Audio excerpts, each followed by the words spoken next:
this side, so we'll be crossing right over to John Ekanjo, who's standing by at Parliament Building to give us the latest update. John?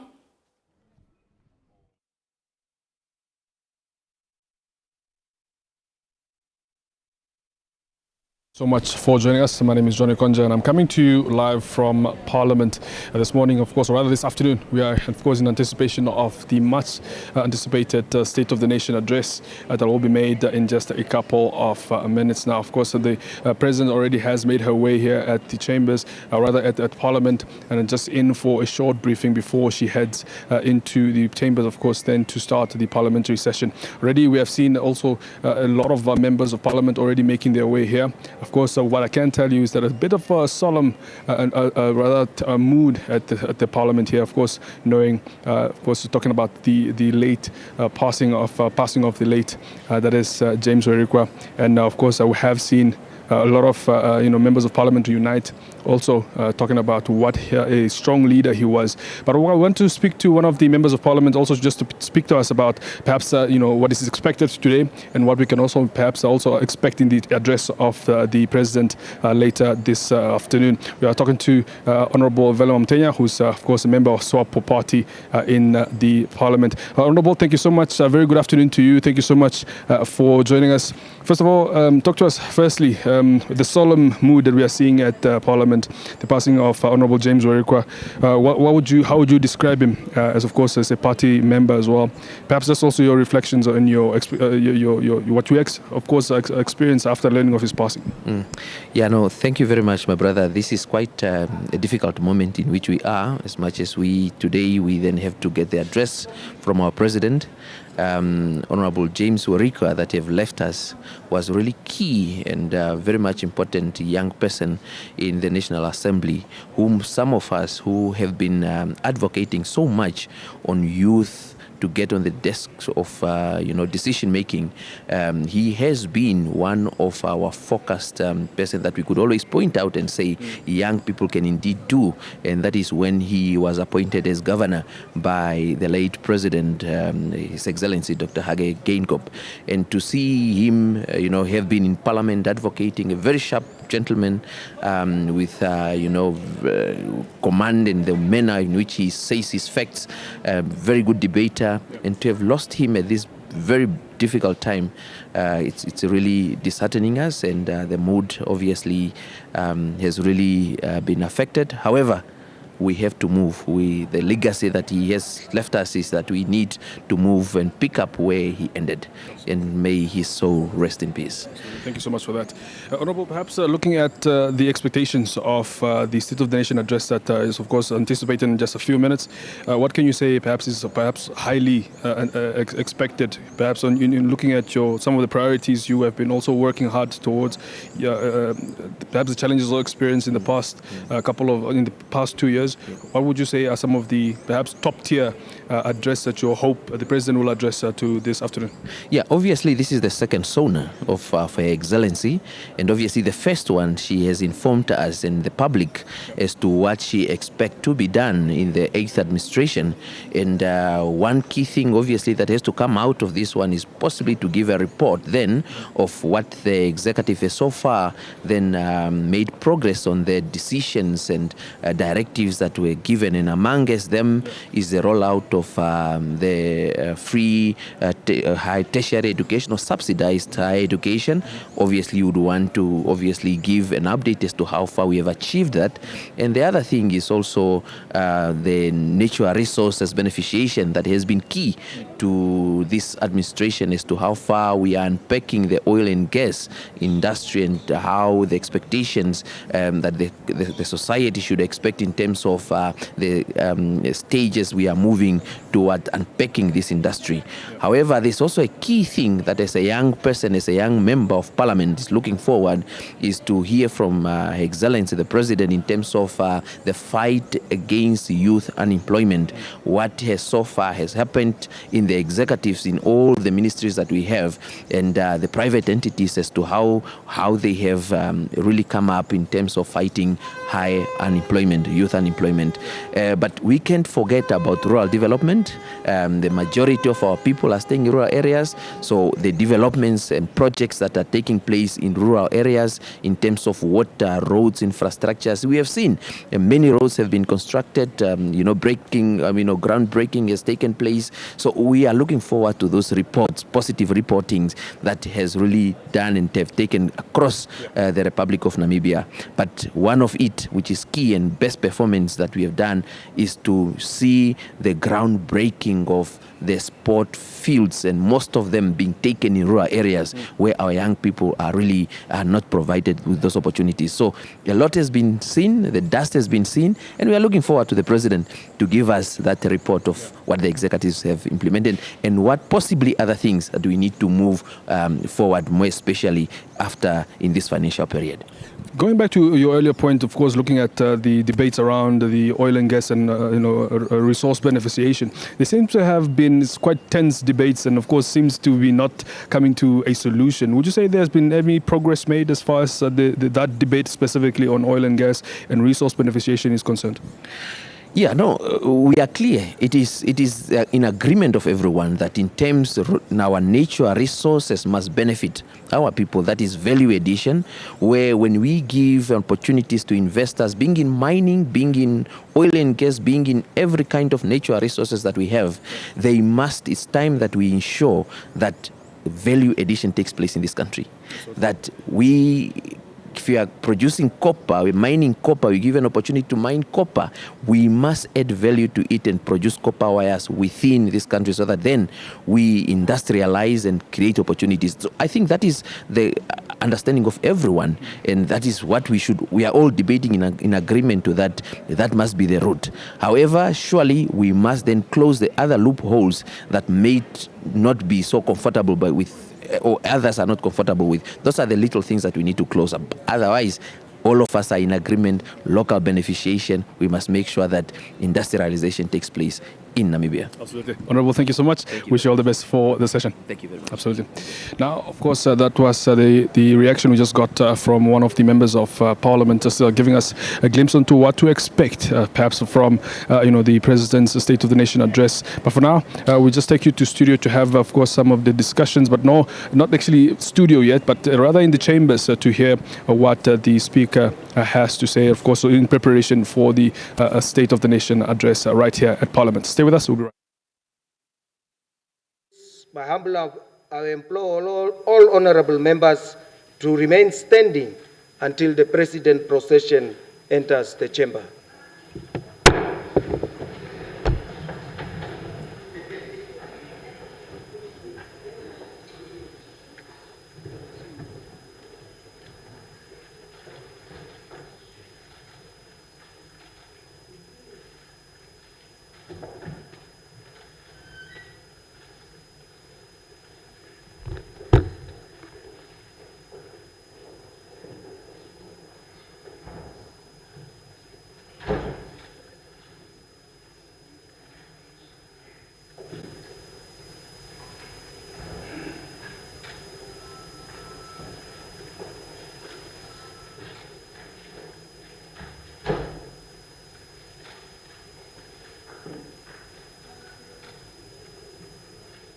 As you can see, Namibia, we're just waiting for the arrival of Her Excellency President Netumbo Nandi-Ndaitwah in Parliament. As we heard from Johnny Conjo, was giving us a brief interview that the mood at Parliament is very solemn given the passing of His Honourable James Warukwa. But today we'll be focusing on what the state of the nation is. And I think from the Honourable Velma Mutenya's interview, there's many issues that the nation will be paying attention.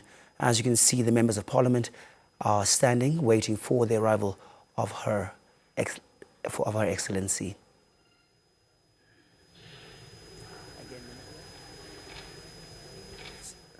Happens at a very critical time as the nation is also grappling with fundamental issues that affect the lives and livelihoods of Namibians on a day-to-day basis.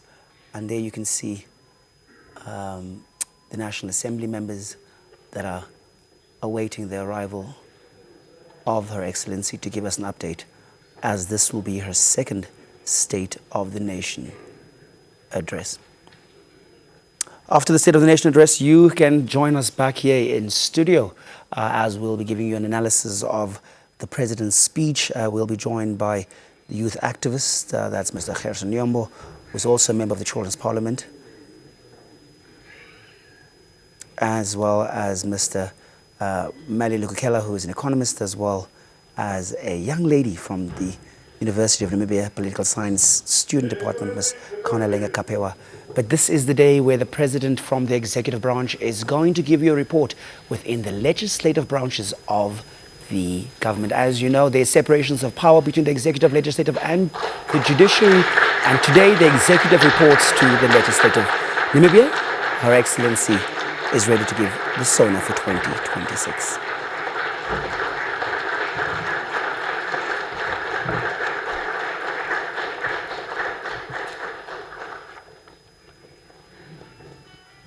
Let us pray. Almighty God, we bow down before Thee in humble obedience and dependence. We pray Thee, grant us the grace to respect each other this day in all our consultations, that our deliberations today shall take place in the spirit of mutual trust, so that we as leaders shall lead our country on the path of peace and shall find solutions for issues and problems facing us. Grant us the mercy, O Lord, that we shall today also honor Thy name in all we think, do, and say. Almighty God, we pray Thee, bless our land and all its people. This all we pray in the name of Jesus Christ our Lord. Amen. Affirmation.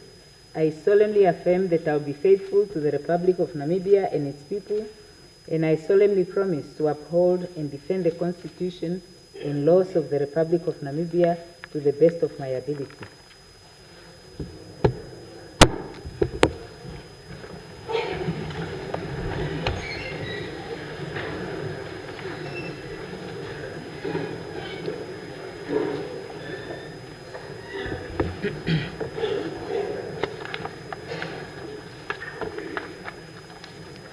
Your Excellency, Dr. Netumbo Nandi-Ndaitwah, President of the Republic of Namibia, and Lieutenant General Retired Epaphras Ntenga-Ndaitwah, First Gentleman of the Republic of Namibia.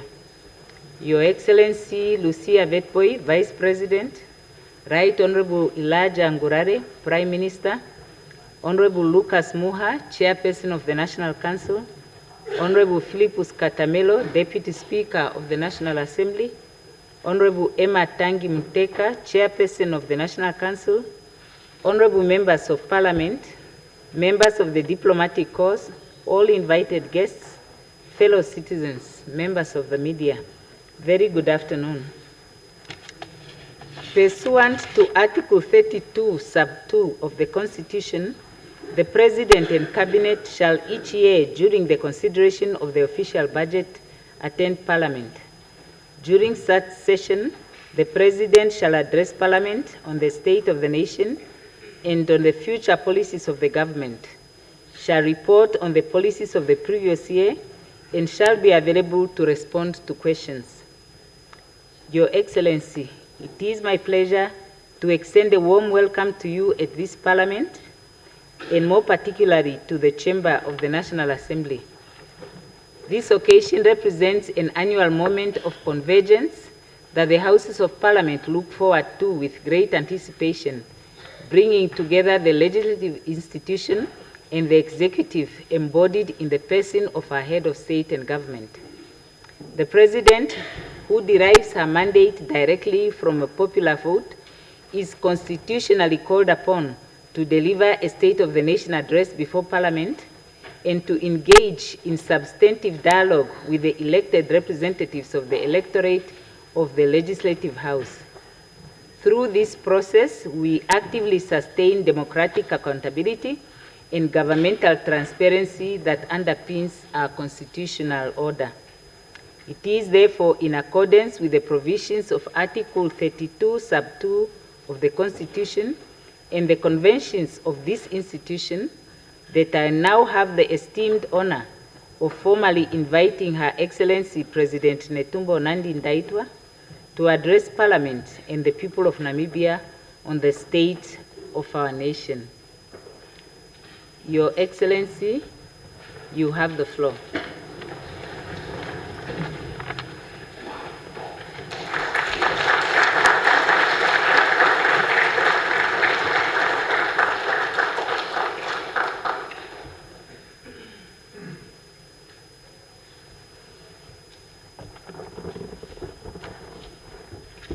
Please take your seats.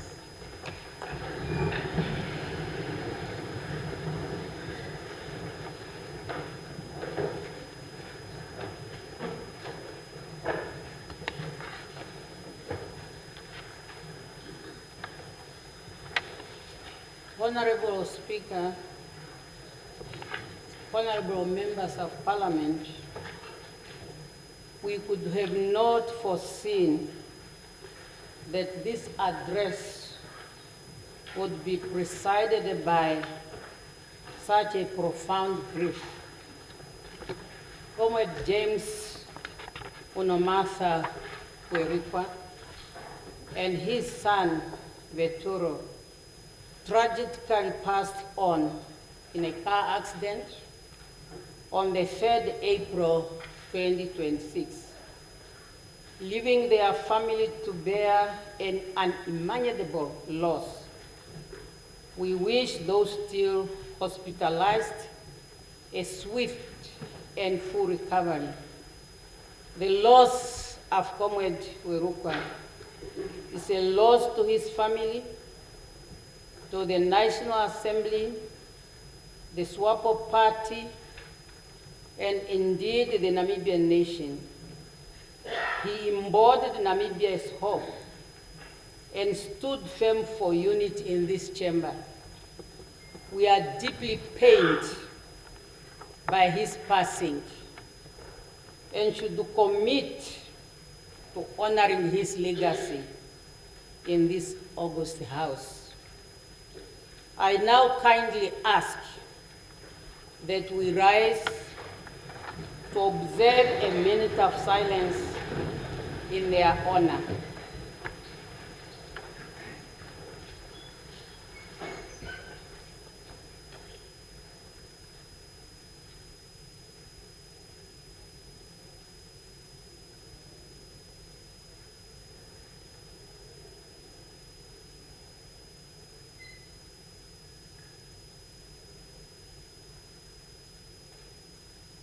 May the souls of Comrades James Onomatha-Kwerikwa and his son Ventol rest in eternal peace.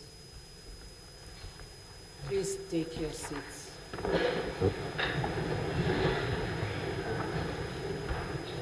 Honorable Dr.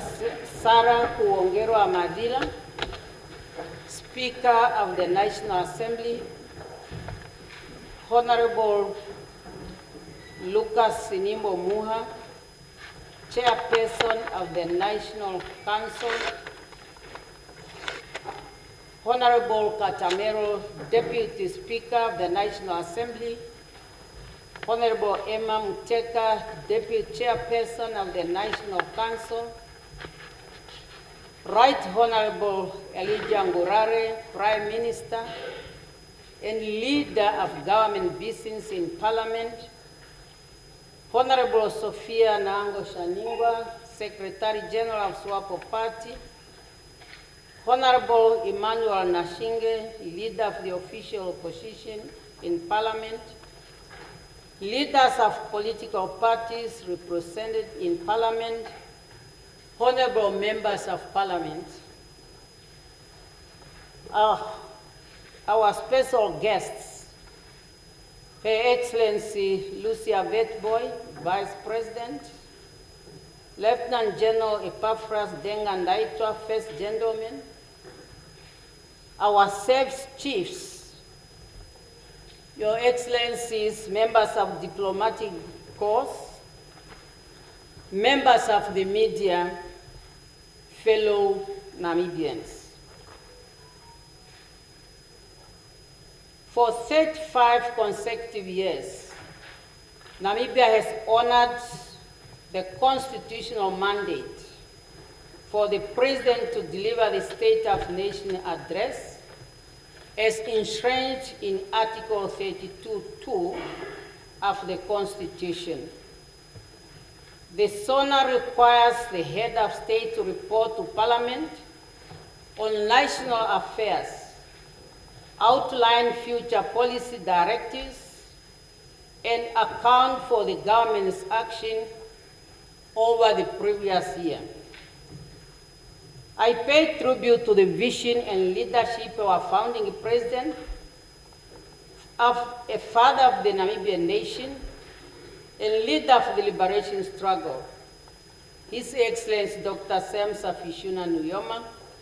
May his soul rest in eternal peace. I equally acknowledge my predecessors and former members of Parliament whose enduring legacy continue to inspire our nation. I also commend the Namibian people for collectively upholding peace and political stability, and for respecting the rule of law since independence on the 21st March 1990. This enduring unity has enabled meaningful progress and safeguarded the well-being of all citizens. Honorable Speaker, Honorable Chairperson, fellow Namibians, since 21st March 2025, the people of Namibia have entrusted the 8th administration with addressing their socio-economic needs and inspiration, a mandate we do not take lightly.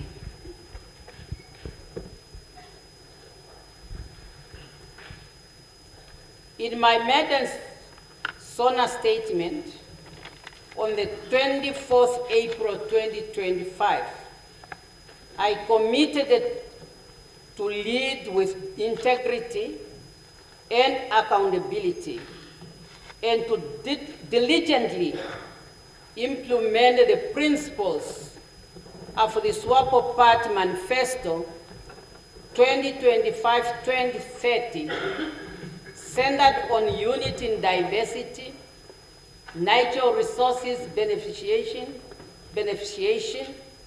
and youth empowerment for sustainable development as integrated into the 6th National Development Plan, NDP6.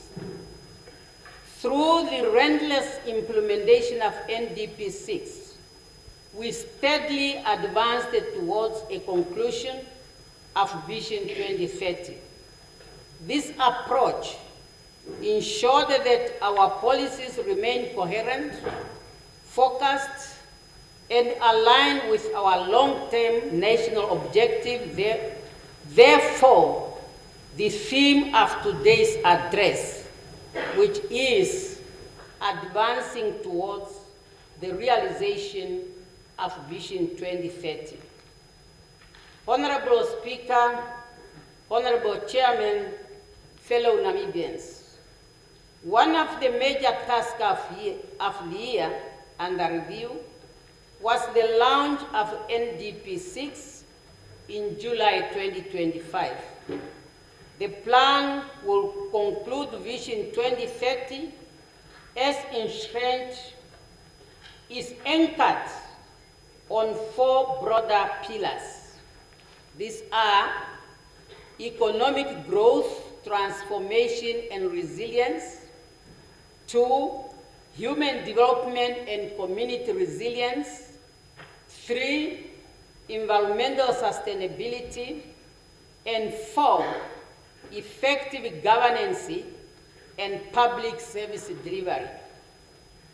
During the 2025-2026 financial year, the implementation of NDP6 was allocated a total national budget of 106.3 billion Namibian dollar, with the development budget amounting to 12.8 billion.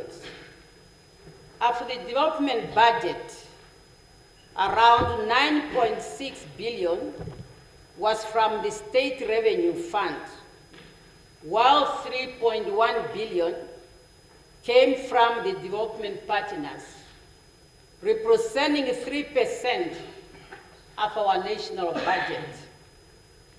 Development partners' contribution were invested in key sectors such as agriculture, education, health, renewable energy, and institutional capacity building. To implement our program, we need legal instruments in addition to the budget. Currently, we have 7 bills on the table of the National Assembly, and notice were already given for 2 bills, while 9 have been cleared by the Cabinet Committee on Legislation. And I'll ask you to see the attachment. It will come when the statement will be distributed to you, honorable members. And we look forward to the Parliament handling them with diligence and agency. Honorable Speaker, Honorable Chairperson, fellow Namibians, for a decade, the Namibia and German government have been negotiating on genocide apology and reparation for the 1904-1908 Ovaherero and Nama genocide. Through the steadfast commitment of our government, supported by the Cabinet Special Political Committee, the Chiefs Forum, and the Technical Committee, the joint declaration has been reviewed and will be tabled before the National Assembly prior to signing. A conclusion is now within reach, possible before the end of the year.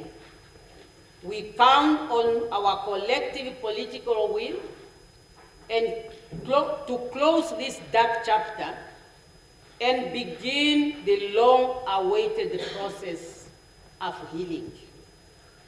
Honorable Speaker, Honorable Chairperson, fellow Namibians, during the 2025-2026 financial year, we made significant strides in strengthening the economic, fostering transformation, and building resilience against external shock. The government repaid the 14.3 billion euro bond, our largest ever single-day debt payment, significantly boosting Namibia's international credit standing. Foreign exchange reserve stands at 51.9 billion, providing 3.8 months of import cover. For the first time, the government has pursued gold acquisition to diversify reserve and preserve monetary sovereignty. Thank you very much. The financial sector remains resilient. The Cabinet approved the Namibia Financial Sector Transformation Strategy 2025-2035, enhancing inclusivity, consumer protection, and capital market development. Additionally, the Namibia Deposit Guarantee Authority doubled the depositor coverage from 25,000 to 50,000 per depositor in 2025. GDP is projected to grow from 1.7 in 2025 to 3.1 in 2026, necessitating the rapid identification of new economic frontiers. However, the ongoing war in the Middle East might possess a risk into what we are planning. Financial inclusion continues to expand through the instant payment solutions, enabling real-time digital transaction and efficient disbursement of social grants to vulnerable populations.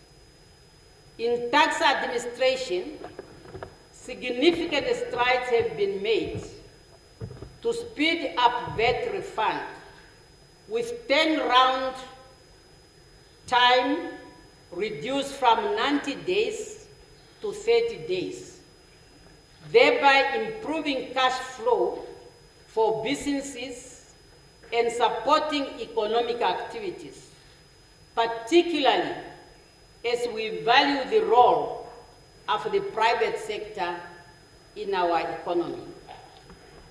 During the year under review, 13 operational investment projects valued at 4.3 billion generated 1,503 jobs have been registered.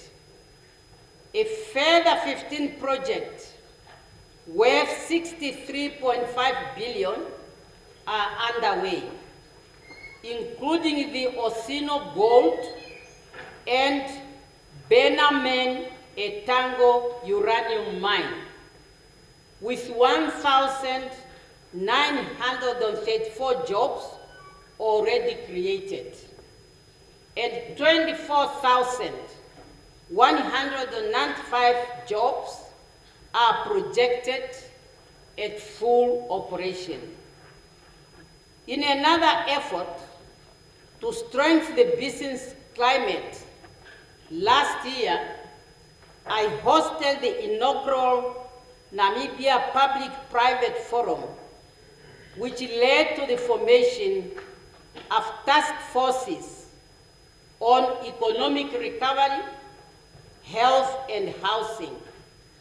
I want to thank members of the task force for having submitted their report by the deadline of the 31st March 2026. Recommendations have been proposed for consideration, and we'll look at them and implement them as appropriate. The ease of doing business has improved, with average waiting period reduced from 21 days to 14 days through the operationalization of the one-stop shop. Enabling legislation for the Verivicia Sovereign Wealth Fund, which is designed to benefit future generations, is at an advanced stage, and it will be tabled here in Parliament. Over the past 5 years, GDP has grown from 190 billion to 270 billion, with tax revenue raising from 55 billion to 76 billion, a compounded growth rate of 9%, sustaining a tax to GDP ratio of 30%, and placing Namibia among Africa's top 3. Through prudent policies, thank you very much. Through prudent policies and strategic investment, government continues to lay a solid foundation for sustainable economic growth and shared prosperity. Honorable Speaker, Honorable Chairperson, fellow Namibians, despite progress in fiscal management and economic governance, several challenges persist that require attention and action. The government faces fiscal pressure and competing budget priorities, requiring careful resource allocation to balance immediate needs with long-term development goals. There is also an urgent need to expand the domestic revenue base to secure sustainable funding for public services and strategic investment. The economy's ongoing resilience on primary sectors highlights the need to improve economic diversification efforts to strengthen resilience and lessen exposure to external shocks. Capacity constraint in implementing reforms and digital systems continue to pose a challenge, necessitating ongoing investment in skill development, institutional strengthening, and technology adoption. The government remains dedicated to tackling those challenges through coordinated policies, policy measures, institutional reforms, and stakeholder involvement, thereby creating a more resilient, inclusive, and future-ready economy for all Namibians. Efforts to improve efficiency in public procurement continue, including specific reforms and the adoption of electronic government procurement system. Honorable Speaker, Honorable Chairperson, fellow Namibians, over the past year, we have focused on investing in our people and communities, emphasizing education, health and social protection to strengthen resilience and boost the quality of life of all our citizens. We have continued to focus on 7 key priority areas and 8 critical economic enablers, which are agriculture.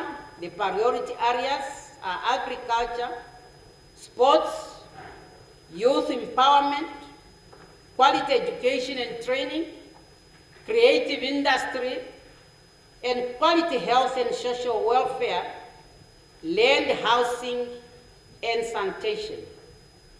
The enablers are mining, energy, oil and gas, tourism, agriculture, water, fisheries, and transport and logistics.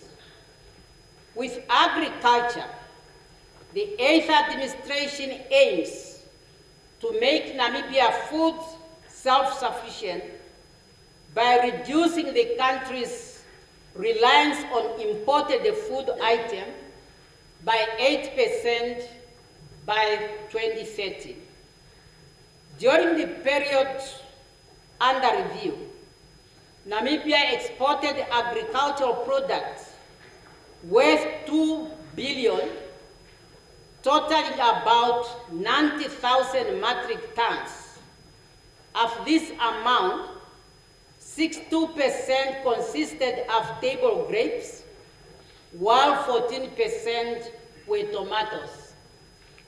Local fruit production grew from 4% to 6%, and Namibia held a 56% market share in vegetables, valued at $323 million, compared to imported vegetables at 44%, valued at 257 million. The country increased its white maize production from 33,000 metric tons to 69,541 metric tons by the end of the 2025 marketing season. Thank you. Accounting for 31% of the total national consumption. While much remains to be done to maximize national benefit from the green scheme, some progress has been achieved. During the review period, a total of 6,758.65 metric tons of maize were harvested from 1,133.38 hectares, generating 56.9 million. Also, 609 hectares wheat planted have yielded 10.5 million. The Namibia Collectional Services produce a variety of agricultural and livestock products.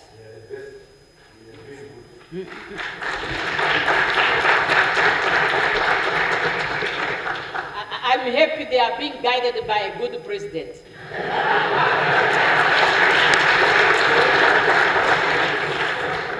And livestock product includes white, yellow maize, wheat, lucerne, vegetable, fruits, pork, beef, mutton, goat meat, chicken, and eggs, valued at 22.6 million. The NCS food production initiatives are positively contributing to the national goal of food sufficiency and are helping to reduce costs from the states. The National Industrial Development Agency, NIDA, in collaboration with the Norwegian Solemn Producing Company, has signed a memorandum of understanding to establish a joint venture for large-scale salmon farming and harvesting in Namibia. The expected production will range from 1,000 to 51,000 tons over a 7 years period. The projected center on farming Atlantic salmon in the Benguela Currents of Namibia's southern coast. The estimated investment for this project is 2.5 billion. The government supports the agricultural value chain by providing subsidies to farmers on, among others, seeds, agrochemicals, fertilizers, irrigation solutions, and subsidized agricultural inputs and services such as reaping, plowing, planting, and weeding for cereal produce. The livestock value chain is Namibia's largest agricultural employer, supporting the livelihood of about 70% of our population. The sector currently provides over 45,000 direct jobs in primary production and 12,000 high-value technical roles within export and processing facilities, making it a vital economic pillar for our economy.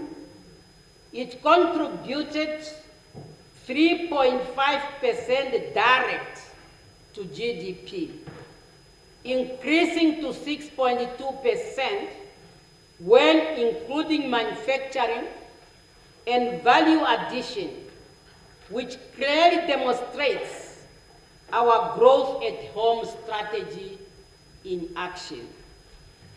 Namibia maintains it is internationally recognized animal health status, ensuring continued access to key export markets such as European Union, China, the European Free Trade Association countries, the United States, and regional markets. Our government continues to monitor and carry out surveillance measures necessary to preserve livestock health, including vaccinating 320,000 cattle against the foot and mouth disease. Protocols have been established and put into practice following the outbreak of the foot and mouth disease in some of our neighboring countries. This includes the official declaration of the foot and mouth disease control area within the Namibia FMD-free zone in Karas region. This measure aims to protect Namibia's FMD-free status and ensure continued access to international export market. Honorable Speaker, Honorable Chairperson, fellow Namibians, on sports, the government has started upgrading sports facilities to meet international standards for hosting events and to improve the country's ranking. Regarding the 121 basic community sports facilities, all the sites were identified and audited. The government, through the Ministry of Works and Transport, has created designs for the first 28 facilities, and the terms of reference are finalized. To speed up delivery, responsibility for construction was transferred to the regional governors. In this regard, the Treasurer transferred funds to the regional governors to work collaboratively with regional councillors. Many regions have already started clearing land and have undertaken groundbreaking events. Under the regional sports facilities, most regional stadium sites have been identified, except Omphia and Kobabes. Terms of reference for these stadiums have already been prepared, and following a successful outcome for the line ministry at the review panel, construction has begun on the Katima and Opuo stadiums. Meanwhile, the Enana and the Ngurenguru stadium, which are carried over from the previous years, are making good progress and need to be aligned with Category 2 requirements. Coming to National Sports Facility, the feasibility study for Independence Stadium has been approved. To ensure that the stadium meets Category 3 standard, 2 consecutive meetings were held with the Confederation of the African Football Facility inspectors for guidance. We are now waiting the detailed report outlining the next step. Honorable Speaker, Honorable Chairman, Chairperson, fellow Namibians.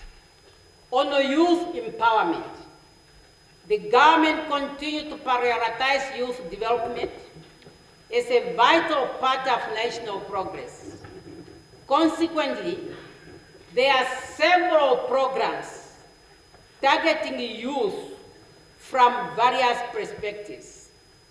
The government remains dedicated to providing equitable access to quality skills training for all young people. A total of 504 youth were empowered through Sustainable Livelihood Initiative.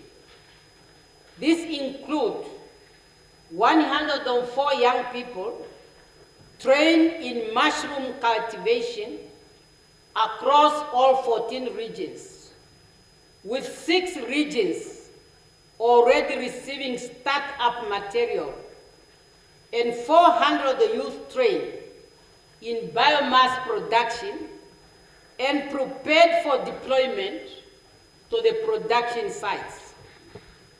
Under the Youth Credit Scheme, 1,034 young people received a training on business management to enhance their entrepreneurial skills. Furthermore, 11 youth enterprises across the regions of Karas, Hardap, Komas, Erongo, Kunene, Omsati, Oshana, Oshkoto, and Kavango West were financed as part of the 221 Rural Youth Constituency Enterprise Initiative. This program aimed to promote rural industrialization to local economic growth. Meanwhile, 14 youth agricultural cooperatives were formed to generate sustainable economic growth opportunities for the young people. A total of 353 young people completed one-year basic skill training at different training centers, while 119 youth finished semester-based short courses at multi-purpose youth centers. Those programs continue to provide youth with practical market-related skills for self-reliance. Through the National Youth Service, a total of 1,030 recruits were successfully trained, while 600 recruits from the 16th and area intakes of 2025-2026 financial year were enlisted into the Namibia Defense Force. The service also participated in 20 voluntary service projects with 987 recruits deployed. Through the Equipment Aid Scheme program, the government has supported 82 micro, small, and medium enterprises across all 14 regions of the country, comprising 42 men and 42 women. Thank you. Under Youth Development Fund, a total of 211 projects has been approved, with combined investment of around 63.1 million. And the expected job to be created are 898. Of the approved projects, about 16.8 million has been disbursed, while 2,035 applicants have been referred for enhancement to make them bankable. As of February 2026, the Development Bank of Namibia is mentored and coached about 800 SMEs across the 14 regions.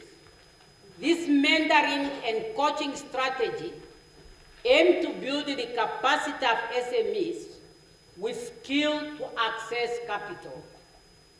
Honorable Speaker, Honorable Chairperson, fellow Namibians, moving to the fourth priority area, quality education and training, the government prioritized the continued expansion and upgrading of education infrastructures.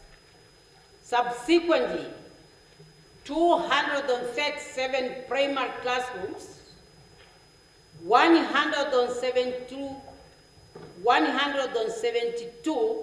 pre-primary classrooms, 40 administrative offices, 39 science laboratories, 37 computer laboratories, 36 school libraries, 51 abolition blocks, and some community hospitals, hostels, and community learning development centers were constructed in different regions during the period under review. The aim is to improve access to education and the living condition of the learners. In higher education, the government implemented a full subsidized 100% tertiary education funding model covering registration and tuition fees for eligible undergraduates at all public and private institutions of higher learning, as well as technical vocational training center. This reform was supported by an initial allocation of 663 million Namibian dollars.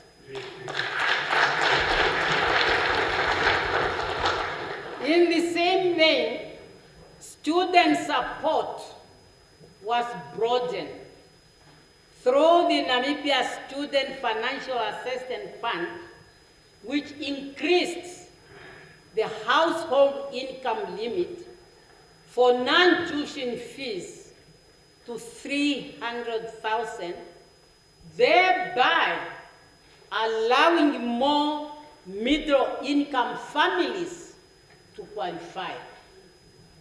Additionally, the Namibia Student Financial Fund was successfully reintegrated into the Ministry of Education, Innovation, Youth, Sports, Art and Culture to streamline operations and enhance efficiency. The revival of the technical and vocational education and training and science, technology, engineering, and mathematics education has been a major focus during the period under review.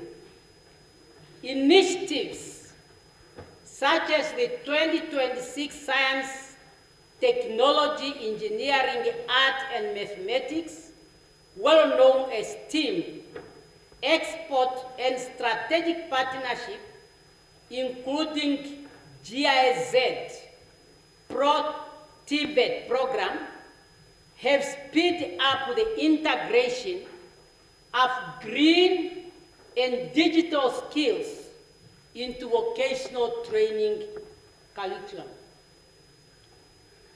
As a result, Tibet enrollment rose to 13,512 trainees, a growth mainly due to the completion and operationalization of facilities like Kurenkuru and Caitman's vocational education and training centers.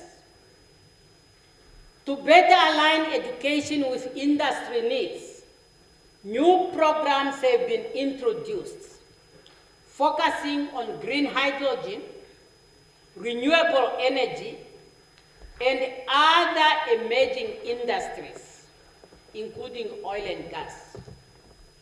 To better equip students and graduates for the job market, the Work Integrated Learning Policy was launched in March 2026 to offer appropriate skills required in the global economy.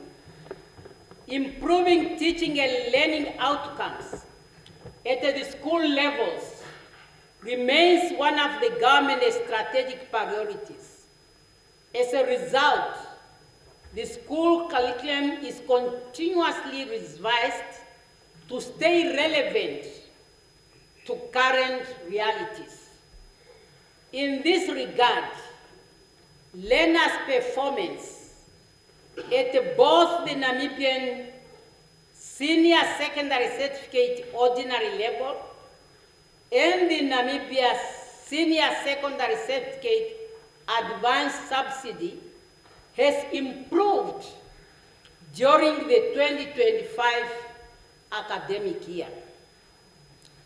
Out of 38,682 full-time NSSCO candidates who took the national exam, 13,931 candidates, which represent 36%, qualified to advance to the NSS-SAS level in 2026.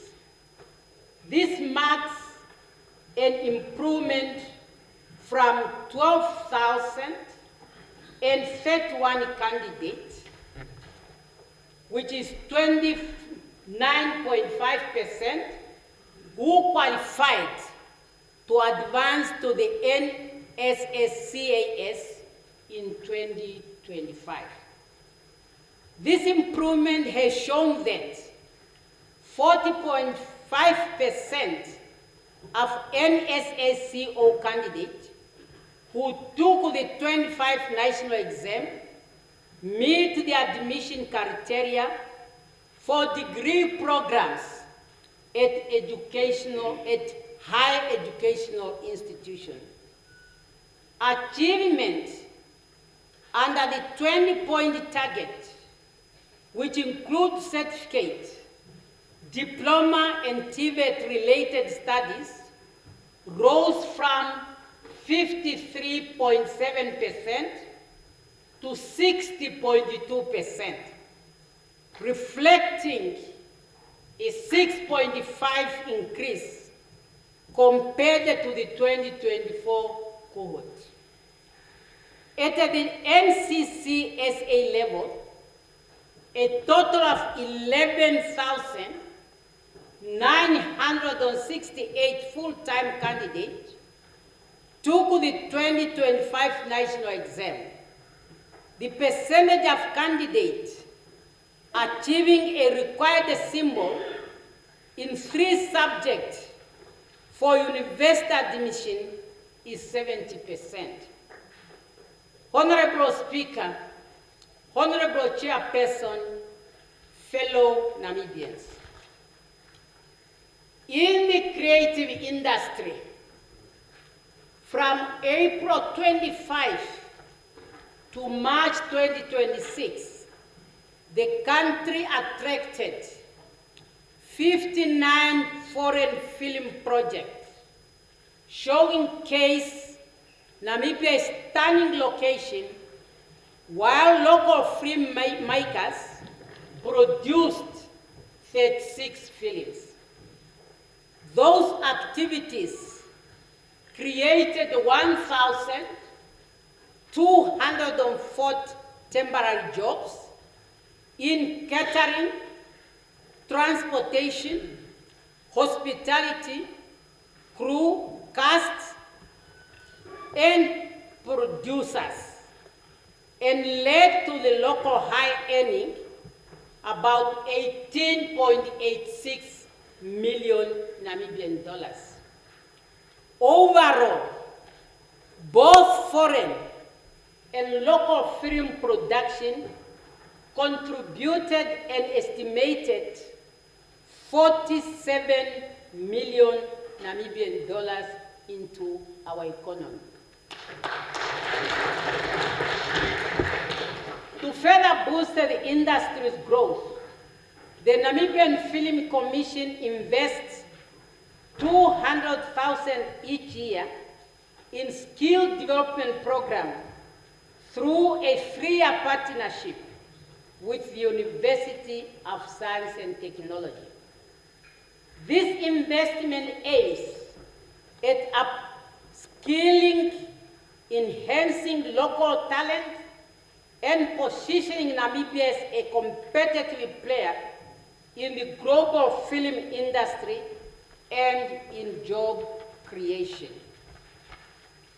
Honorable Speaker, Honorable Chairperson, fellow Namibians, under the quality of health and social welfare, the government has successfully implemented the Vision April 2026. The vision urged senior government officials, including political office bearers, to potentially use public health facilities starting from the 1st April 2026. It emphasized prioritizing dignity in healthcare, raising standards at public health facilities to match the private care, and ensuring equitable access to quality health care for all citizens. The directives also aims to strengthen the healthcare sector by ensuring that funds from medical aid claim for using state facilities are reinvested to improve healthcare infrastructure, staffing, and the availability of equipment and medicine. Subsequently, 7 public health facilities have been improved as a tested case to enhance treatment capability across public health facilities, and they are ready for use and for the state to claim from your medical aid. Use them, we will claim from your medical aid. These facilities are Windhoek Central Hospital, Katutura Intermediate Hospital, Oshakati Intermediate Hospital, Rundu Intermediate Hospital, Swakopmund Wolf's Bay Hospital Complex, Onanjokwe Intermediate Hospital, and Caitmans District Hospital. Under clinical health care services, direct procurement of pharmaceuticals and clinical supply from manufacturers resulted in positive outcome and cost-saving efficiency.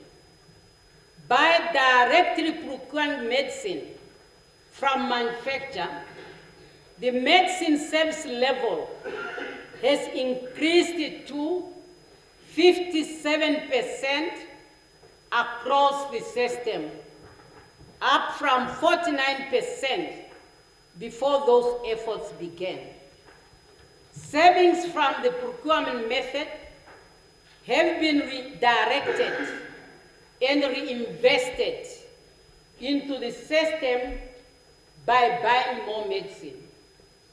The government continues to promote this procurement approach to increase stock levels towards the minimum target of 80% across the system, which is the minimum acceptable for quality health services in all health facilities.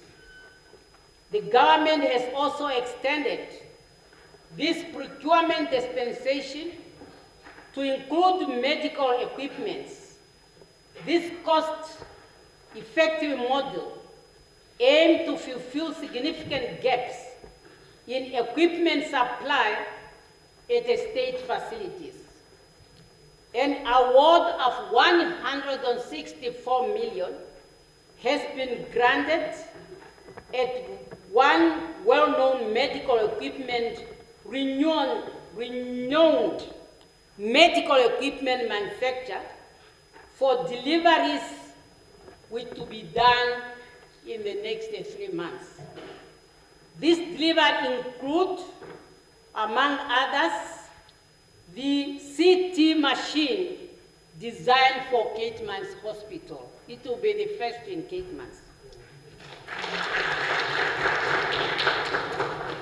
And then 126 ECG machines, 22 mobile X-ray machines, very important. Now if you go to Katutura and you want to go for X-ray, they don't bring you to the machine.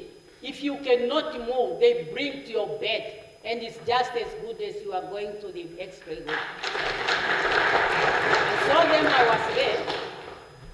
39 general ultrasound machines and 548 vital sign monitors.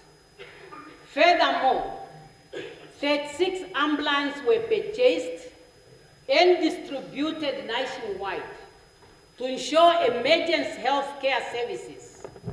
Also, 34 vehicles were acquired, with 14 designated to support outreach efforts for preventive and healthy promotion activities in communities.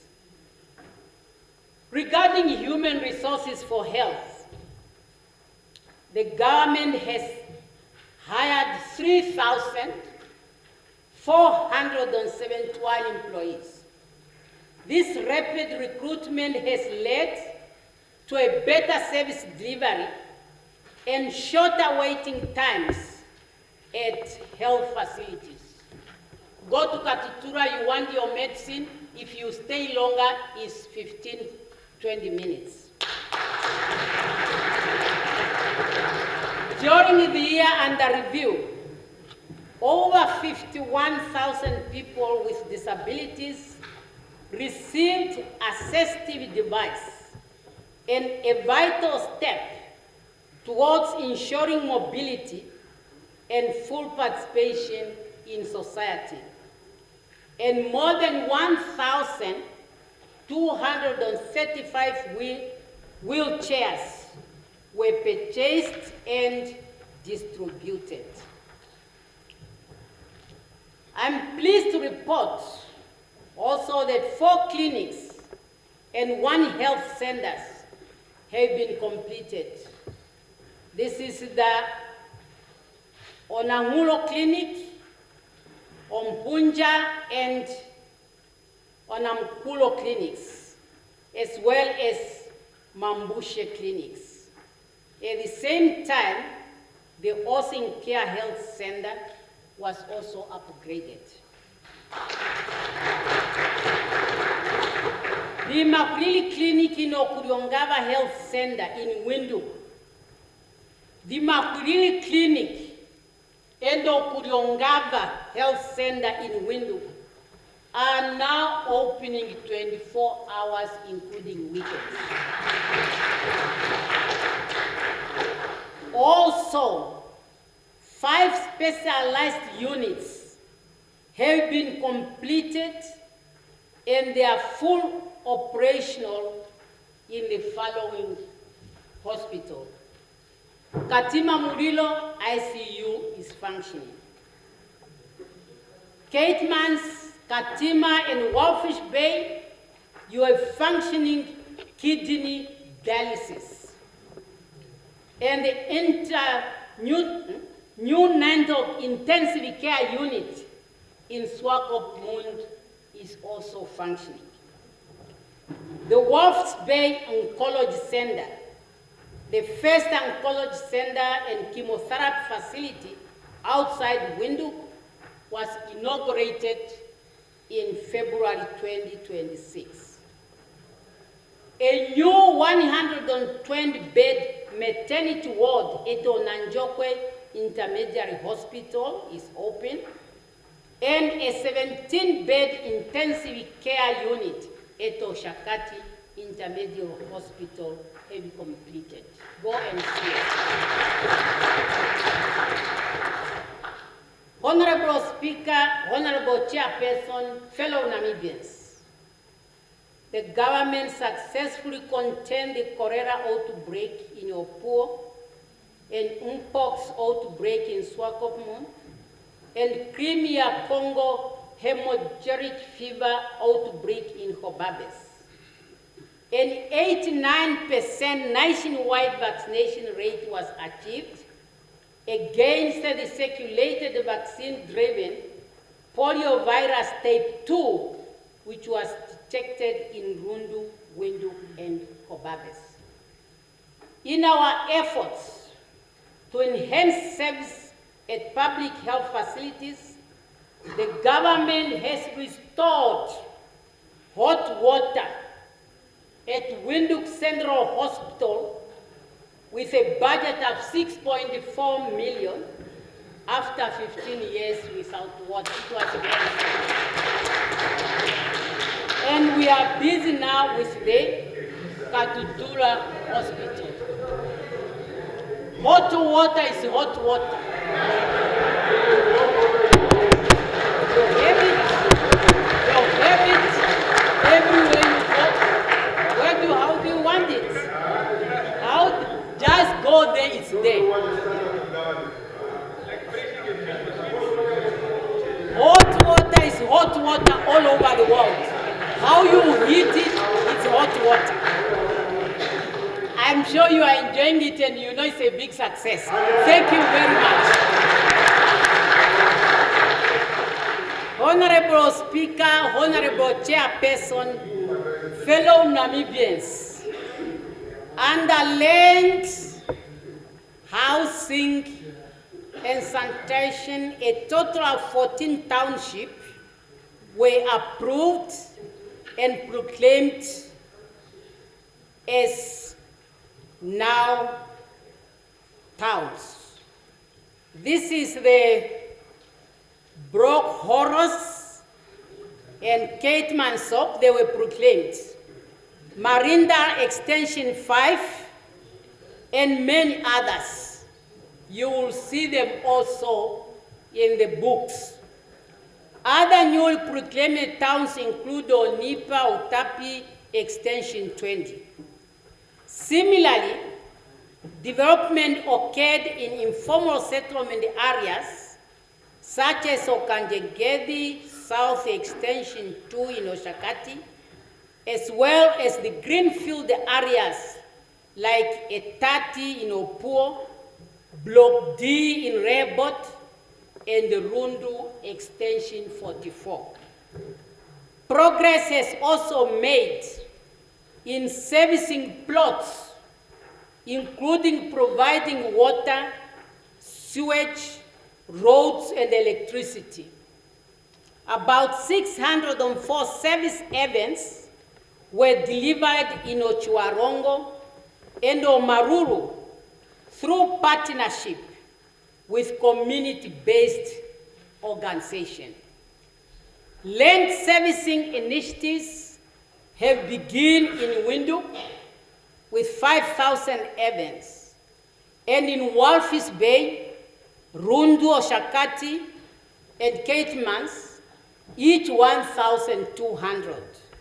Remember, these are the 5 towns that are highlighted in the SWAPO election manifesto and the NDP 6. Under the Affordable Low-Cost Housing Program, the National Housing Enterprises delivered 112 housing units in various localities, including 58 units through the well-known Mass Housing Development Program. In Windhoek, and the 3,106 units by the Shack Dwellers Association of Namibia across all the regions. Ongoing constructions under the MHDP includes 304 houses in Windhoek and 24 in Opuo. Sanitation facilities have been built in informal settlement, including 250 units in Windhoek and 1,019 rural toilets had been installed across regions. This enhancement have led to a better public health, safer environment, and improved community well-being.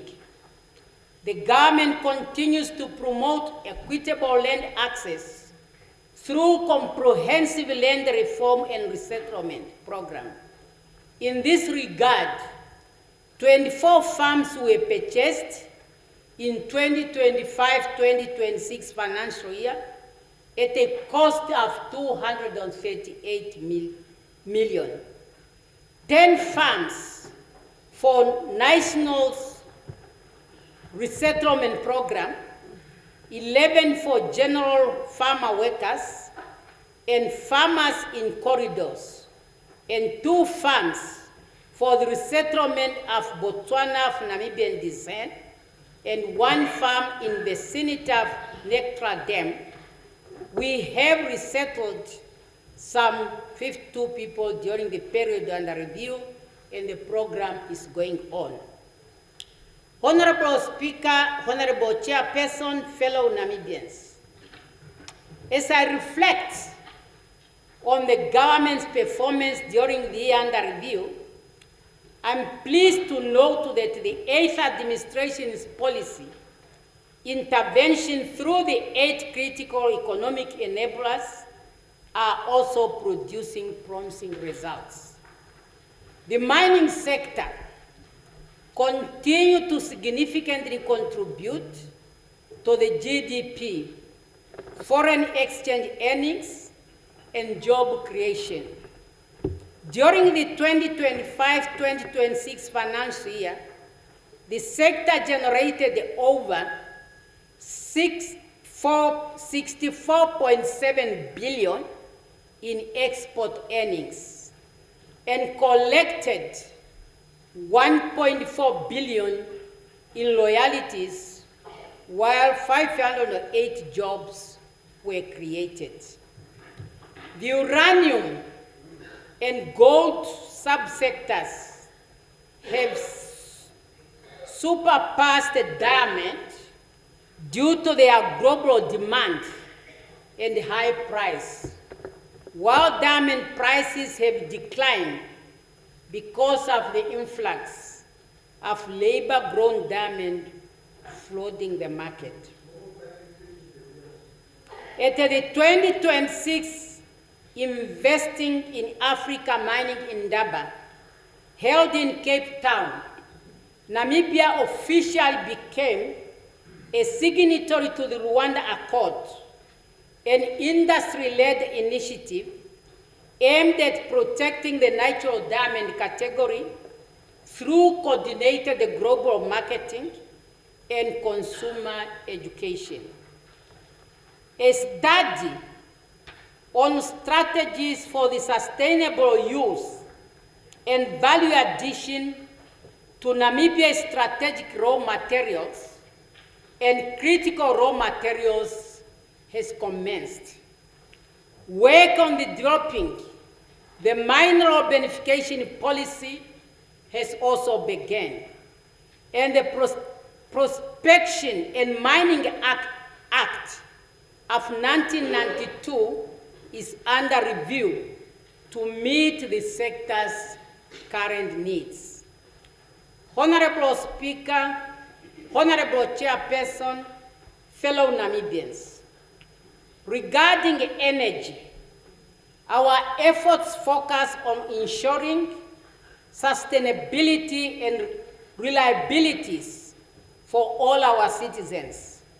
Several energy projects are underway, mainly concentrating on biomass, solar, and other resources. Together, those projects total over 8 billion, and once full operational, they will boost electricity generation capacity from the current 759 megawatts to 903 megawatts this financial year. A series of infrastructure and development projects has been initiated to enhance rural electrification, with particular focus on public schools and essential services across the country. Oil and gas. Oil and gas.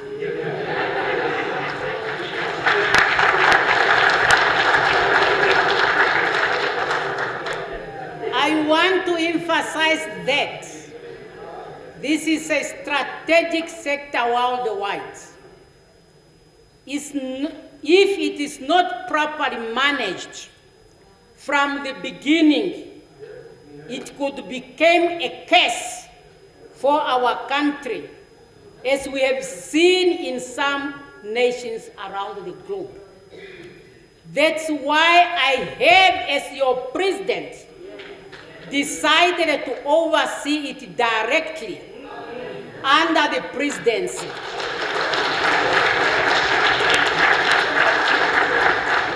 Through the oil unit, with an initial staff establishment of 26 people that would expand up to 141. I am therefore calling on you, honorable members of parliament, to join me in this effort. The first step you can make is to pass the Petroleum Amendment Bill before Parliament.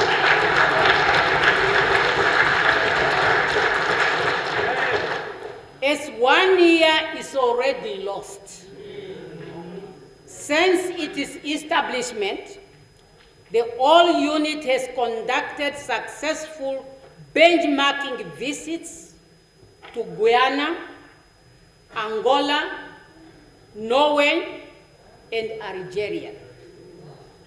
A government technical committee, guided by the high-level team of ministers, has been established, and the work has begun on the first phase of reviewing and providing input on the field development plan bench submitted by Total Energy, marking an important initiative step towards formal negotiation and final investment decision.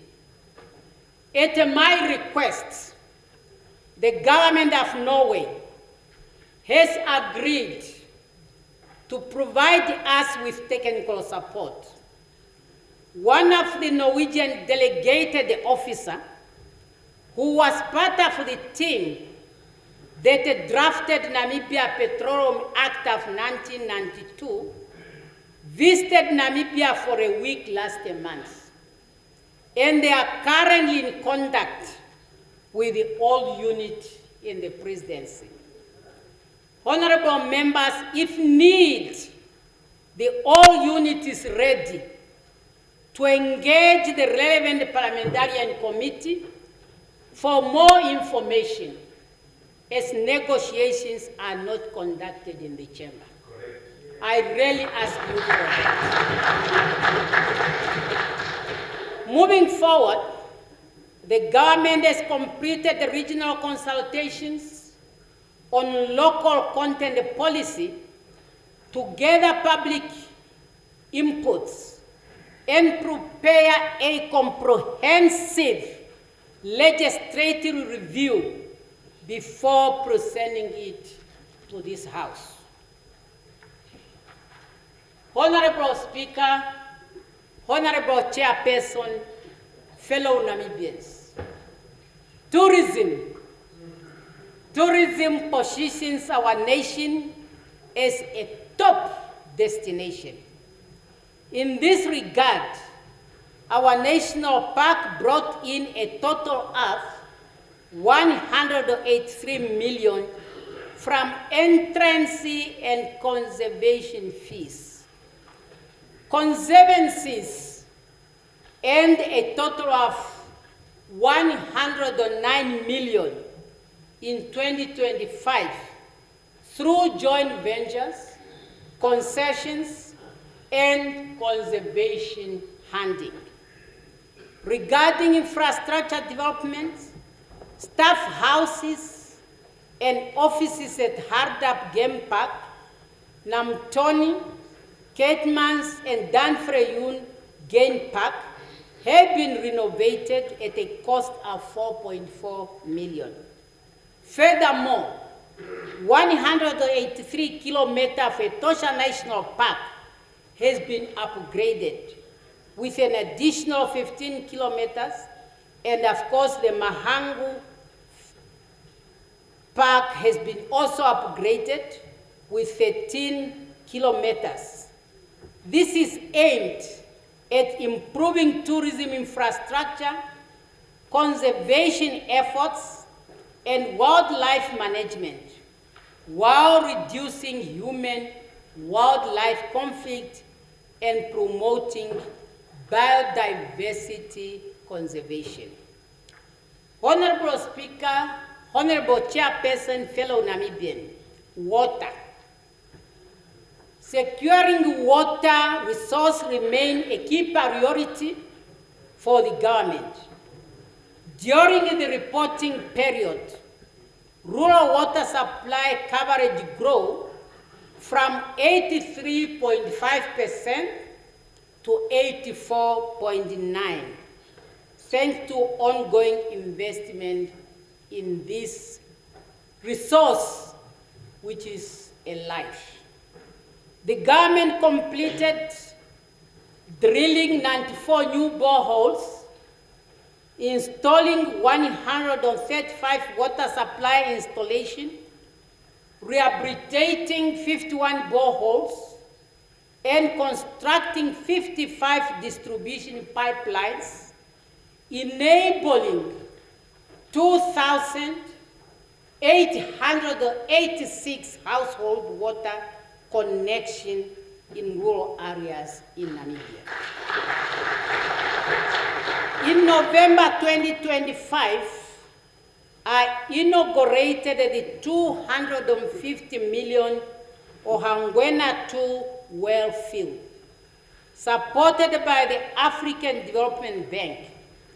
The government signed a 75 million euro agreement with KfW to help funding the Omundaungilo Omtewonime pipeline, which will provide much needed relief to communities in eastern Ohangwena and Oshkoto regions. The second largest water supply project currently in progress is the Rundu water treatment plant extension, valued at 650 million Namibian dollars. This project aims at providing water to Rundu and surrounding communities within the 100-mile radius in both Kavango East and Kavango West. In the Zambezi region, funding from KfW and the African Development Bank has been obtained for constructing a new water treatment plant, storage reservoir in Katima Murilo, and new rural water pipes. In the Karas region, the Naute Caitmans pipeline replacement project has begun to modernize the aging pipeline at a cost of 200 million. At this point, honorable members, I would like to inform you and through you the nation that Namibia President is a co-chair of the Global Water Partnership for Africa, alongside with the President of Senegal and the Prime Minister of the Netherlands. Similarly, our country is honored to be designated to host the headquarters of the Global Water Project Organization, which will now be relocated from Sweden. The project aims to strengthen Africa's capacity in water governance. As the host of the headquarters, Namibia will have an opportunity to learn more for the country's benefit. Honorable Speaker, Honorable Chairperson, fellow Namibians, the fishing sector remains a vital part of Namibia's economy, contributing 4.1% to GDP, generating 14.3 billion in export, and supporting over 21,000 direct jobs across the value chain.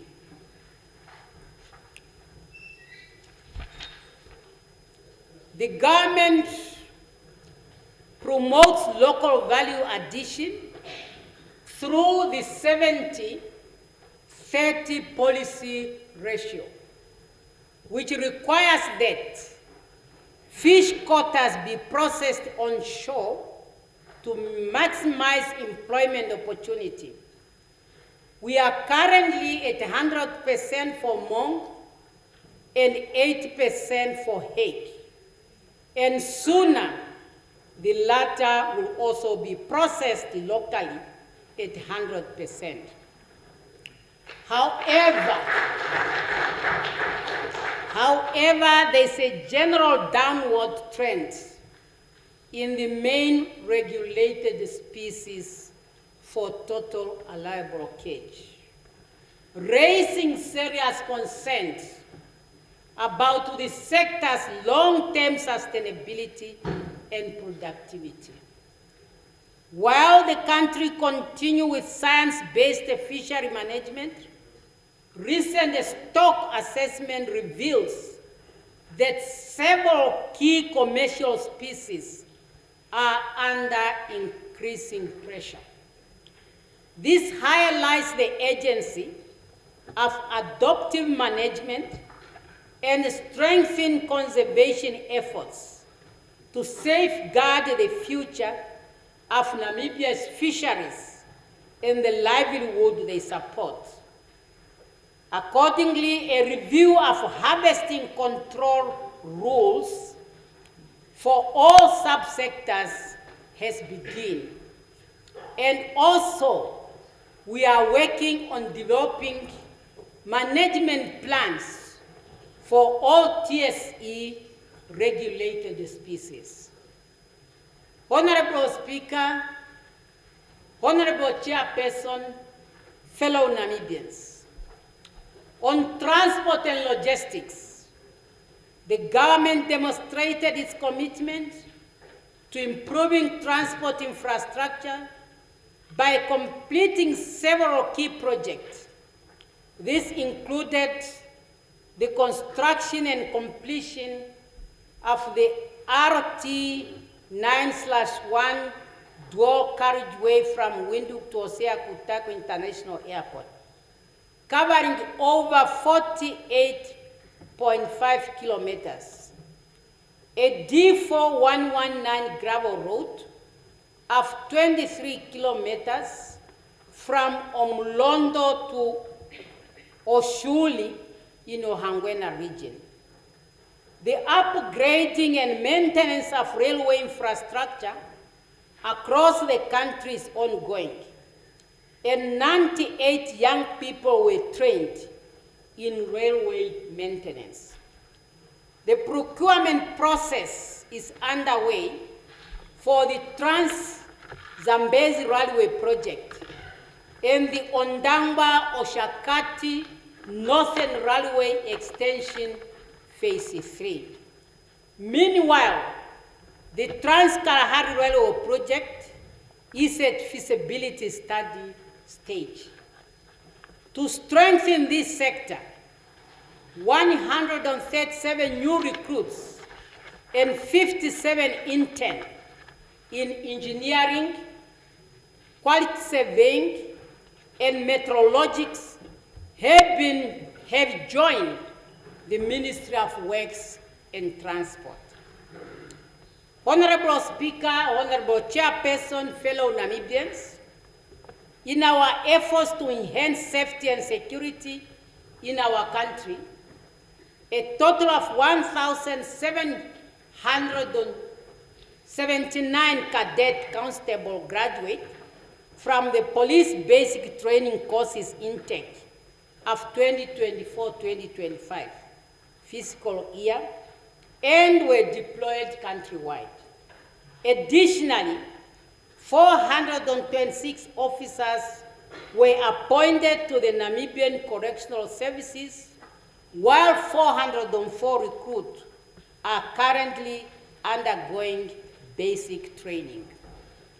A total of 2,419 Namibian Defense Force members were trained in combat and academic skills, providing them with necessary abilities to operate effectively in digital era as per NDP 6. Meanwhile, 1,704 youth in the 18th recruit intake are undergoing basic training and are expected to graduate in May this year. The next intake of 1,500 will also include the 600 graduates from the National Youth Service. The idea is to strengthen and rejuvenate the force while integrating youth talent from all regions. Support during national disaster, such as floods, drought, and field fire, among others, remain a secondary role of the Namibian Defense Force. Also, self-sustained initiatives like uniform production, infrastructure development, logistics services, and technology innovation operated by August 26 continue to add the value to the work of the Defense Force. The Afro Tower project, which will be specialized in cattle ranching and horticulture, will soon be developed in Kavango West.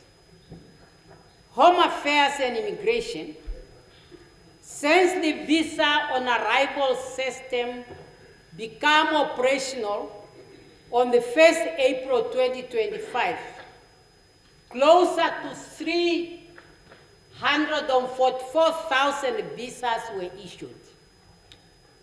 generating over 490 million Namibian dollar, which came to the state. And to attract investment, an investment visa will soon be introduced, and all bottlenecks related to immigration services are being addressed.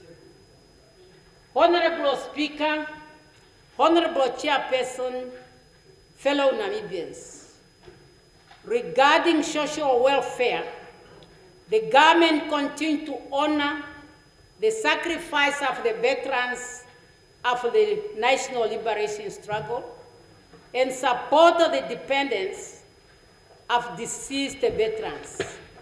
In this regard, a total of 1.2 billion was invested in programs and projects to improve veteran affairs, veteran welfare. These projects include gratuities, subsidies, and welfare grants, an amount of 982 million.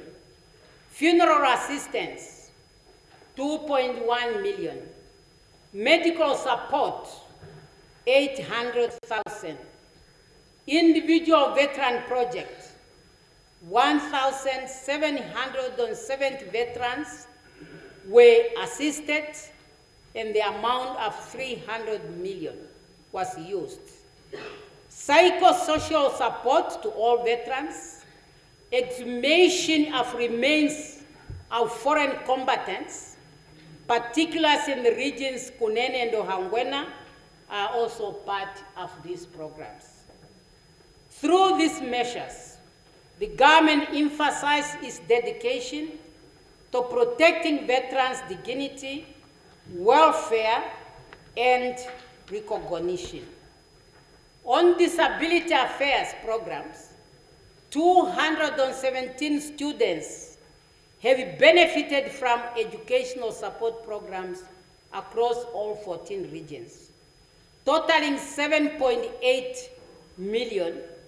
Additionally, 1,940 beneficiaries with severe disability have received support tailored to their specific needs. The revised national policy on disability was launched on October 27, 2025, reaffirming government's commitment to equality, dignity, and non-discrimination of all citizens. Regarding indigenous minority, we say vulnerable communities, but no one's vulnerable. Food for feeding programs was purchased at a cost of 123.9 million. Students were registered at higher education institutions at the cost of 10.3 million, which covers tuition fees and accommodation. Remember, it's the year that goes. Don't confuse it with this year, where the tuition fees are subsidized. Families of 103 deceased indigenous people were also assessed with funerals costing 1.8 million. And having successfully launched the issuance of national document for indigenous minority communities, to date, 24,959 documents were issued. Honorable Speaker, Honorable Chairperson, fellow Namibians, with regard to environmental affairs, the government approved a project preparation feasibility application for climate resilience enduring earth for Bolivia and Namibia project, implemented under the Worldwide Fund for Nature, which received 4.6 million from the Green Climate Fund. The forestry sector's contribution to Namibia is promising, with the bush biomass subsector generating 2 billion in export revenue for charcoal industry during the period under review. Honorable Speaker, Honorable Chairperson, fellow Namibians, nations and states are distinguished by good governance. According to the Moy-Abraham Index of Africa Governance, Namibia scored 63.9 out of 100, ranking 6th among 54 African countries. In media freedom, Namibia improved from 34 place out of 180 countries in 2024 report without border World Press Freedom Index to 28th place in 2025 index, with the score increase from 74.16 to 75.35, Namibia becomes second in Africa.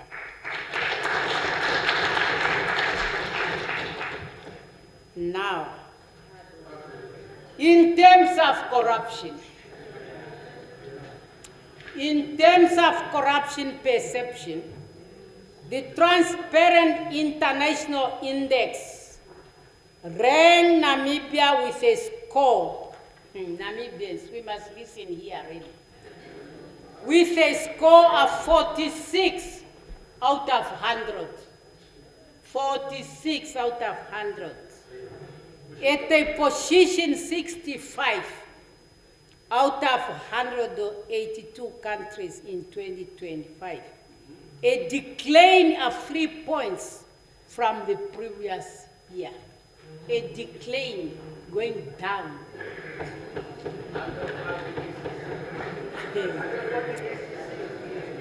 On this note, I would like to re-emphasize that. I want to re-emphasize fighting corruption is not only the work of the government, but it is a collective national responsibility for all Namibians. Let us join hands in the fight against this social evil. As I always say, corruption must be treated as treason because it undermines our development, it threatens our peace and stability. We must really fight it. We must fight it. Our government continues to promote decentralization and strengthen governance system at regional and local levels to improve service delivery and increase accountability. Accordingly, the following services were decentralized to the 14 regions. Under health, social services, under health, primary health care services, disease prevention, health promotion, disease control, and pharmaceutical services are decentralized. Agriculture and fishery and land reform has transferred agricultural extension functions to extension services, plant and crop production advisory services, plant health, engineering services, and project supporting services. Honorable Speaker, Honorable Chairperson, fellow Namibians, as we advance our domestic agenda, it is equally crucial to emphasize Namibia's ongoing commitment in international relations and trade. Our strategies remains rooted in fostering peaceful coexistence within the SADC region, across Africa, and around the world, promoting multilateralism and support international order and stability, strengthening trade partnership, and attracting foreign direct investment to promote inclusive growth for all Namibians. On bilateral relations and cooperation, Namibia remains dedicated to strengthen both bilateral and multilateral partnership, advancing our national interests while contributing to peace, security, and prosperity across regions, continent, and global level. Our principles stand on solidarity with Cuba remains steadfast.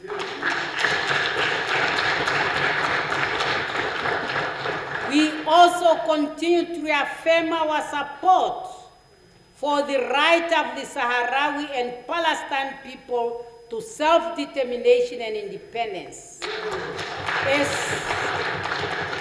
as outlined in the Charter of the United Nations and grounded in international laws. Namibia expressed concern over the increased conflicts in the Middle East.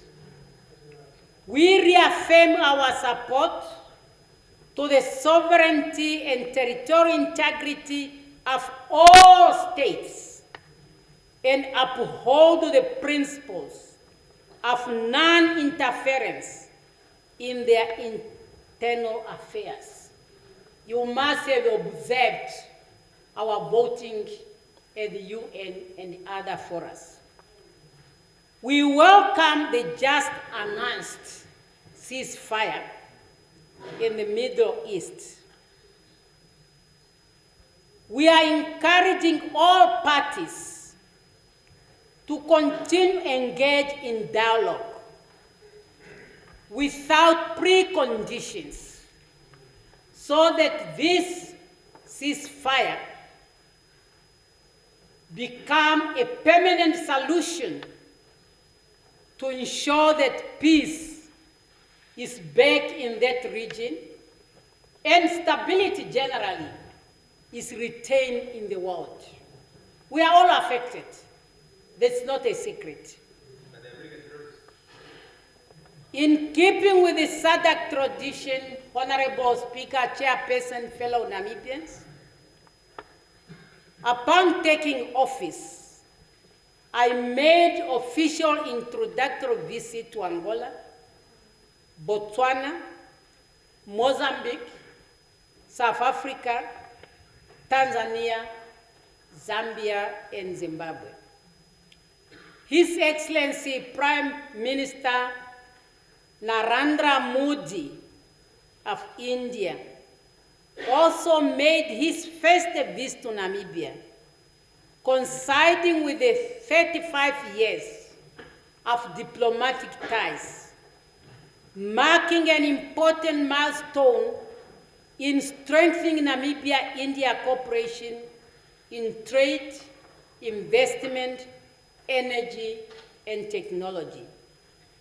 Equally important, I hosted President Duma Bok of Botswana during the second session of the Namibia-Botswana Binational Commission in Windhoek, where we reaffirmed the deep historical, cultural, and socio-economic ties between our countries and emphasized the importance of regional connectivity, trade facilitation, and coordinated development within the Southern Africa Development Commission and community and the African Continental Free Trade Area framework.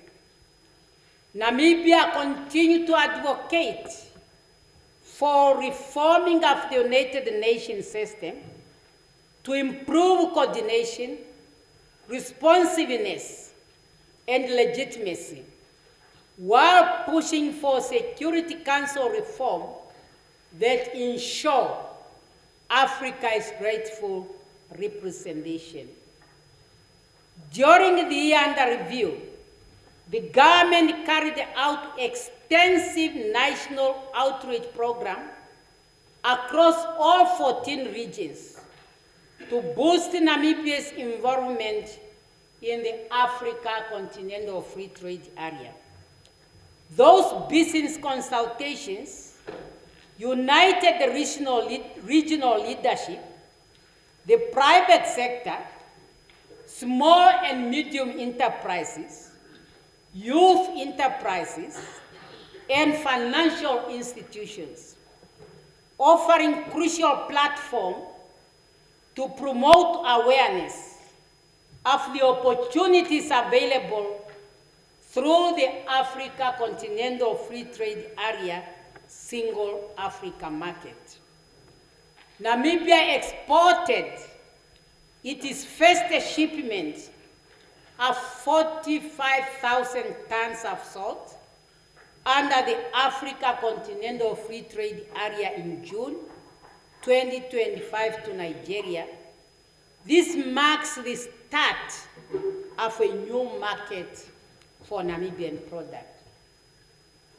Namibian businesses have gained market access for marula, essential oils in cosmetics sectors, mutton, and seal oil in China, dates in Canada and India, past in Zambia, salt in Nigeria and Ghana, and hides in Kenya. So those are the markets now open for Namibia businesses.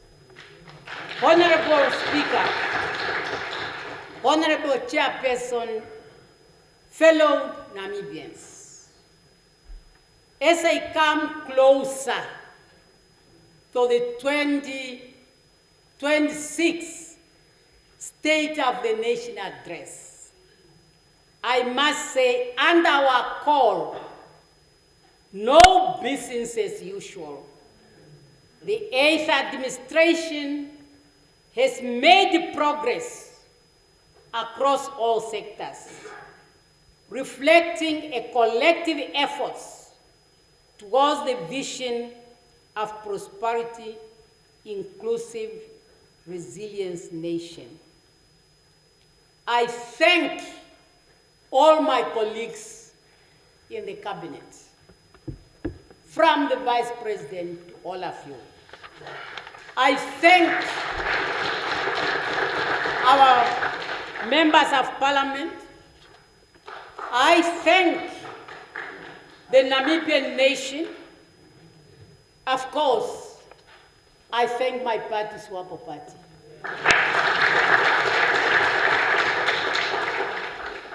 In all what we have done, oh, sorry, thank you. And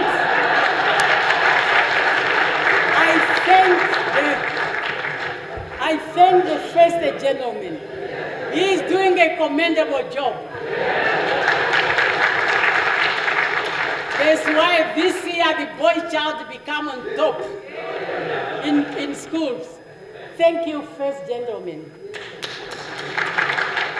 I said in everything we do, our focus is job creation in order to face poverty. I am glad to inform the nation that according to the records of the Social Security Commission, over 130,000 people were registered as new employees. It's their record. It's their record which is saying that. During the period under review, that's why they say.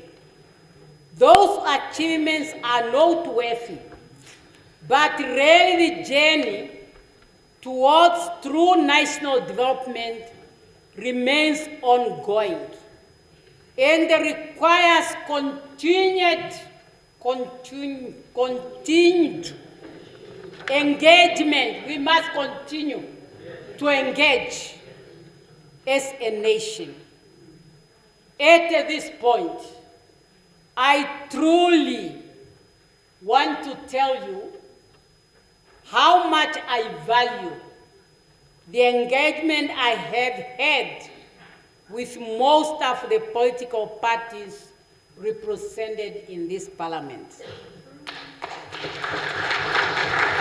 Some of the proposals you brought to the table are really helping us to move forward with our developmental agenda as a nation.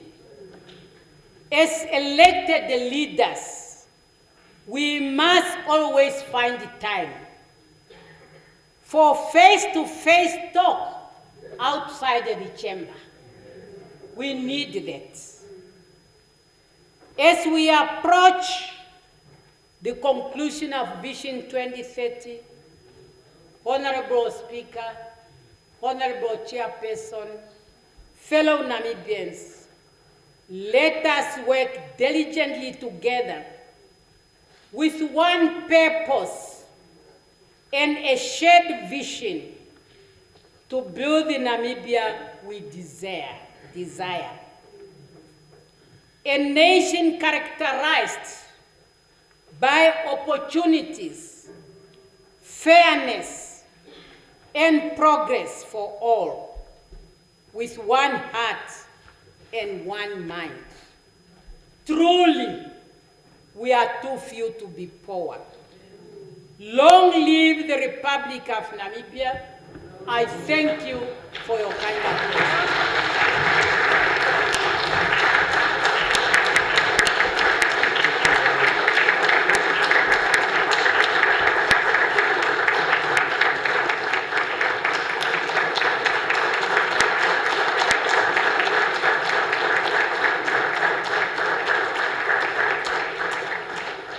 Thank you very much, Your Excellency.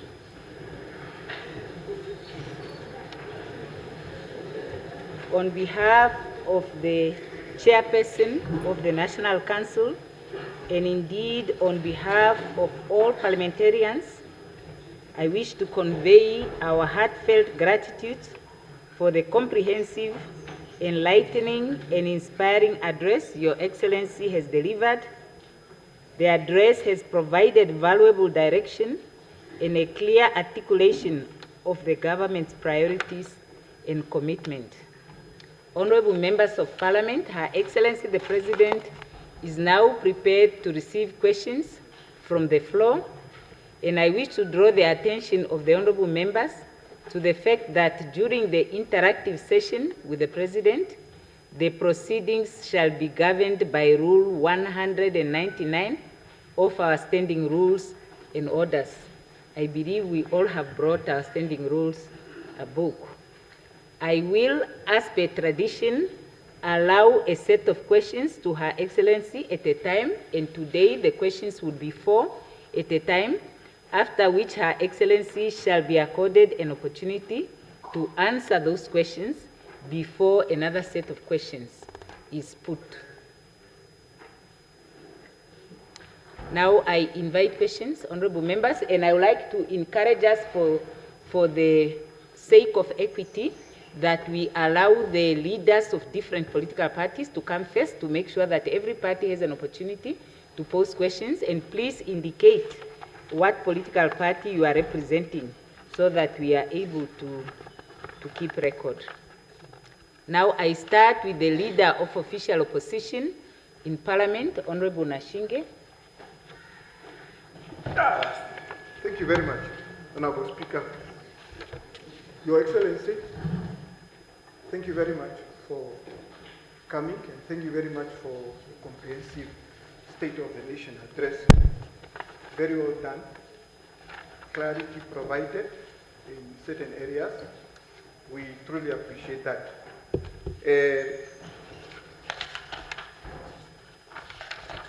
I have few questions that I just wanted to touch on behalf of the Independent Patriots for Change, the official opposition, but in the Republic of Namibia. Your Excellency, let me start with education. It's unfortunate that the tone has changed. I was looking forward to our motherly president shouting fees must fall, but now it's the other way around. But Your Excellency, the policy itself is well appreciated and welcomed, even though it comes with few challenges. Our institutions of higher learning were unfortunately unprepared by this progressive policy direction. With the current 30% pass rate that we saw last year, now entering university, some of the institutions in terms of capacity space, I can give an example of NAST. They are struggling now to provide sufficient space for the students. In weekends, for example, when they are writing tests, and probably towards the examination, the facilities or the halls that they have are not sufficient to accommodate all these students. Now, imagine the pass rate is at 100%, something that we are all desperate to see as a country, so that we have every child in this country finishing secondary school to university. Your Excellency, the institution, unfortunately, they don't have capacity to absorb everyone at this point in time. What concrete plans are in place to expand our institutional capacity in line of this ambitious and progressive policy? The other one will touch on a very important issue of corruption. Yes, agreed, all of us must fight corruption. But Your Excellency, unfortunately, and we are in agreement with you that corruption should be treated as treason. But fighting corruption, while the appropriation bill that is before Parliament comes with little money to support ACC in order for them to get their jobs well done. And we understand, for example, that a lot of investigators are leaving the institution. Replacing them on time and recruiting and perhaps having packages that are attractive to these colleagues becomes a problem. So, Your Excellency, this declaration on fighting corruption is really a political will, or it is really just politics? Because if that's the case, we should be able to fund anti-corruption properly so that they have no excuse in making sure that they execute their mandate and investigate and prosecute issues of corruption. On unemployment, Your Excellency, you promised 500,000 jobs, and I was counting here the numbers that you were giving us in your comprehensive address, and I think we are not even close to 5,000 jobs created. And the 130,000, it's quite interesting, and I think we should have a proper conversation so that we have a proper understanding. What is this number all about? Is it companies being registered that are dormant, being registered just because it is a requirement, and hence the number going up? So on unemployment, Your Excellency, I just wanted to understand as to which specific sectors, not those that you have highlighted, but in general as a country, have you and your team looked at to arrive at the 500,000 jobs that you have promised us? Honorable Member, can we have those 4 questions? Yeah, I'll finish so that now. We have the yes, the other one, Your Excellency, you emphasize on the economic diplomacy and foreign policy. Agreed 100%. But Your Excellency, unfortunately, the budget again that is before Parliament, much of the allocation is going to protocol, is going to expenditure, and it is also going towards international, the upkeeping of international missions. What about trade? Because trade is more important for all of us at home and abroad.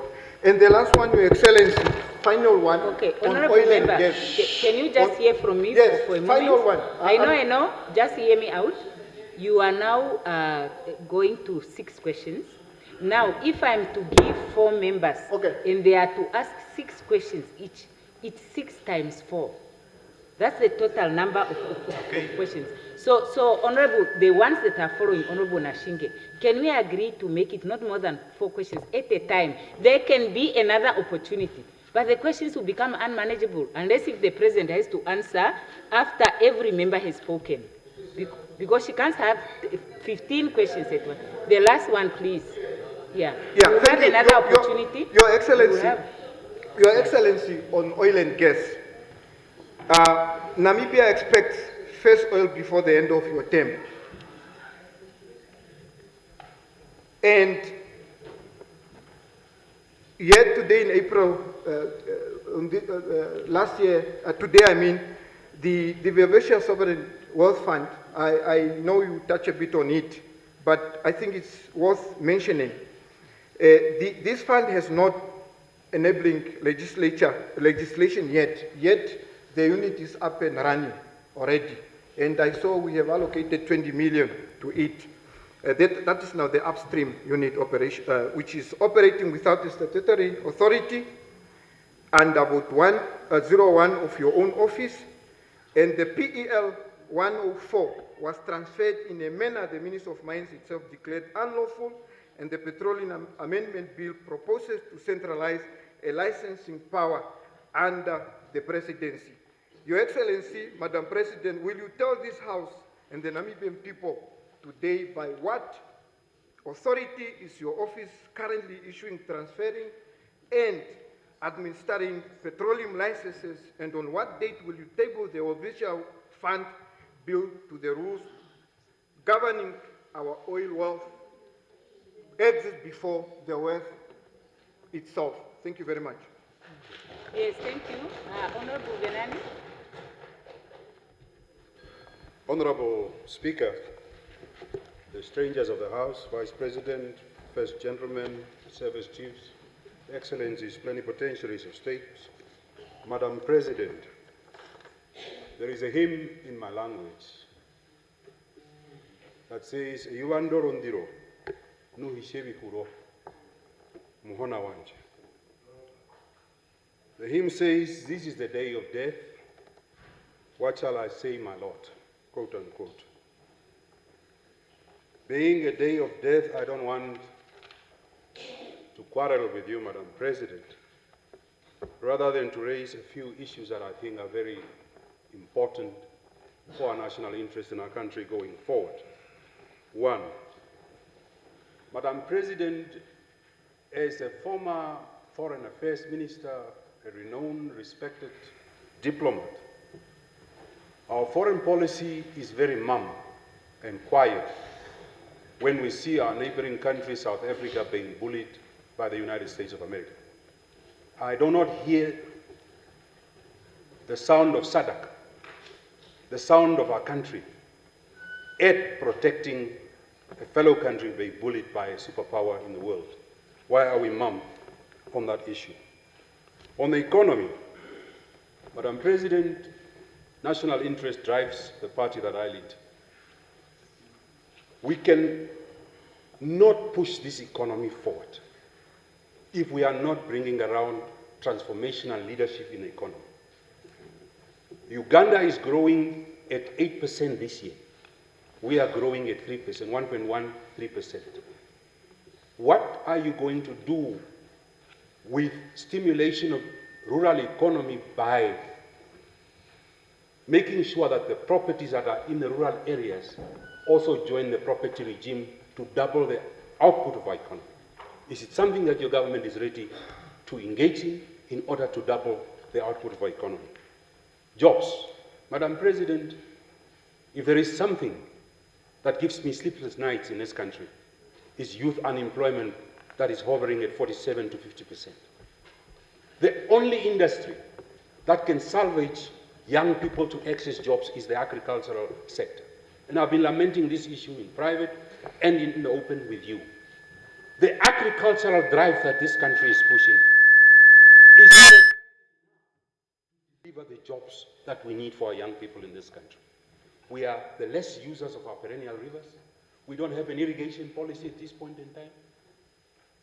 Madam President, will you be able to call your Brazilian ambassador in Brazil and tell him to give you a quote of 200 cattle, dairy cows, so that we open Vungu Dairy Center? Will you be ready to tell tomatoes farmers we have built a plant in Umsati under NIDA? Nothing is happening there. So can we drive youth unemployment in this country without really industrializing and revolutionizing agriculture? Third, joint declaration. The UN has declared a resolution on slavery, demanding trillions of dollars. As a person of your political acumen and record that has fought apartheid, why are you allowing Germany to practice apartheid atonement to the genocide victims of the Hereros and the Namas?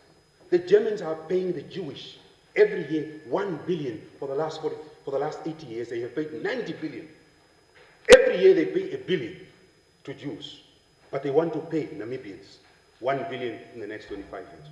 And how do you want us to accept the joint declaration if the Germans themselves are practicing atonement and reparation apartheid? And why is your government accepting that kind of apartheid that we have? At least 10% of that amount that they have paid to the Jews. Because more Namibians died than the Jews. Jews died in numbers, 67 million.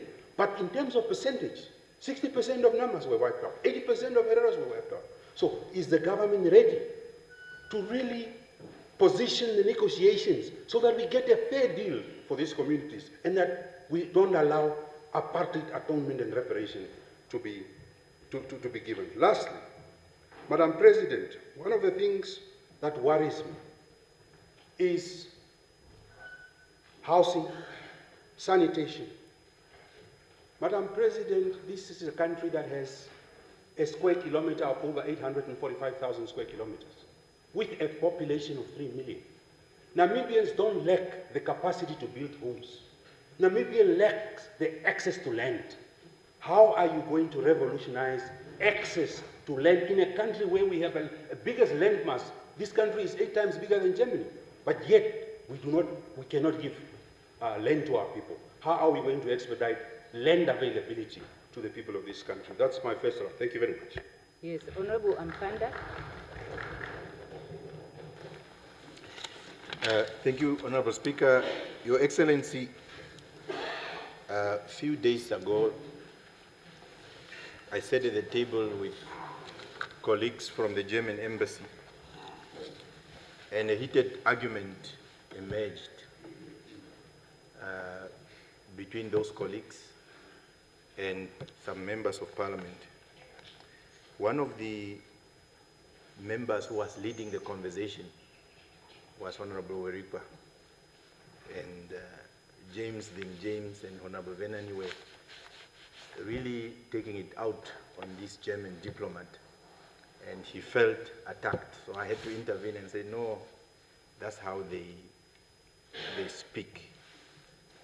I think Honorable Werikwa, if he was here to hear that the joint declaration had been reviewed, he would welcome that. I'm not his spokesperson, but knowing him in the conversation that we have had. But it's unfortunate that he would not be here when it eventually comes for it to be reviewed. But I guess that's our responsibility now. There was another aspect that Honorable Werikwa was quite passionate about. I don't know how we discovered it. Your chief of defense, if there's a visitor from another country and the chief of defense wants to to give a gift of a pen to another chief of defense, that chief of defense must go and ask for permission from a civilian. We are the only country in SADC where the chief of defense doesn't have a budget. Principals of school have budget. Councillors that are sitting next to you now want constituency development budget for them to manage. But the chief of defense of the country don't have that. Honorable Werikwa was championing this. I don't know how we're going to, but I think in his honor, I must put this in your hands and see what you could do. Once you manage to do that, I'm sure he will be very happy. There are just a few things that I wanted to get out of the way, Honorable Speaker and Your Excellency. President, we see your government. We see it. Optimistically and hopefully we see it. But it's still not clear. You can see a person is coming, but all your one. You can't really determine, but you can see at least somebody is coming. In that, there have been some good progress that your government have made, and we must record this, particularly in financial sector reform. For the first time, we are now going to require banks and executive and boards of banks to be 70% Namibians. We were run by foreign banks. So when we saw those regulations, we were very happy, and we want to thank you and your government for that as a step towards fiscal sovereignty. We also saw that the regulation with regard to the building society, we've been agitating for some of these things, particularly on housing. And you know the consequences of our activism when it comes to some of these things, but we're very happy that we see now those regulations that are being passed. We also saw that gold, you already mentioned it, I don't need to go in details about it. So these are radical interventions that we haven't done in 30-something years. Despite the zigzagging and changing of goalposts, we see that really the number of students that are enrolled in higher institutions is increasing. And why? It can only be that policy of free education. We see and we support what is happening with NAMPOS. We see what is happening with RCC, and we support that type of institution. So on the aspect of financial sector reform, we are together and we appreciate those interventions. That's why we are saying we see where we're going. The other aspect is effective governance. Honorable Ampanda, are you going to Yes, ask absolutely, questions? yes. Yes, can you Your Excellency, please you see, try? this is how I get abused. No, I have demonstrated patience. Yeah. I just want to draw your attention to the fact that you have to pose questions. Yes, I know, Your Excellency, Speaker. So on the other aspect, I only have 3 questions, Speaker, anyway. They are not 7. So on effective governance, President, we welcome the appointment of the minister in the presidency, Dr. Charles Mubita. We see him, I was very disappointed. He was telling the journalists that no, he's going to use his experience in exile so we hope it's not true, because there was no oil and gas in exile. So we welcome the appointment of the minister in the presidency, because that appointment solved 30% of our concern with this petroleum thing. By that appointment, so we no longer have 100% problem, we have 70%. So hopefully we will find each other on that. We also see that some other things, I'll jump to them in the interest of time. Now, Your Excellency, the former Minister of Agriculture was here, and he told us that the red line will be removed, the cabinet have decided, and the new minister never said a single word about the red line. So we want to understand what is happening there, Your Excellency. Are we coming or are we going on that red line? On the task force, we are very happy to hear that they've delivered their report, but we are actually wondering if you get a managing director of a private hospital to come and give advices on the public sector, would he give advices that are going to outperform the public sector, the private sector. So we're just cautioning, we hope we are checking those aspects carefully. Now, the specific question that I have, that I invite Your Excellency to, is that somebody that you know asked me to go and read a document called Agenda for Change. And I took that advice and I went to read, and I discovered that in that document, that particular person was actually part of the visit to several countries, including Jamaica, Costa Rica, and others. You are talking about business as usual. This parliament is business as usual. This document, this parliament, you can't even find researchers, you can't even find, some members, apparently they cannot find toilet papers in parliamentary toilets, but that's not my issue, is that the institution as a whole doesn't function. But when you read this document, Agenda for Change, since 1995, 31 years later, I realized that the problems that we are complaining about were already identified in 1995. Your Excellency, do you still stand by the ideals and proposal in this document? Yeah? Do you still? Because in this document, it even speaks about a Parliamentary Service Commission that we are stuck with. Do you still, and will you assist us in accelerating the Parliamentary Service Act going forward? The second aspect that I invite your input, Your Excellency, and this is a very serious thing, and this is a test whether we are going to work together on corruption as treason. Your Excellency, the contract of the Director General of the ACC and Deputy are coming to an end in June. There is no process. Apparently, President nominates, following what procedure we don't know, and Parliament appoints. So let's assume Your Excellency brings the name of Nandi-Ndaitwah, very competent, very qualified, and the name comes to the floor. Yeah, very competent young person, and that's the name for Director General. What is going to happen?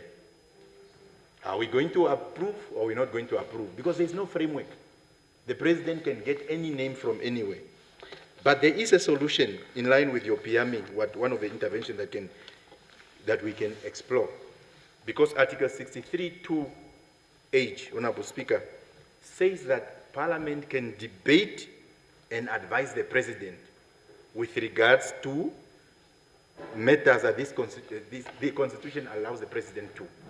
So Parliament can debate in terms of Article 63 and make a submission to the President that these are the regulation and framework on what are we going to advertise, who's in the interview panel, and how does the President deal with this nomination going forward. Then, once that has happened, Article 32(5)(a) says that the President by proclamation can, what is the word wise? By proclamation, you can legislate, and those framework and regulation can become law. Is the President amenable to those options? Of course, the other option includes Section 30 of the ACC Act, where Prime Minister can draft regulation. Because this can't continue. We will come and fight each other again. And your PME says pragmatism,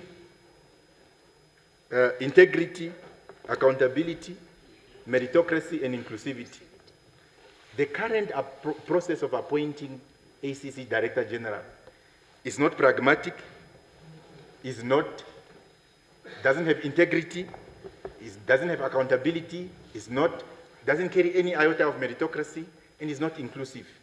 Is the President amenable to those ones? The last one that I'm submitting, Your Excellency, we care very much about our President. And because we care about our President, we also do a lot of investigation. And there's a lot of people out there who do things in the name of the President. And second last, I want to ask, is the President perhaps aware of a company called Vena Jamestones and Mining Pty Ltd, or Petron Vena Energy Pty Ltd? The last one is that, what is the President's view on extending SONA, question and answer, from a 1 day to a week, perhaps so that we can have robust conversation and clear out all these things. Because the Constitution and the rules actually doesn't say what we are doing. We are just trying to accommodate. It doesn't say party leaders. It says members of parliament. Yeah, and I know in 30 years, the other side doesn't ask the question from the president, including those that have never seen the president. But we could open up an opportunity for them to also articulate and engage and congratulate their president on the good work where the president is doing very well. So we are not asking for perfectionists, but we just want to understand where are we going, what procedures for meritocracy are we doing. Other than that, we wish you all the best. We wish you a good health, and we want you to be in good health. That's why we were asking the Prime Minister about those diplomats when they were giving you glasses. We thought it's alcohol. So because we care about you and we wish you all the best, and thank you very much. Yes, honorable members. Now I will receive one more set of questions from Honorable Kandorodu, and we give the floor to the President to respond. Thank you so much, Speaker. Your Excellency, thank you and welcome to the House. At least for the first time I'm seeing the other side of the House is full. I hope every day was a SONA day. Yeah, Your Excellency, last year you relieved our youthful Deputy Prime Minister, and up until now you did not brief the nation why did you relieve him from his duty. I thought you will bring it up today because I know the prerogative is yours to hire and fire, but you have to do that and brief us as the nation. And also, we still want to know the issue of the oil or EPL 37, oil block 37. What is the situation about it as we stand right now? The next one is on AgriBank. Agriculture is a very important sector of our community. Now we have these banks created by the state, run by ourselves. It's a national bank, however with limited mandate in terms of assisting previously disadvantaged community. However, the issue of affordability due to natural phenomena, it cannot help them to prosper. So why can your administration help to create a certain leg within AgriBank, which is a commercial part, where we can start trade money to the farmers and to any other person, because all the other banks are foreign owned. We try to have our SME, but that's another story of another SONA.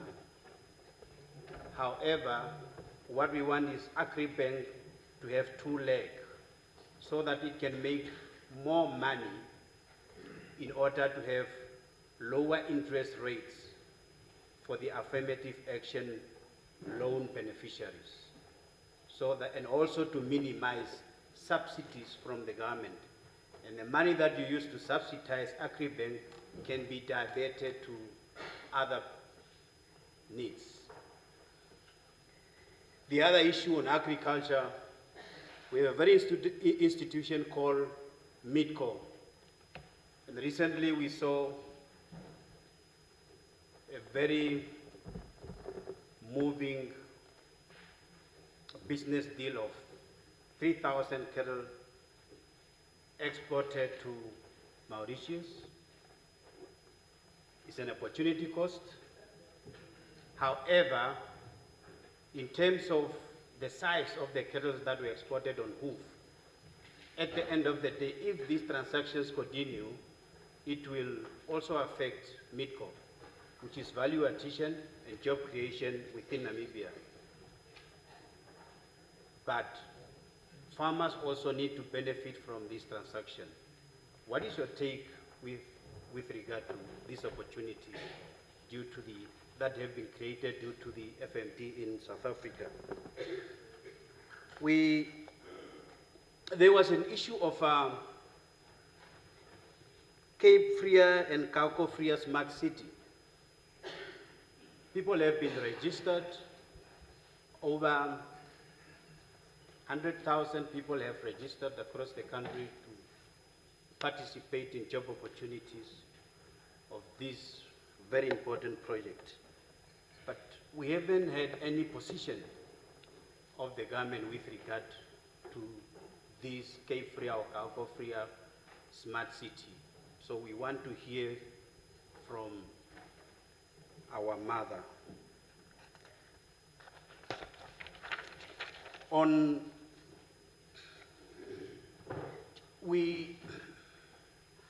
I always want to represent the minority. And I don't like somebody else to be oppressed. I take it personal. We have Ovademba communities in Ruakana district, Omusadi region. They have been fighting and crying to be recognized as the traditional authority. Why are they being deliberately enslaved by the government under Ukologati traditional authorities? They cannot be recognized. They tried, but we have very good example. You go to Oshinene, we have Damara communities staying at one locality called Okahungu, but they've been recognized. Just one or two villages. You go to Aminu's constituency, there are 3 different traditional authorities: San, Bagalagadi, and Ovaherero traditional authorities. All they have their own different authorities and operations. But for Vademba people, why are they being kept under Ukologathi traditional authority? When are you going to recognize? Recently, you just recognized Pastor community, a similar minority also. So, after a long struggle. So, can you give and hand over what the Ovademba community deserve as a community? Finally, Honorable Member. Yeah. Okay, finally. Yeah, finally. It's now 7 questions. Okay. No, not secondly. Finally, Your Excellency, just to emphasize, to amplify on the issue of housing and plots. Our plots and housing is very, very expensive in Namibia. And we are talking about housing, providing better housing. Then, in addition to that, we have to pay a car that costs 1 million, we pay in 5 years. Land Cruiser, V8, 5 years, 1.2 million, you paid off. A house worth 800,000, less than $1 million, you pay over 25 years. What will your government do to make land and housing affordable and also to shorten the monthly payment or the agreement for owning a housing bond with the commercial banks? I so submit. Thank you. I now invite Her Excellency the President to respond to the questions that were posed.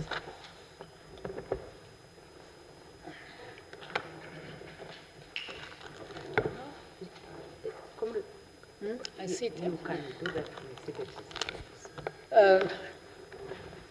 Thank you very much, honorable members, and thank you for the questions, the concerns, and inputs that you have made. The leader of the official opposition, your first concern is the students and the capacity of our institutions of higher learning. What it really tells us is that when we were putting up our institutions of higher learning, it was like we are planning for failures. However, we have to change that. I'm saying this because now that we have many students who have progressed, and because now no Namibian child is deprived to proceed to institution of higher learning, there is no more space for them. So we are now working on making sure that we have to create that space. That was a discussion. We had it as the Minister of Education. In fact, at one point I say, let us put them in the tents so that we can build the infrastructure. That was my, you see, because I said we cannot prevent people to proceed because there's no space at the next level. So what I'm saying, we have to work with those institutions in order for them to be able to take up everybody who's coming from the system. Just the same way we say, as they are now getting out of the system, they should not just become job seekers, but they should also become job creators. I'm saying this because someone was asking if now I'm giving this opportunity and I'm not creating jobs. No, I give you the skill, create jobs. I cannot say I will not train you because I cannot give jobs. The skill comes first. So that's a concern. We have learned, we have to address it. There is no way we can stop the process we have started that will encourage students to proceed. And then now the issue of corruption and the issue of supporting the Anti-Corruption Commission. You know, for now, maybe we talk about not having money, but really fighting corruption in the real sense of fighting it is not making millions and millions available. Unless you make millions and millions available for psychological change of our people's mind who are involved in corruption. You can put all your budget in the anti-corruption, but if people are not changing, that will be a problem. So we really need to work on, that's what I say, we need a serious psychological mental reform in Namibia. We cannot really be happy to be seen moving up in terms of being a corrupt country. So it's really sad, it's embarrassing, and we need to work on it. Yes, the Anti-Corruption Commission is our institution, we have to fund it, but we should not really hold the view that the more money we give to the Anti-Corruption Commission, the more we are going to fight corruption. Corruption has to be fought within ourselves individually. So that is really the thing. So it's a will, it's really something that we need to happen, that we must fight corruption, we must stop it. It's not just a statement, it's real, it's real. So that's why since we came in, there were quite a number of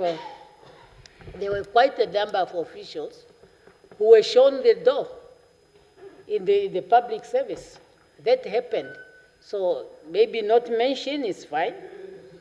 Huh? Yeah, sometimes we also, yeah, but it happened. And there's a lot of work which is going on. And then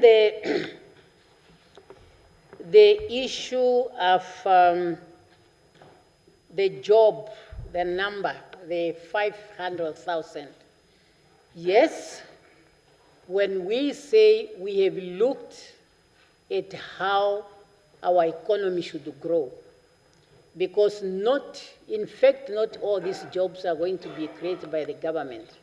So they are going to be created through the growth of the economy.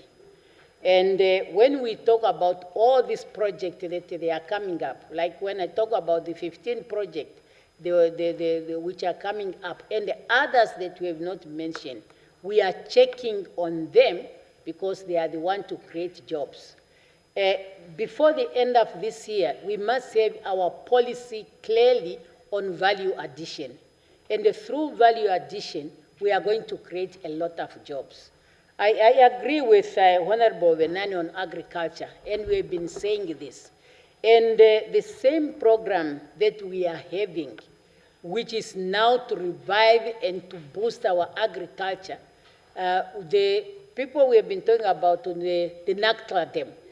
So finally we got a farmer there. We bought that farm. And we are going to utilize that farm.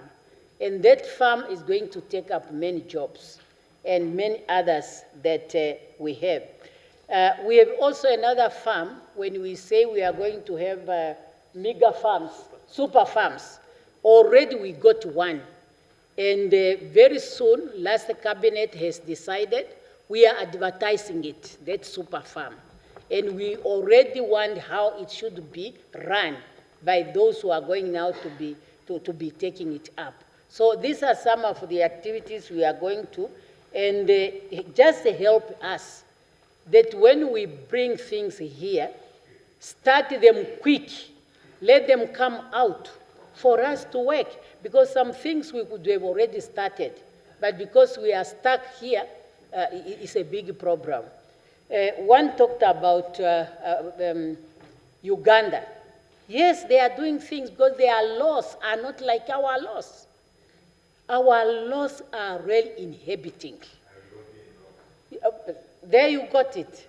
The example I always give, you cannot develop a country when you are working 8 hours a day.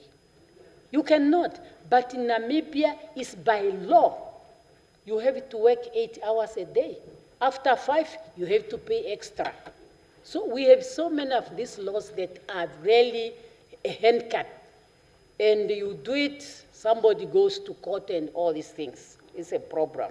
And then you start spending more. But we will. That's our idea. Just give us that space so that you'll be able to deliver the 500,000 jobs come 2030. And then the budget for the Ministry of International Relations and Trade. You see, you are saying much is spent on diplomatic missions, while the president has decided to put trade to the international relations, because trade promotion is part of economic diplomacy. And who are the people who are doing that? It's those who are in diplomatic missions. So they are doing exactly that. However, now, at the diplomatic missions, that's where you can attach a trade attaché. And when there's a trade attaché, now with a deep understanding of trade, their work is to attract investment into the country. So you will not get outside Namibia to say a trade whatever. They are going to be part and parcel of diplomatic staff. Even now they are. It's only they were maybe attached by the Minister of Trade and Industry and so on. So that is really why we have put it together, so that they can all market our country. And then now the issue of the fund.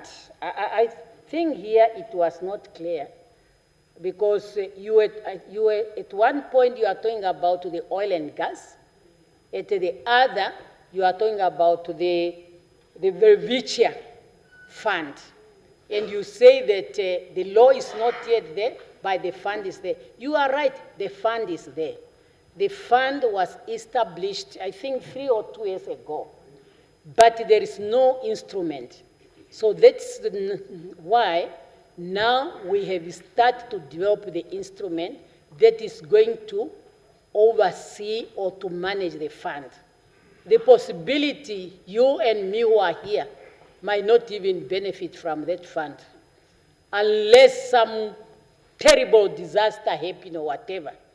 It's a sovereign fund that can even be opened 50 or 100 years from now when the country is in a serious crisis and you want to save your nation.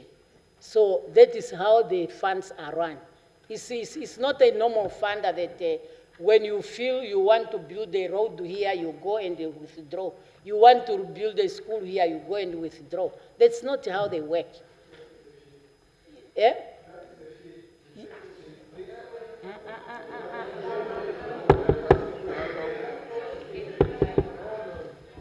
Are you done? Can I continue? We'll go home. Okay, then we are talking the same thing. So that is really the fund that's coming. The law is coming. As for the oil, I've talked about it. We will have to get our maximum benefit from it. Already, really, there is a delay that has been created. It is created because, of course, the unit is working. It's working very hard. And as I say, they are working under a team of these ministers. So much of the work that we are doing now is mostly engaging now this total energy that is getting into negotiations. And that's why I have to ask for support from those who have experience, and the support has come. But definitely, I have to tell you, honorable members, your debate here and the delay is really something that's why I say the team can come and then you have a discussion. So that will be better. Because we lost a lot in this process, but there's a lot good that we want to do for this country. And then now the Honorable Benani about our neighbor. We might not have maybe made notes that you talk about, but we are in contact. We are in contact with the South Africans. I had, that's why when they even had the G20 summit, they selected a few countries that could attend. And in our region, I think there were only two, Namibia, one of them. And it was during that time that we had also very serious discussion on the matter. And we continue to be working with the South Africans.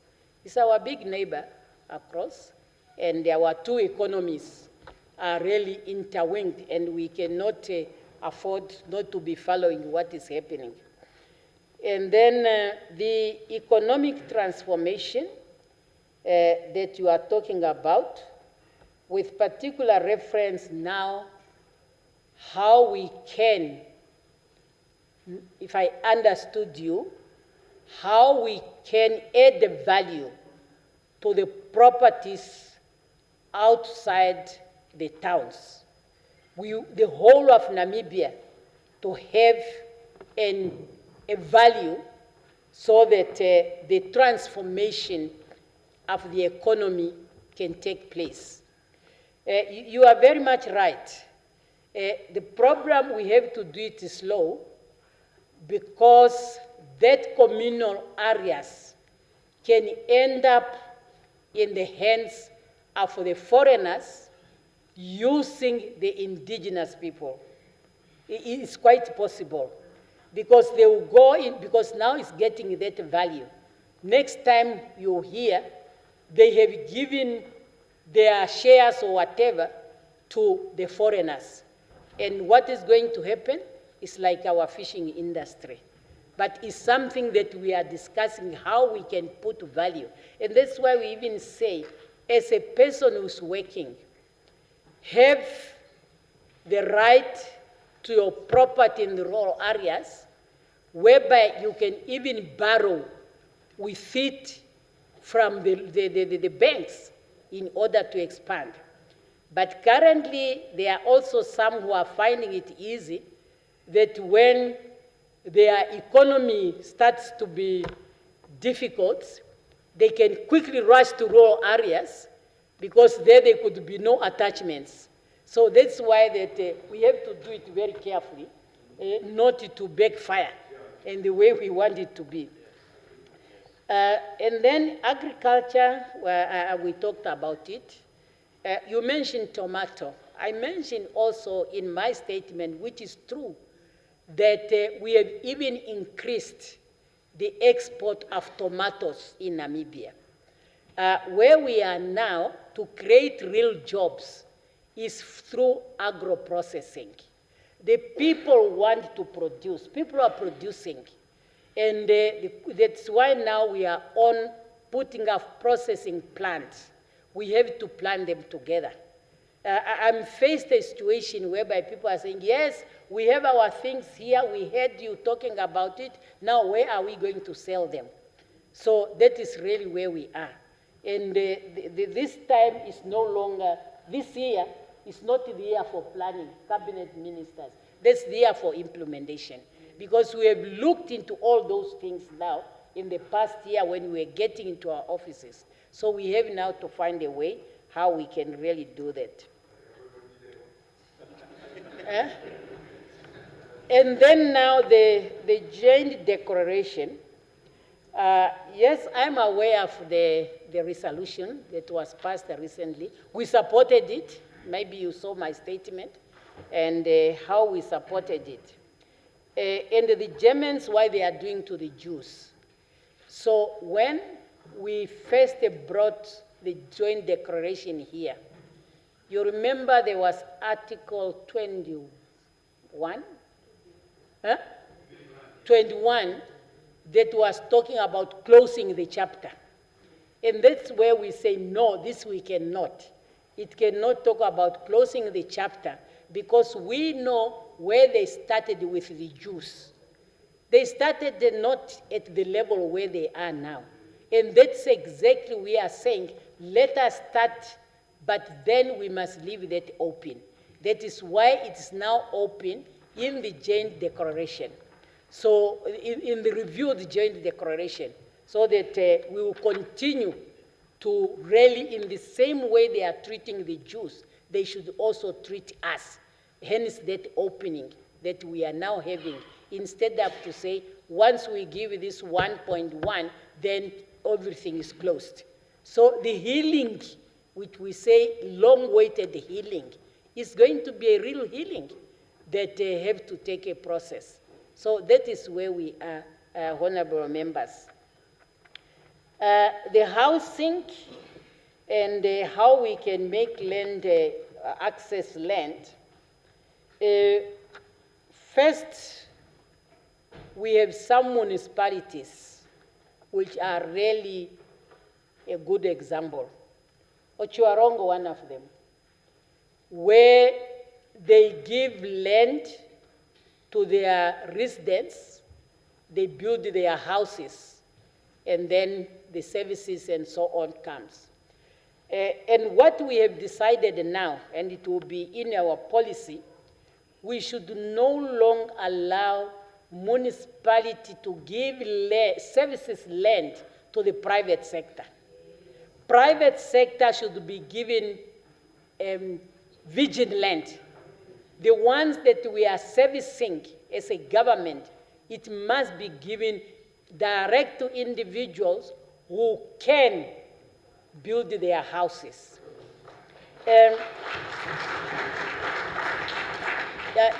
In fact, it's a pity in Namibia we don't have a housing, snabokol, what do you call it?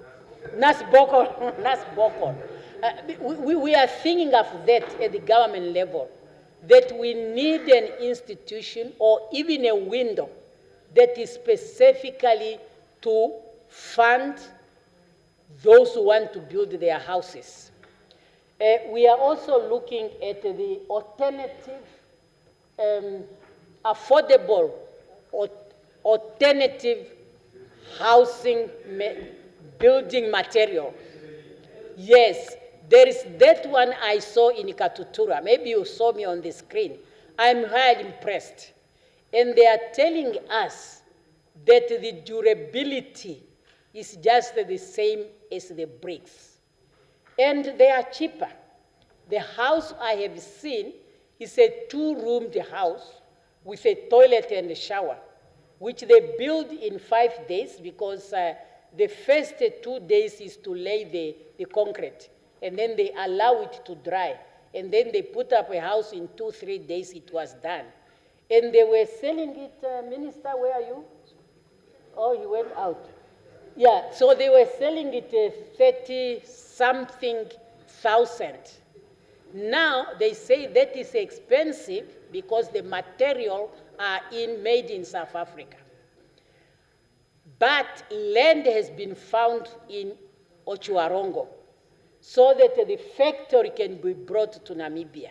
So once we bring the factory, then it will be cheaper. So we are doing all these things so that people have access to land in order to build their houses. Honorable Mpanda, thank you very much for your conversation with the Germans and our departed comrade who was leading there. We all know that. But I don't, some of the things really might be. The Minister of Defense says, you said no budget for corporate gifts. No, corporate gift for when we have them in our institution. If it's for the office of the president, it's the office of the president. If it's for whatever, for whatever. So, but it's something for the commander-in-chief has to check, and please don't bring it here. Should you find anything related to people in uniform, come to the commander-in-chief here, and then, yes. And then the commander-in-chief will be able to address issues. So you are free to come at the office there. The house is not closed. As you used to come there, it's still there at Auckland Park.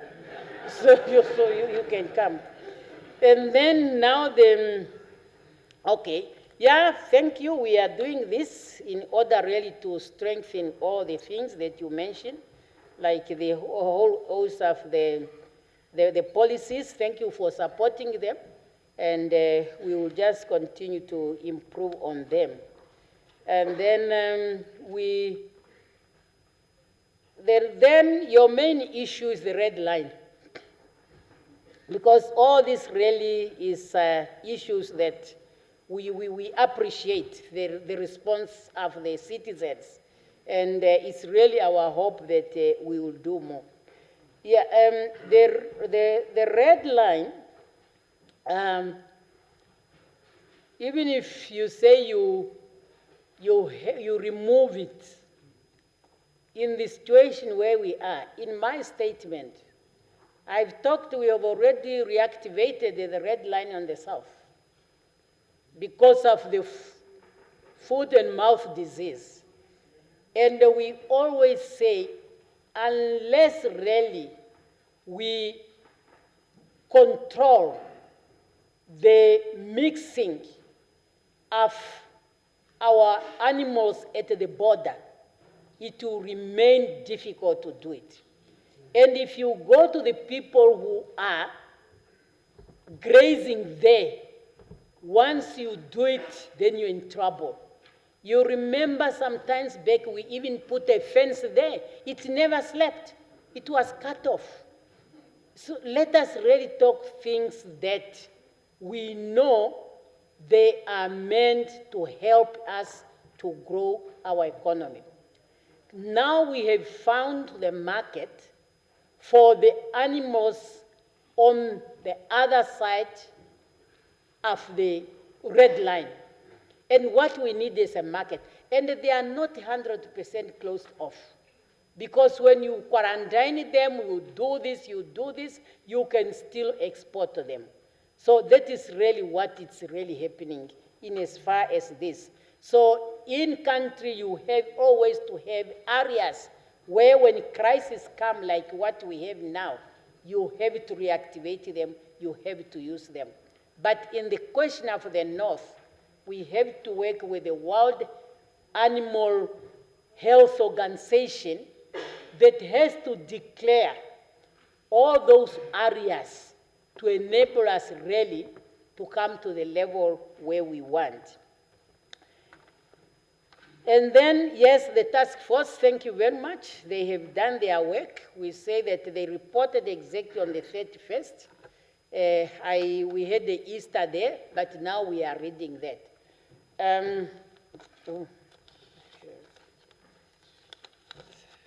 I'm being helped. Yeah. Oh, okay. I have to check.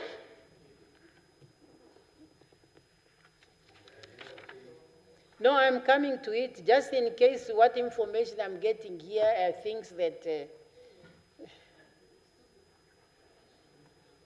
yeah. Okay, and then agenda for change.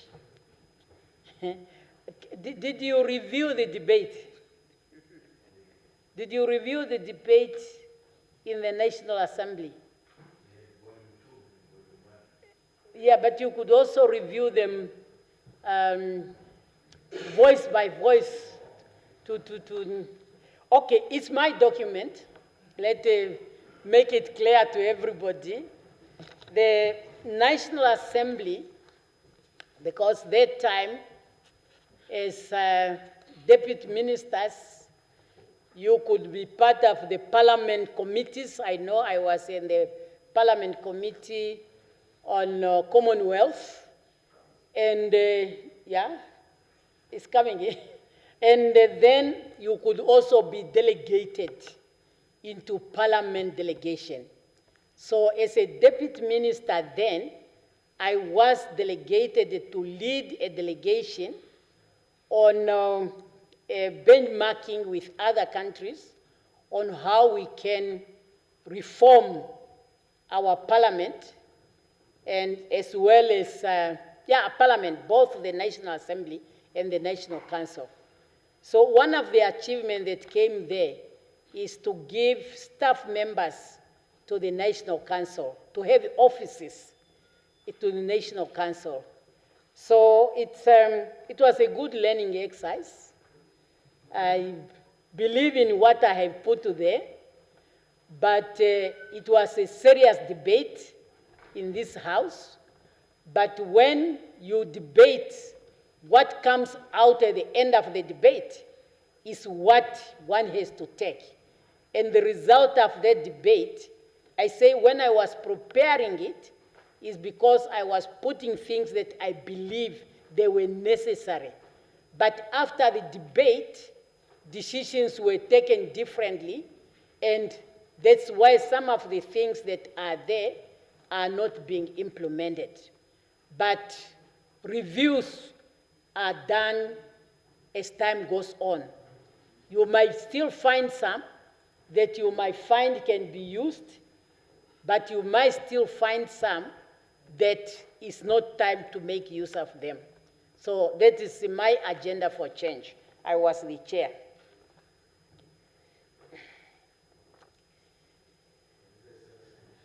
Yeah? Yeah, no, the ICC, the appointment, and the parliament, no, you asked things which are in agenda for change, including that. So I say, if you are going to start debating it, because some of the things when we debated, they were not found to be appropriate. And as a member of parliament, National Assembly, I become part of that decision. Yeah, but that was my report. I owned it, presented it, the final came out, I owned that final as I was part of the debate. Yeah. And then the issue of appointing the Anti-Corruption Commission director and what are the procedures. You quoted the Constitution there or maybe the Act, but remember now, the last word is advice. And underline that. You can advise, but the final decision, as a person who have been advising, I know what is advice. I do my professional work. I advise where I can advise, but the final decision is for the one that has to carry it on your head as the process is going. So please remember that. And so the issue of the companies that you are mentioning, but if you can say, you say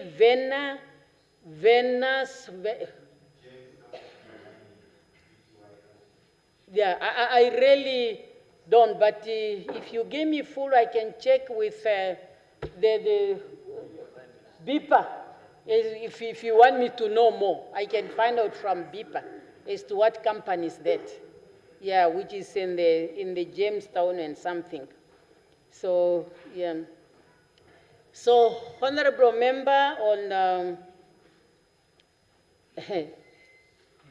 you are asking me, I have appointed so many ministers, and nobody even asked me to come here and report why I appointed them. Now I appointed the Deputy Prime Minister, and now you are asking me to come and say, why did I relieve? That is between me and the officers I'm appointing. So that is really what it is. You asked the LP 37. Is this the same thing that was in the paper? I don't know. That is, you asked it. Is it the one which was in the paper one time back? And to tell you, that was the first time I was also knowing about that issue.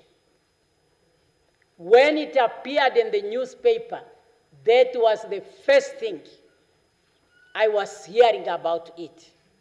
So where it is now, we are finding out what really happened, because now it has been brought to our attention and we have to find out. But in all fairness, I learned it first time when it came in the newspaper. I did not know anything about it. That's the reality on the table. And then you come now to Agribank. You want it to become a commercial bank.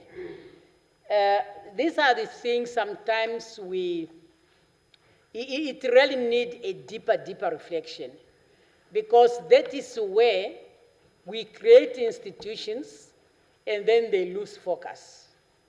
You can have your institution that is meant maybe to help students who have not made up in whatever. Next time you hear you want to have a university.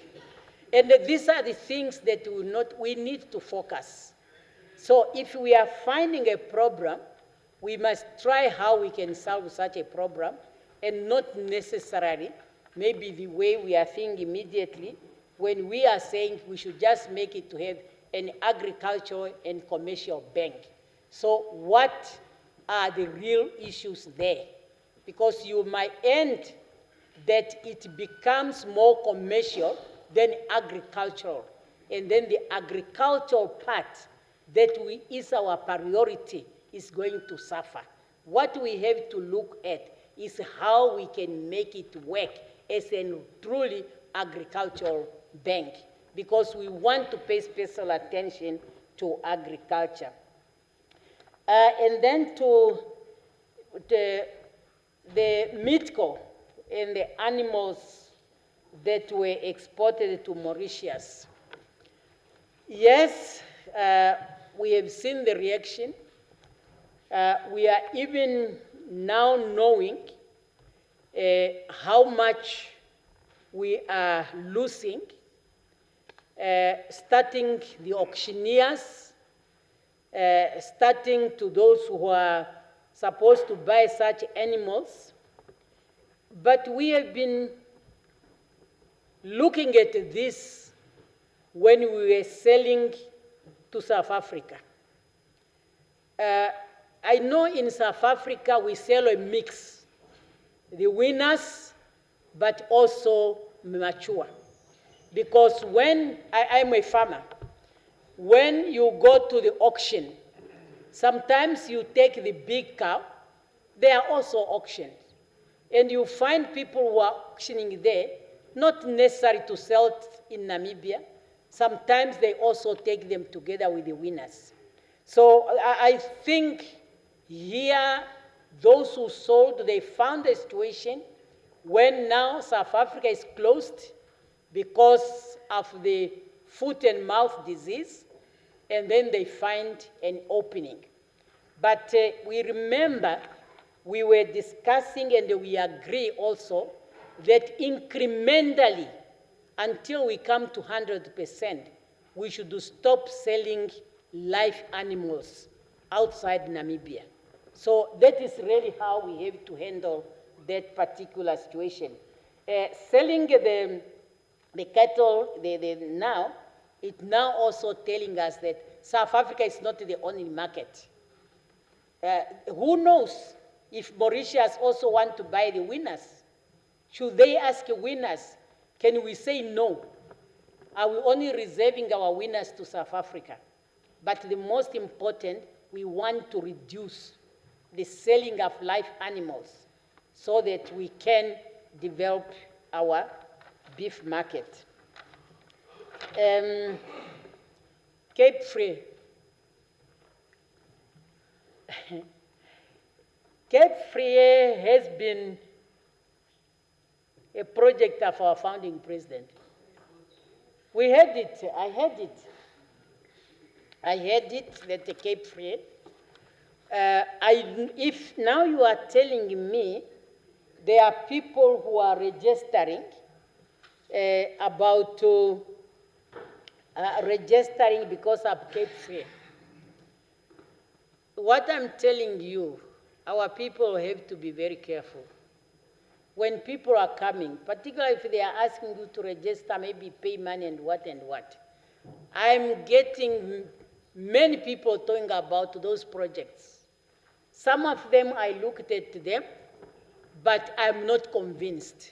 But Cape Free has been on the card since the days of our founding president. So if we can get a credible investor in this project, we will do it. I would want to have a city created during the time I'm the president. I will need to see that. But I have to be careful when people are coming so that I cannot deal with people who, after analysis, you realize that nothing tangible will come out. So that is really what, now I've learned something that some people have registered. I hope they did not give their money. Just like when you talk about people using my name, Namibians don't allow my name to be used. If a scam, they are scams. They are scamming. Please, if you hear that, double check with me or the minister in the presidency, and then you get the information. Those scams, you know, nowadays with technology, and you are doing it just with good intention. You go to a meeting, you go away, and then somebody comes, stand next to you, taking a photo with the president. Next time when you come, no, I'm a friend to the president. Can you see the photo? So please, don't take those things. We are just, sometimes you are just taking a photo. It's a public relation. Can you raise somebody come and say, take a photo and say, no, no, no, no, no. It's no good. But remember those who are abusing such courtesies. Then the issue of Ovadimba.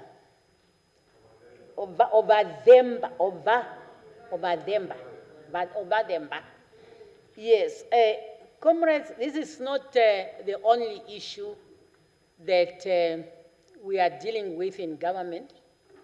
There are quite a number of communities who want the recognition. Yeah. No, there are quite a number of communities who are looking for recognition, and they are looked into in accordance to the situation around by different conditions that are involved. In fact, the ministry responsible is doing a thorough analysis of the law, and particularly Kozongwizi Commission report. I think it was maybe many things that could be useful in solving some of this dispute. We have not really looked into them fully. And currently the ministry is working on that. That report can help us a lot in handling the traditional issues. So, including the specific question that you have raised. And then I think the housing and plots, okay. You compare now the time of paying off your loan when you are buying a house and when you are buying a car. If there is a law that is dictating that, that is the law we need to review. But also remember, if you can pay your house cash, you can pay it. I think the bank will not refuse you to do that. Yeah, it is true there is some unfairness because the banks knowing that a house appreciates when a car does not. That's why they have put up that 20 or 25 to be a cutoff, but not necessarily that it's a must.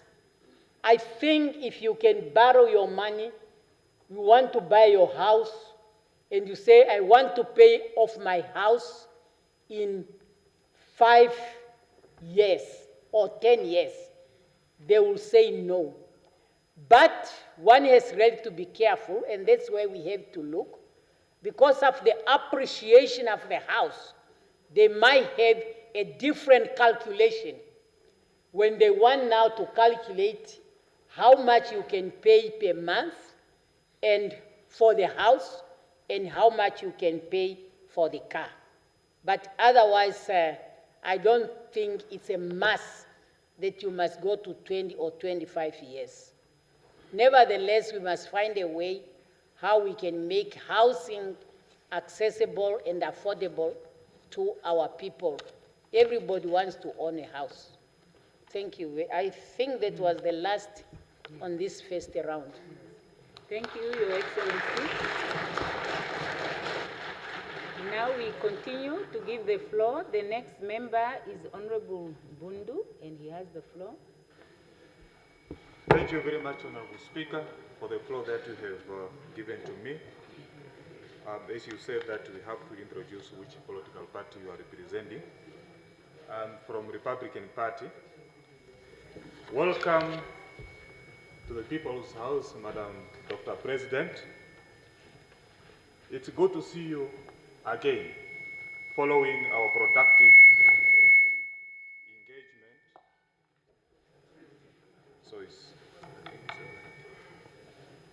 Our productive engagement at the State House last year. Your presence here affirms the spirit of accountability and democratic leadership. Welcome once again, Madam Dr. President. Honorable Speaker, Honorable Member, fellow Namibians, allow me to direct the following question to Her Excellency the President. Question number 1. Namibia remains vulnerable due to reliance on imported fuel from Europe, particularly during geopolitical conflict. What concrete negotiation or agreement is your government pursuing with Angola to secure sustainable regional fuel supply, and by when can this come reality? Question 2. With unemployment and housing crisis reaching levels that threaten social stability, do you consider declaring a national state of economic emergency? If not, how do you justify the delay in treating this as an urgent national priority? Question 2.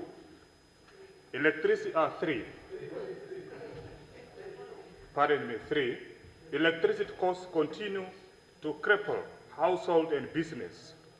Will your administration commit to immediate regulatory or subsidy intervention to reduce tariffs, and what is the exact timeline for measurable relief? The last one, question 4. In light of increasing public concern over governance and economic direction, what binding accountability mechanism are you willing to subject your office to ensure that major national resources such as oil, energy, land are managed transparently and in the direct interest of the Namibian people? I so submit, Honorable Speaker. Very good. To the point. Honorable Karonda. Thank you very much, Honorable Speaker. Thank you also very much to the President. Welcome to the People's House. I represent Swanu. The Swanu yet 2 years. I represent Pashi. I have a few questions, Honorable Speaker. Let me deal with the easy ones first. The veterans of the liberation struggle.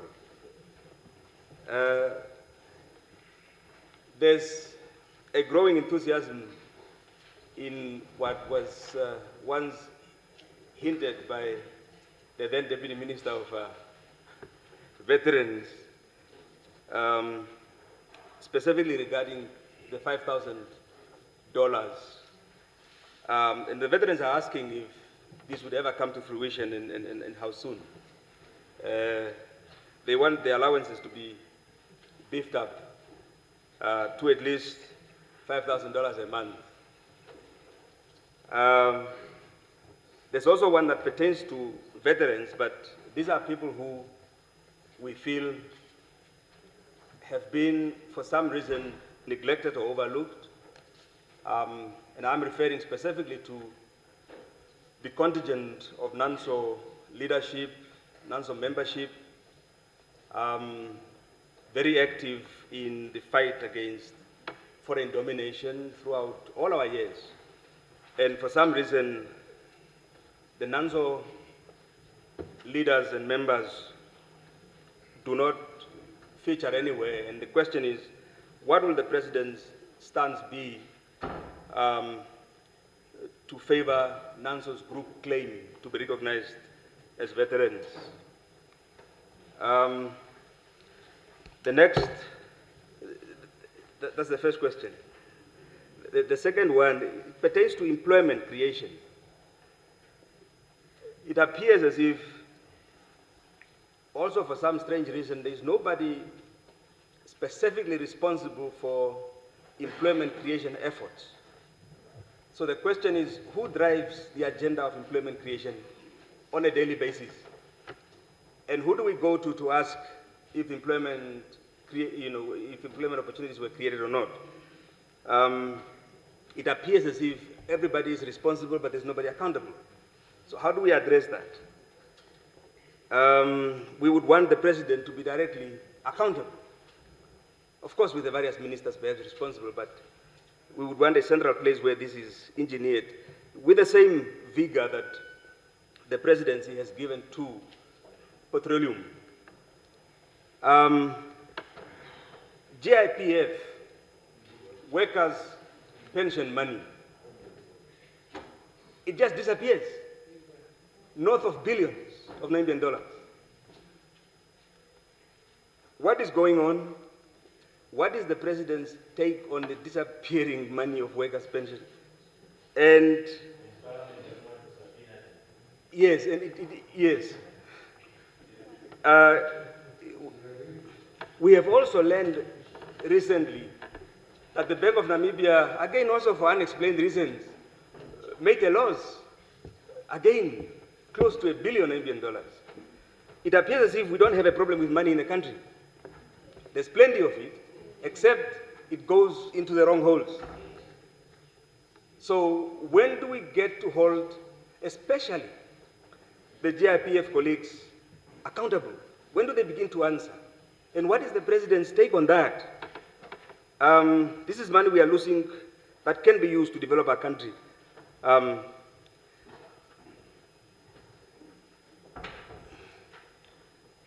The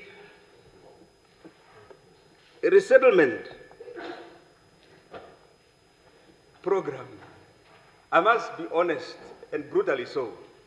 I think the resettlement regime, Comrade President, is one big fat joke. It's a big joke. You see, recently I spent about 5 days in Yocholonjuba. I discovered 7 farms, one of which was purchased by government as far back as 2019. 2019, there's nobody on the farm except illegal grazing people there. Nobody on the farm resettled, and the infrastructure is beyond damage. Now, we paid money to acquire the farm. Nobody is resettled or has been resettled there. So what exactly are we doing? That's more than 7 years. So resettlement is one big fat joke, and I think if there's seriousness about the resettlement, I would seriously call on the president to address this problem because it affects black people. You see, and this is one thing in our country. We somehow do not want to call things by their name. You see, when you talk about the rural economy or informal economy, you are not talking about anything else other than black people and the black economy, the excluded majority. When you talk about resettlement, it targets black people. We are too lazy to assist our own people. Even the laws that we talk about are so designed to oppress our very own people. Look at the banks and how they operate. They will not give you money because you are from Kachinakachi or wherever. They can't. People who live, there's nobody who's there who's white. So you can't access capital because you are black. We are just being discriminated against in a very polite kind of way. You see? Now, on the calling of names still, and this is not a question, I've always wondered why a revolutionary party like SWAPO would develop a romantic relationship with a brutal regime like the US government. I don't understand. What this post-colonial romance that we have with the US, what informs that? These are the very people who blocked our independence. But today, we suck their tongues. And we have them here building the biggest embassies, and we continue to treat them like friends. But look at how they treat our friends. And I'm glad that the president made reference to Cuba. There's likely to be a genocide right there because of direct actions of this brutal, bloodthirsty regime. Look at what is going on in Palestine. Look at what they did to Gaddafi. But this is the history of the black men and women.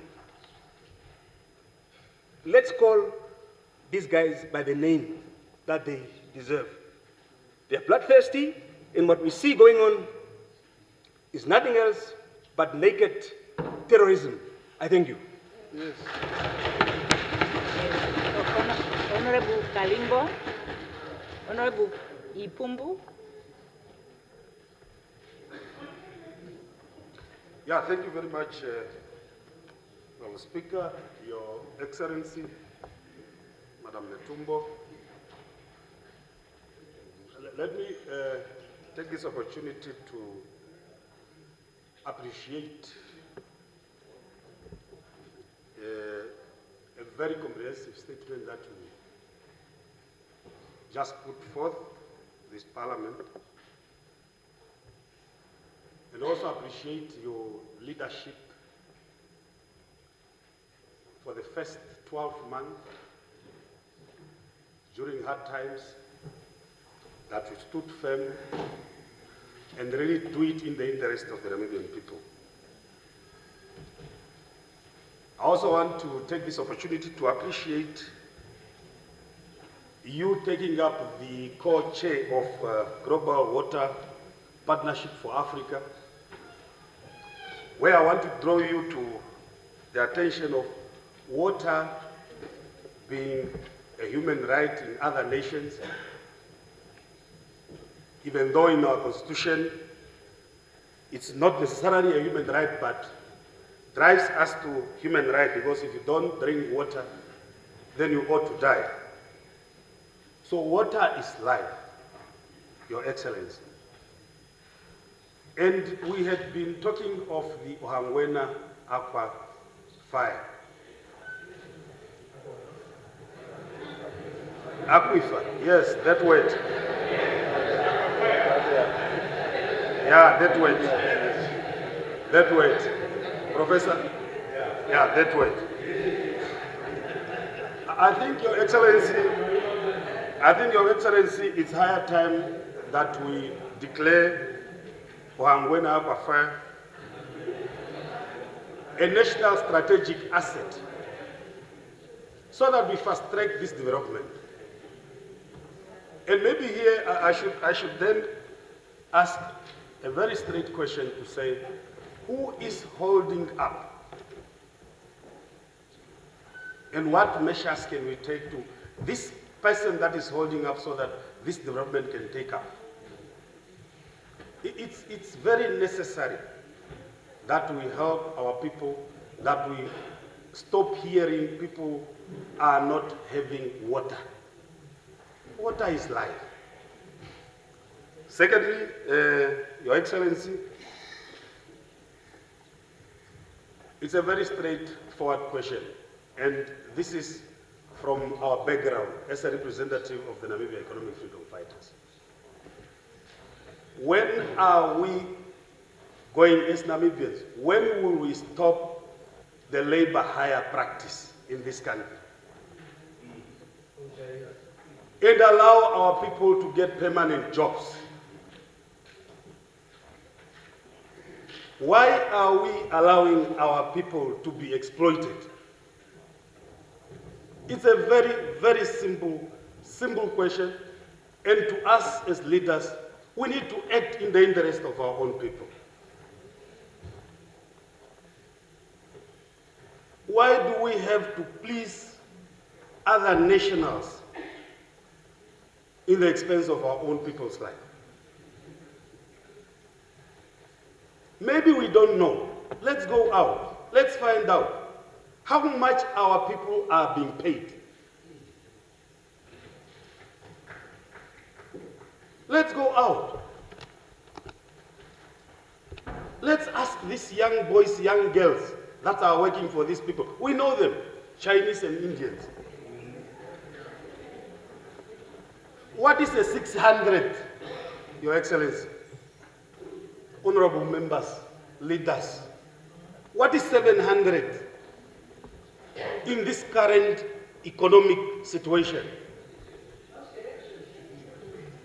the question remains, when are we as Namibians going to fight this labor hire practice so that we end it in this country? I think let's appreciate also the leaders who have already posed questions. I had like 7 of them, but since my colleagues has already posed those questions, Your Excellency, let me submit my question. Very good, thank you. So, honorable members, I want to appeal that I just give the floor to all the other members who have not spoken, who are on the list.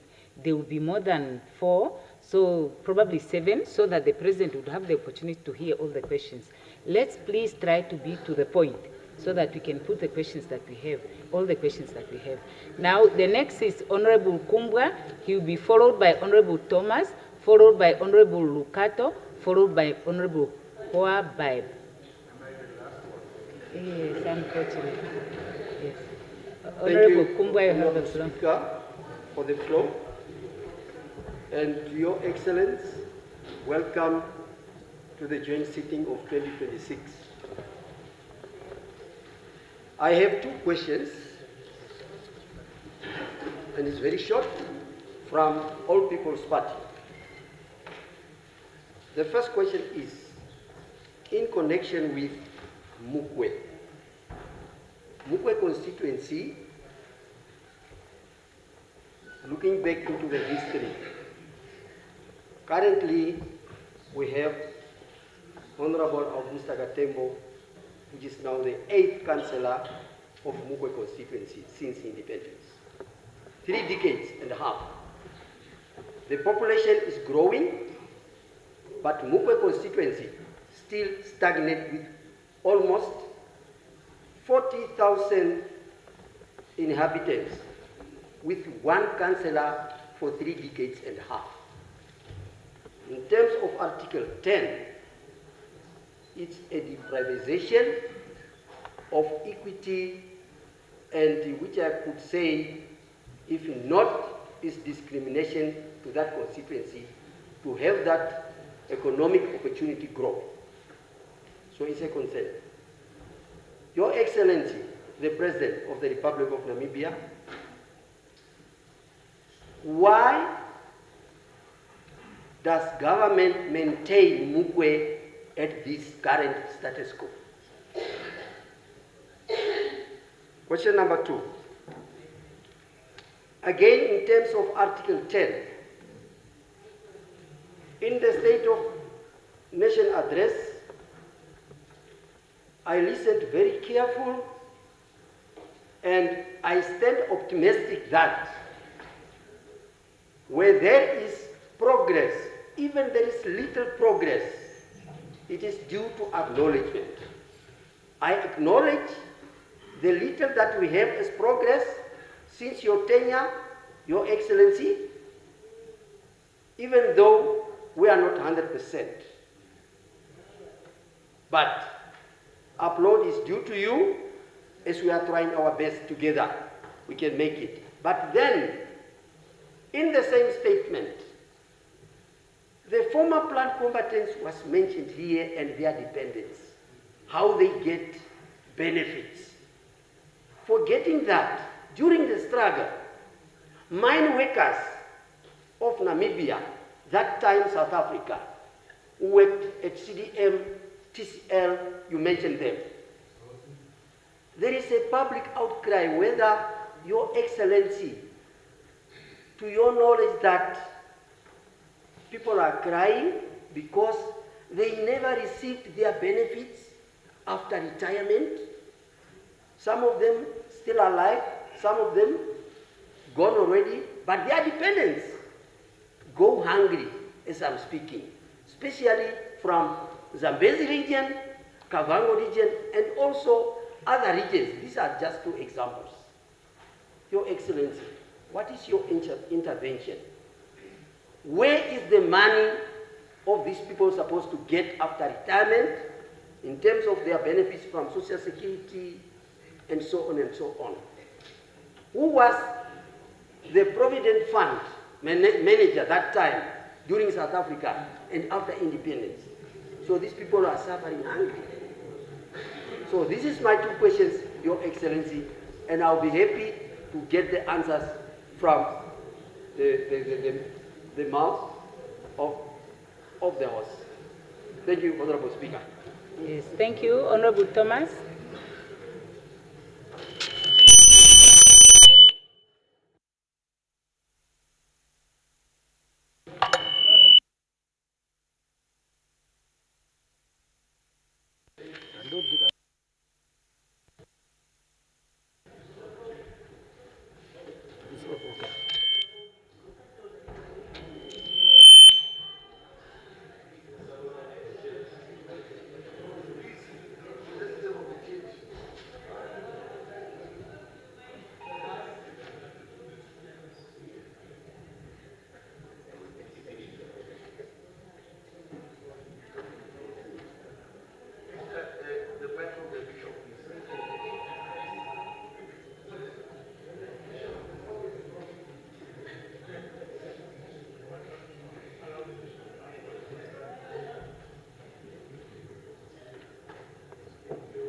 Front desk, can you take care of that, please?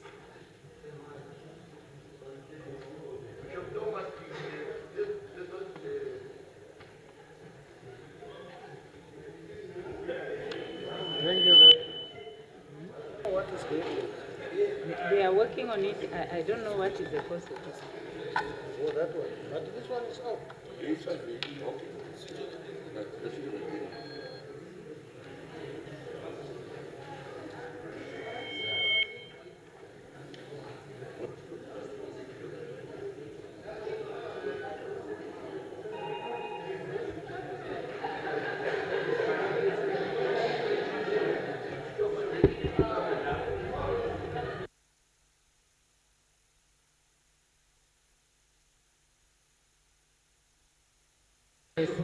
Yeah, I understand now. I see Honorable Lukato's gadget is also off. I was being advised here that the Honorable Thomas can use the gadget of Honorable Lukato. Must switch off. Switch it off. Huh? Switch off. Yeah, use Lukato. Switch off. This one. It was. Can I use this? Okay. Okay, I can use. Okay. It's on now. Okay. Thank you very much. Honorable Speaker. No, switch off. Let's look over. So, no. Huh? Honorable, switch that one. Talk. Yeah, talk. Okay. Thank you very much. Let me speak to this one. Honorable Lukato, may you allow Honorable Bishop to speak from your position, Thank you please? very much, Honorable Speaker.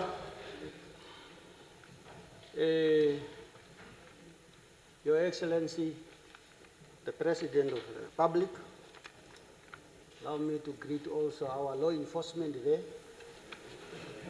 which we've forgotten. Nobody greet them, appreciate them when they came here to protect us. Thank you. Yes, Your Excellency, I want to say that in English, the English people, they say a protection to any civilization is very important. Protection of human being in any country is very important. Last time in the SONA, I suggested that maybe we need enough protections on women and children. I think maybe government did something but not enough. Children are still getting lost in this country, nowhere to be found. Even last month, a child got lost in this small nation, but is nowhere to be found. what is going on in Namibia. We need protection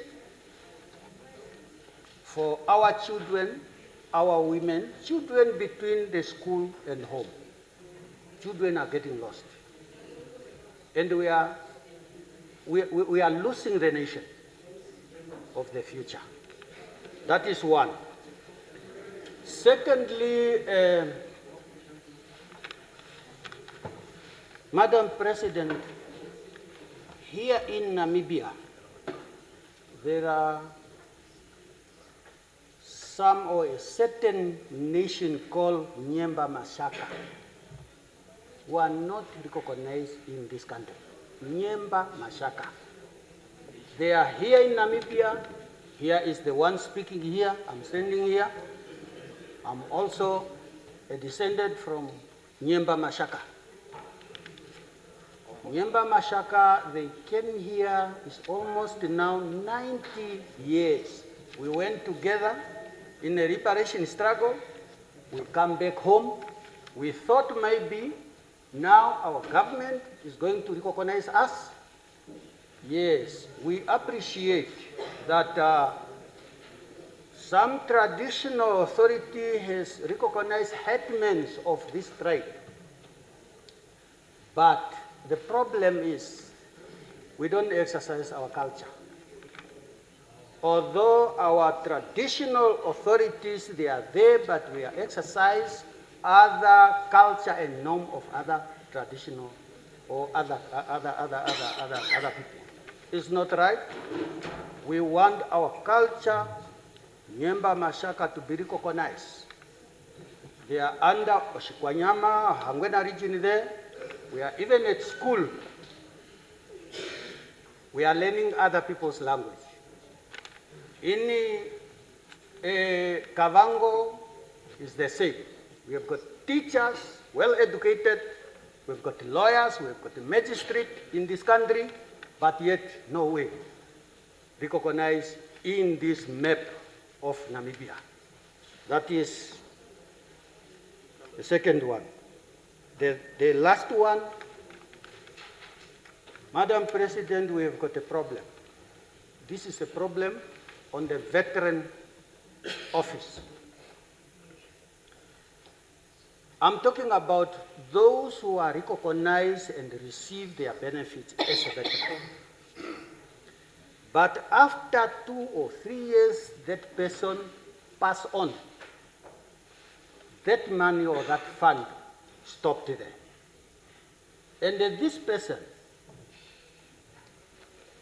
he or she left the children, grandchildren, on the air like that. The fund is stopped. Nowhere, these children, some of them, unfortunately, they are not educated. I'm talking something I know. And even in this story of us veterans to come here, if you are here in the parliament, and then that veteran money is stopped there. I don't think we are going to get it anymore. It's true. It's not, I'm not making jokes. Children are suffering in this country. Children of veterans, they are suffering, because their fund is vanished, their parent is gone, they are no more, and these children now, they are roaming all over the street. But when we fought for this country, we say we must liberate it so that we can patrol it. I hate that one. So please, I think, Madam President, maybe we have to look to this fund because it's worrying me a lot. Children, they want to study, they don't have parents, they are everything. Whether the person was working, the money of where he was working is also stopped. Everything is stopped. Children, they are now on the street, they are no more in the house of their parents because they don't have anything to pay for the water bill and the house bill. Tomorrow is eviction. I think I have read something, but I'm very much appreciated in the court that they have to re-look into somebody when you maybe bought a house with the bank and maybe somehow you cannot pay for it. They come in, they make some investigation to make a proper determination. Thank you very much.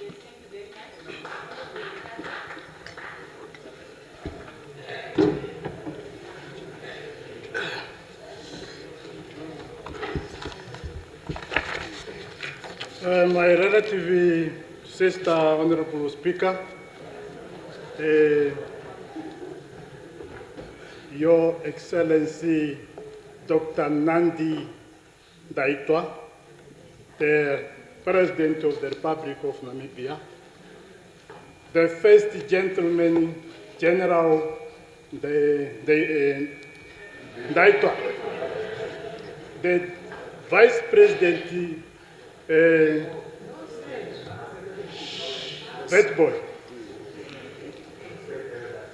the various leaders of political parties, members of the Parliament, thank you very much for the platform and a good day.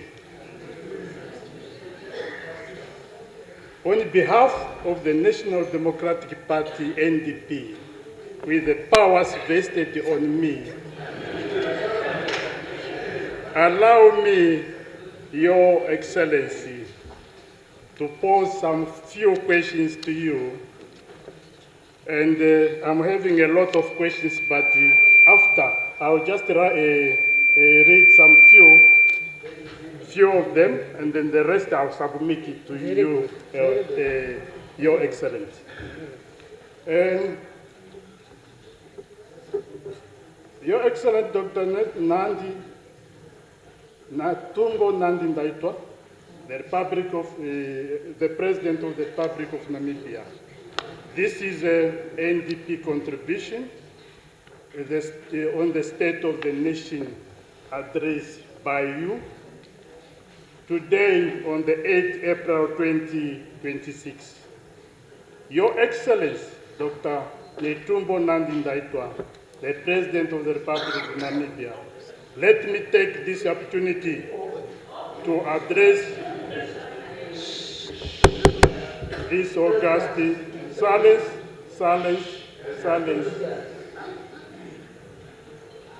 on the following issue.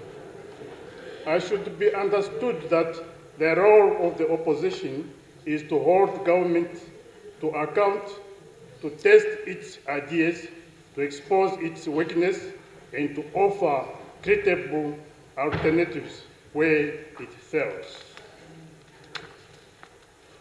That is the duty we undertook as opposition parties, firmly, constitutionally, and without apology.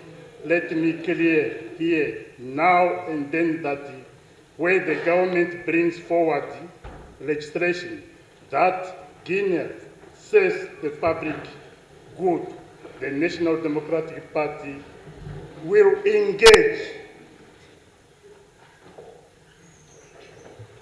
But where proposals are ill-conceived, unjust, or disconnected from the reality faced by our citizens, we will oppose them. Honorable Speaker, Your Excellency, these are few questions now to you as follows.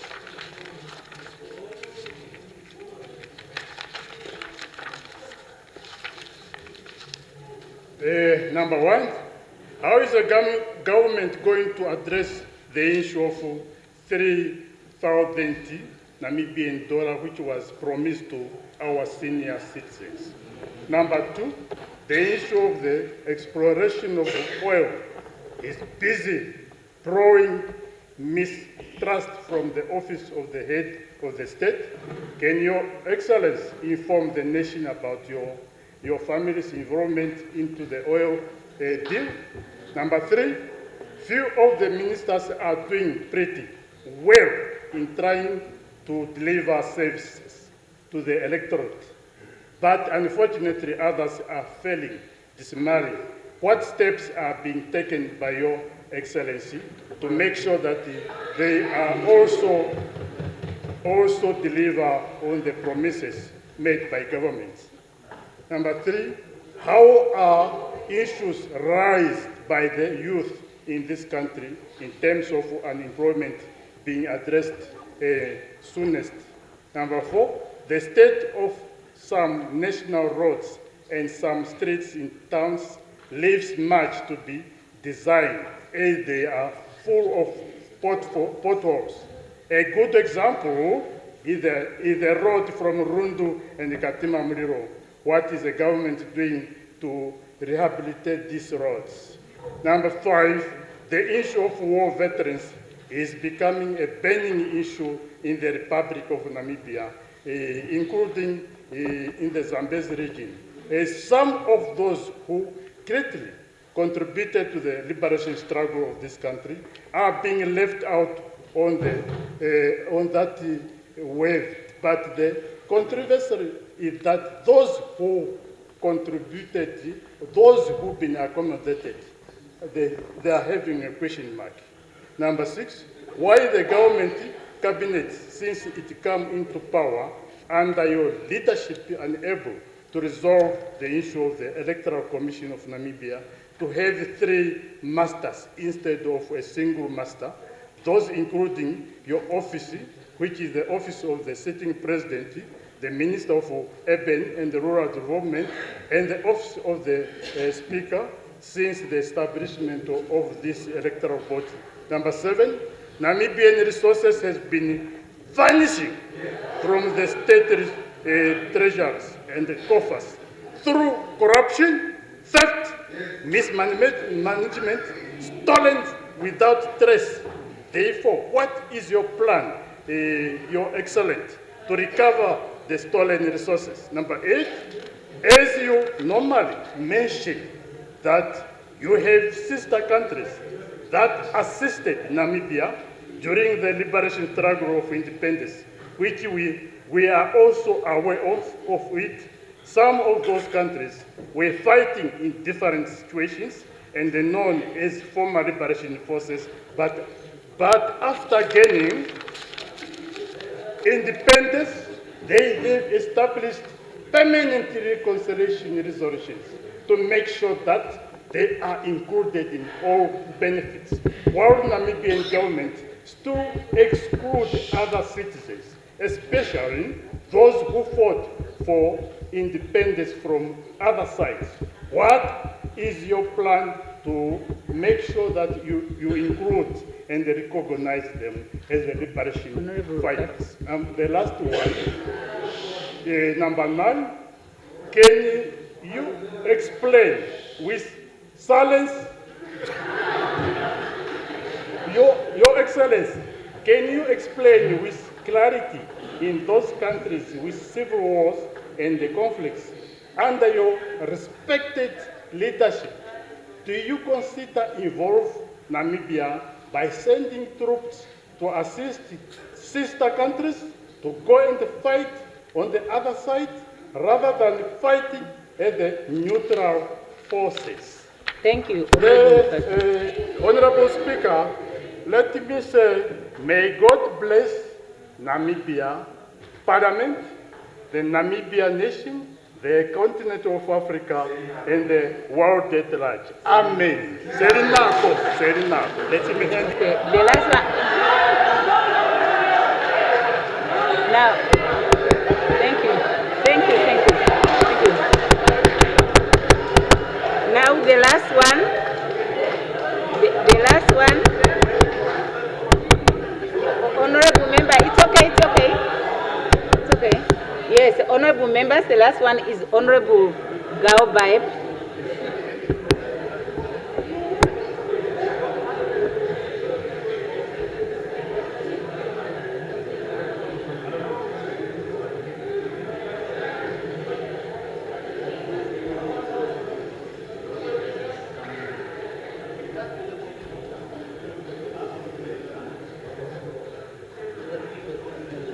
prolong that. Thank you, Honorable Speaker.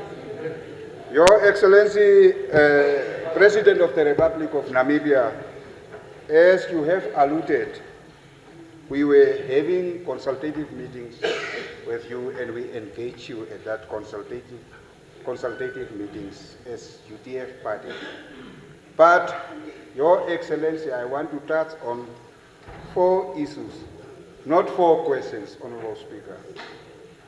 One is unemployment in Namibia, housing and sanitation, landlessness of Namibians,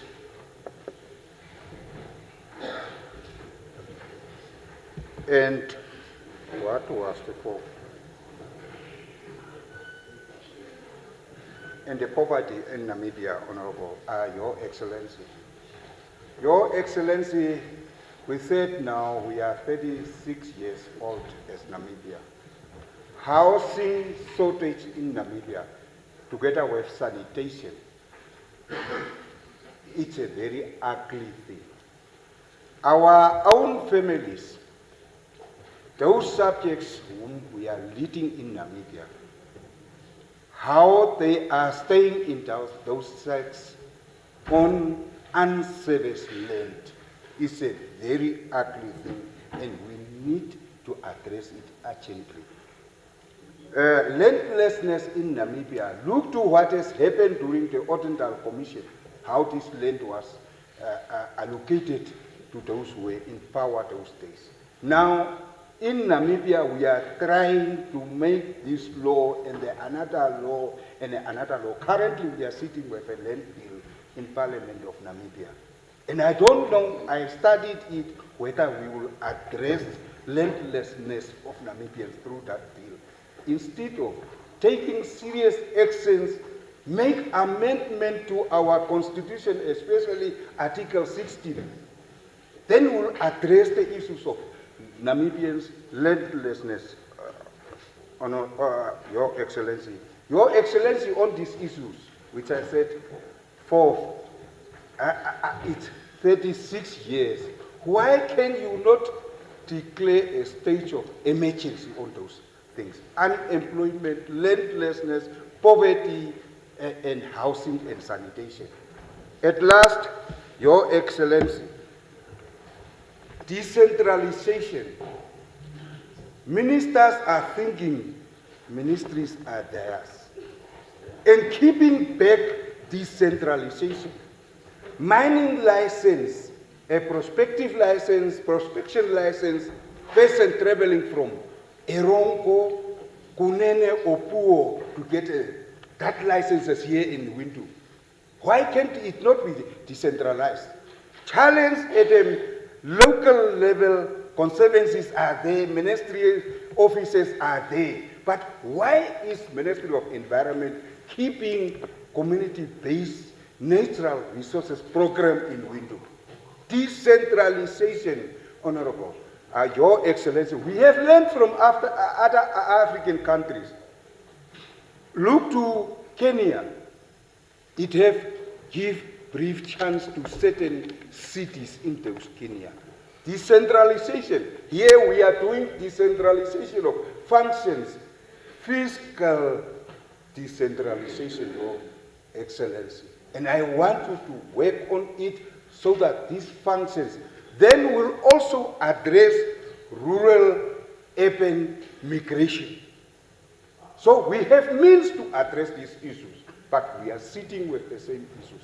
Please, use your authority to speed up decentralization. I thank you that you could visit also with State of the Nation address to the Parliament. Let me also commend you for the fully subsidized education program. Yeah, really, we heard there are challenges, but with first time how this initiative has been implemented, it was very much smooth. If you look it into percentages, I thank you for giving me Yes, time. thank you very much. Yes, we now give the floor to Her Excellency the President to respond to the many questions that were put.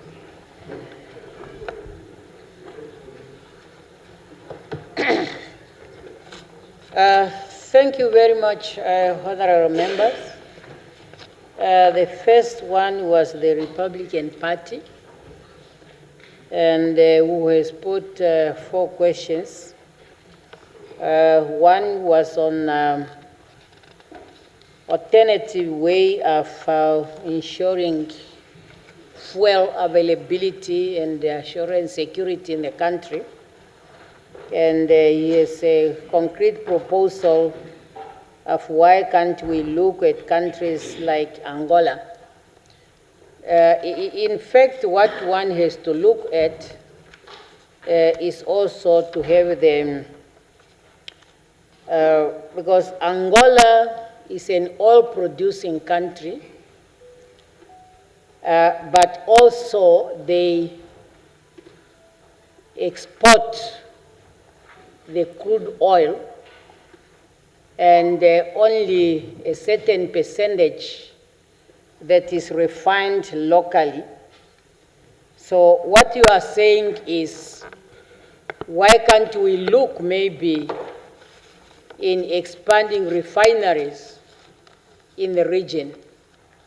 That could be a discussion within the SADC region, knowing what it entails.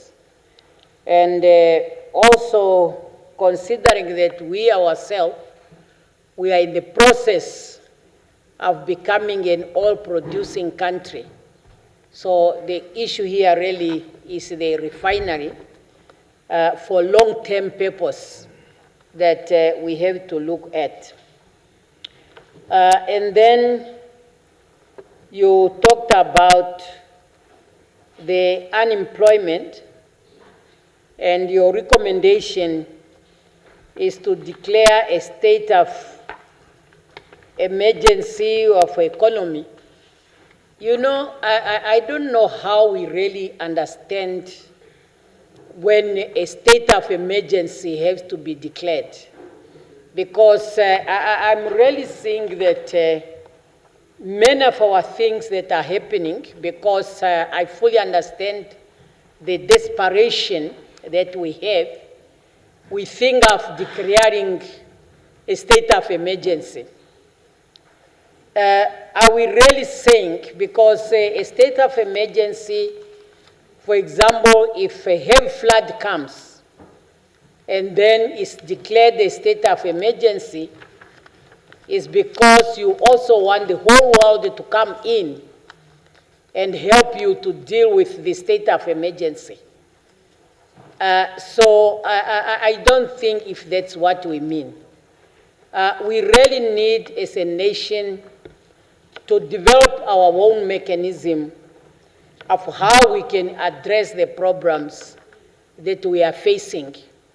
Because the state of emergency, we want to be dependent on others to come and rescue us, but we need to rescue ourselves. And then the electricity price, the tariff, you are right, electricity is getting expensive and expensive. In some communities, they are attributing the expenses to the rates and so on. Yeah, but in my submission, we talked about the investing in different projects that are meant to generate electricity.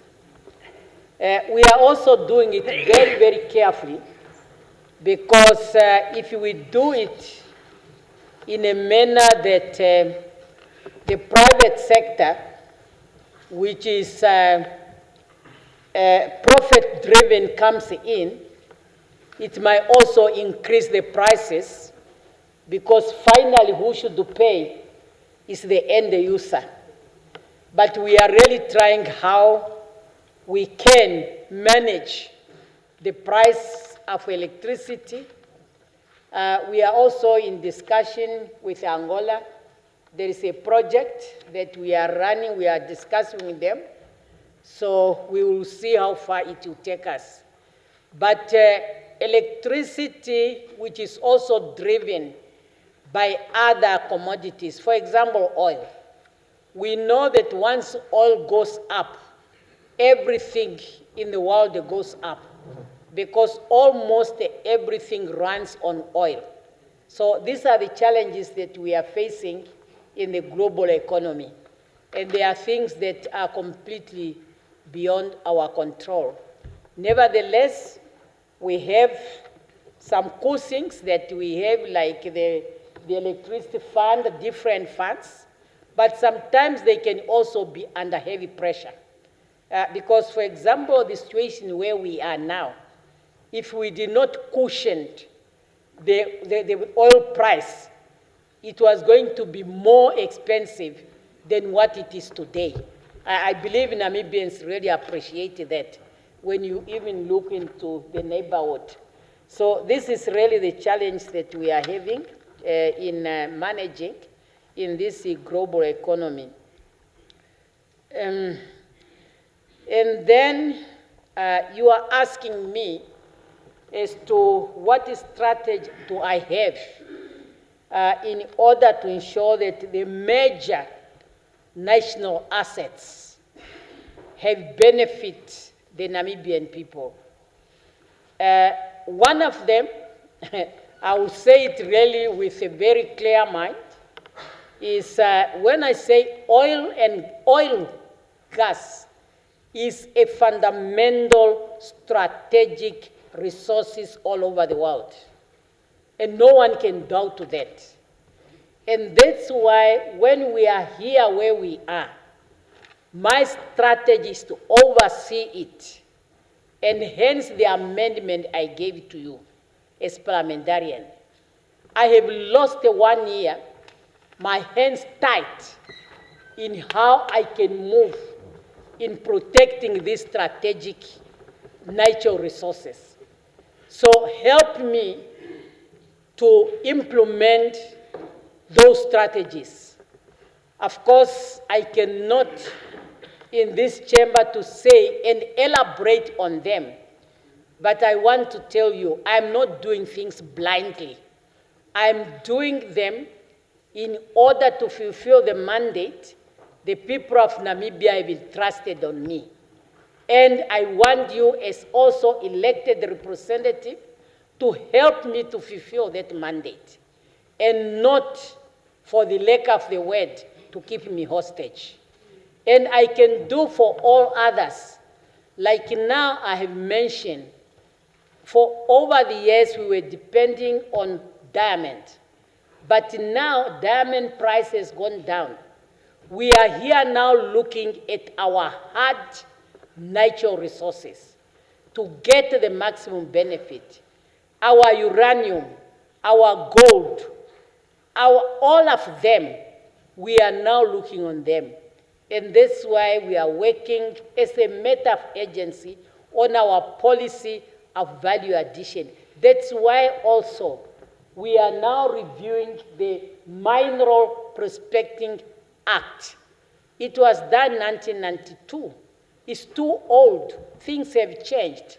So by doing that, those are my strategies to oversee that the major natural resources benefit the people of Namibia.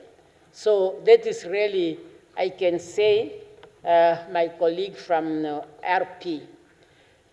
And then the SWANU on the veterans' allowances, and your concern is the figure. No one is saying this is enough. And as it said in some of our communities, that a tortoise wants to feed, but it does not have what? You know that. We could even increase to what figure?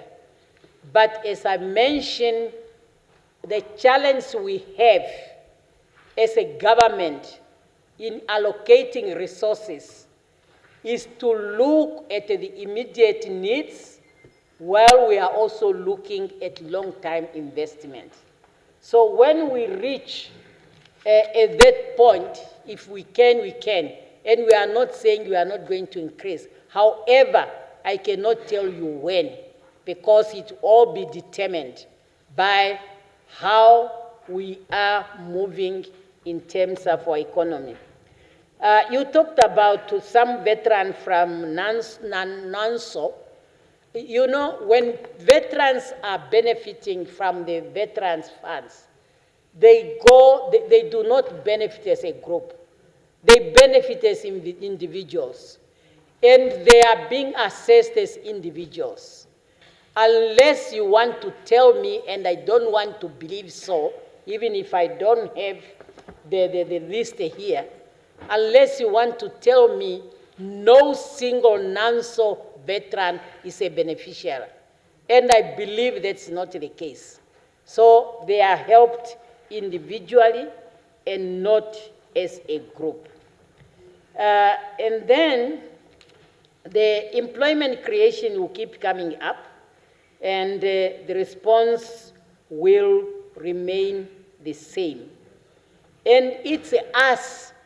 In our manifesto, we raised it. We know it is a challenge, and we say we have to address it.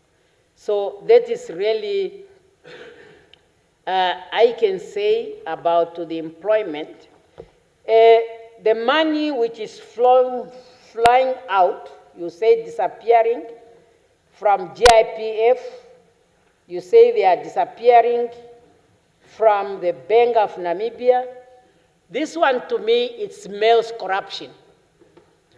It smells corruption, and that's the corruption we have to fight. Let us have all those facts, and then people should be brought to book if we have those things that are happening. So we cannot allow that to happen as it is. You talked about resettlement.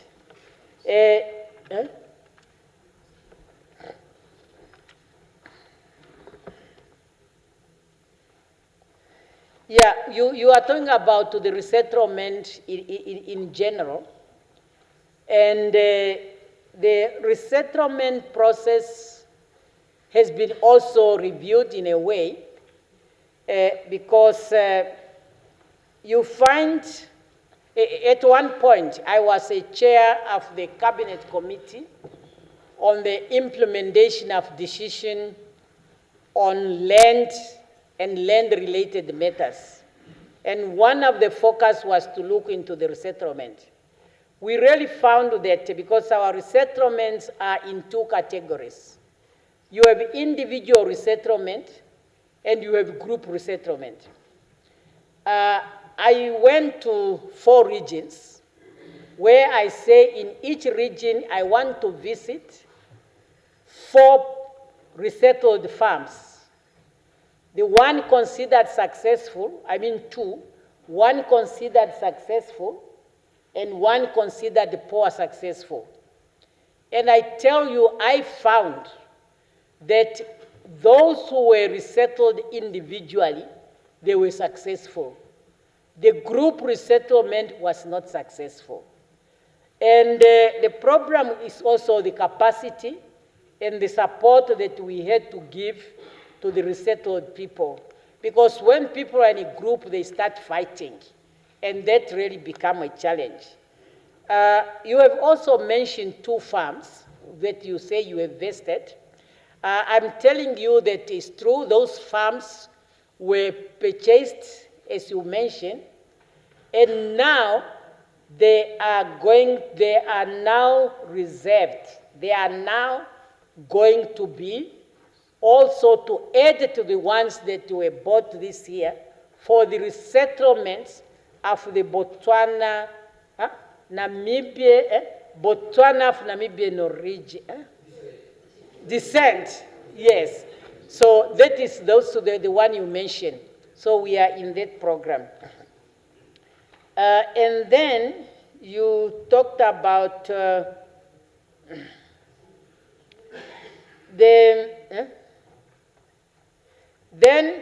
you talked about why, you are questioning why do we have diplomatic relations with the United States of America, knowing the history. You are right that during our struggle, we had the countries which were supporting us. We had the Europe, where individuals, members of the different solidarity groups who were supporting us, including in America, there were those groups.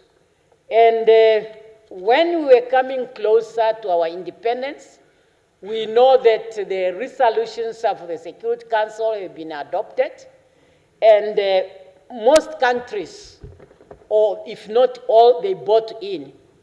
And now we have diplomatic relations with all of them, including the United States of America. They have an embassy here. We have an embassy in Washington. And we are just dealing with them as part of the global village, but we do not say we forget what they have done. And that is why we have been very clear when the Americans have imposed the economic embargo against Cuba. We have been always voting in favor and support Cuba. At the AU, every year, Namibia is a country which is sponsoring a resolution which is condemning the Americans' embargo on Cuba.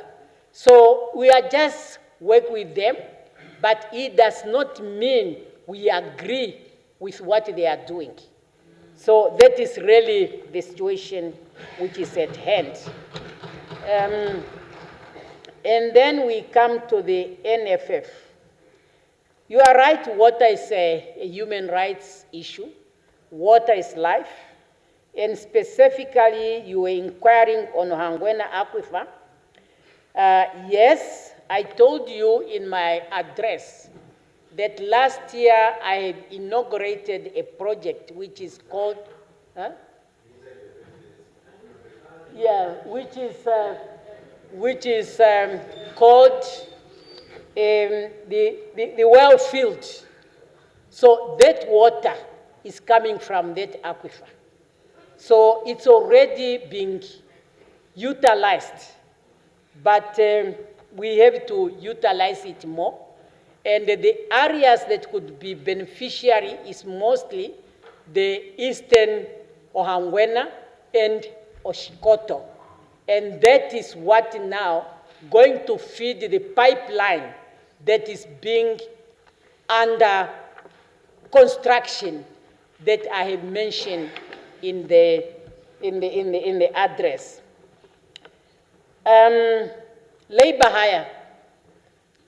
This really, we know in this House we have passed a law to get rid of the labor hire. But you are right that apparently in the economics, there are some activities that you will need people only for a certain time, and then you will not need them. However, we have to implement our laws, because our laws are very clear. If you use a person for a certain period, that person must become a permanent employee. So that is where we have to come in through our ministry. It will not come to the State House, please.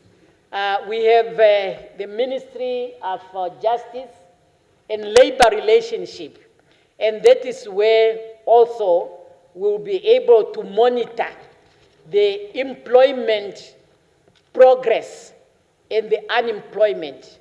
You have to know that that ministry has even people register, and there's a registry in that ministry which could also be utilized. And the president is monitoring all the programs, but you are right. There are critical programs that needs closer and closer monitoring by the president. But employment is really critical, But for now, we can leave it in the office of the Land Ministry, and what? No, deputy ministers, their assignments are very clear, is to assist the ministers. So, and they will do it. There's no doubt about that. Then, what? No. Okay, AP. Then we come to the AP.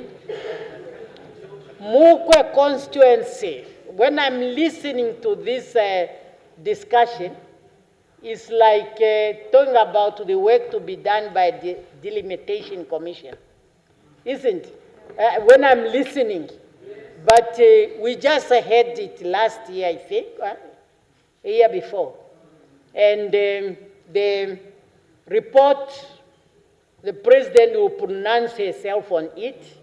The only thing I can assure you, come next elections, they are going to be governed based on the president's decision on the report of the Delimitation Commission. They make recommendations, but the same principle comes. Who is the final decision maker in the best interest of the country? So it will be coming. But this one is a work of the Delimitation Commission, which is to do its work. It's normally do the work every after 10 years. Eh? Yeah, every after 10 years is when it works. Thank you very much for acknowledging what we have achieved. And we really appreciate that. Credit must go where it's due. We appreciate it very much. And then you asked now the issue of the mine workers who went on pension and who was managing their funds. You see, our third president, I've learned many things having worked with all our presidents. He says when people are talking, they see hope. But sometimes it might not really, the way they are looking the water, the water in front. I'm really seeing that there's quite a lot of emerging demands, very historical. Before independence, they are all now coming to president to address. So now the mine workers who were working from contract time now being to find out where is their pensioner. And that will really take me time to go into records, what was their condition of services, what has been done, and so on. But I really don't think that this is where the nation wants to lead their president. But for now, we must see how we can assist our people through our social interventions. So that is really where one can come in. And then thank you for the prayer.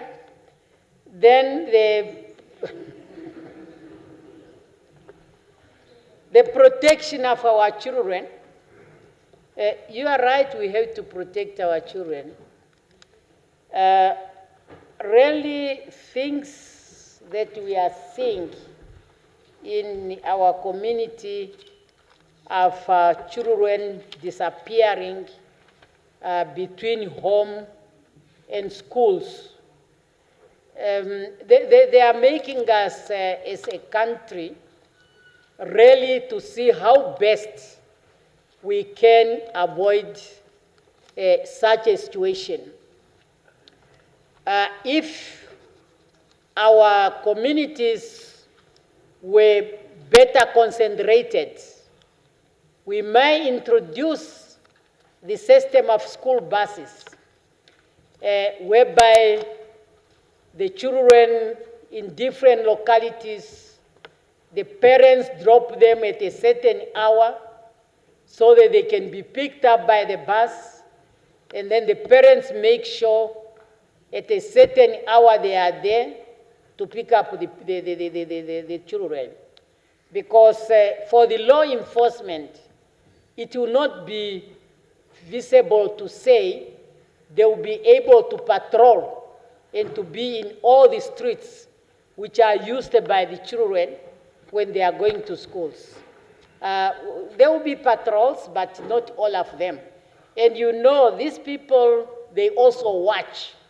So they will know where they are going to strike and when things are to happen. Then, again, this comes now to the same thing, that maybe people are getting the hope, the issue of some communities who's not recognized, their cultures being suppressed, and you really find yourself in this situation that many people are discovering some of this, and they need to be maybe discussed for one to understand outside exactly what is happening, because it might boil to the same thing when I say that the government through the ministry is seriously studying the Kodongwezi Commission report, which is going to guide us. We discover many things that are going to help us in dealing with these issues related to traditional authorities. Then the issue of the veterans, once they are not there, then the support stopped. I met this similar question. Somebody was asking about the old age pension, saying that these old age pensioners, they have many children in the house, but once the pensioner passes, the pension stops. It was meant for the pensioner and not for the grandchildren and the others. And really, our veterans, when they are getting this support, they need also to be preparing. Because if you now tell me that once the veteran passes, then their children, next time you say the children of the veterans, when they pass, they are children. Then the grandchildren of the, you see, where are we going to end? So I thought this support is meant for you in order to grow a certain life of independency for the generations as they are coming. And then you talked about even those who are working, their pension stops. You see, it all depends, those who are working, if they have dependent children, or if they have children who are in school, through the Guardian Fund, those people can be helped until they have completed their studies, or unless also if they have disabilities and not able at any point in their lives to be on themselves, they are supported through that fund. So these are the things that are happening and that can be seen to be helped. NDP,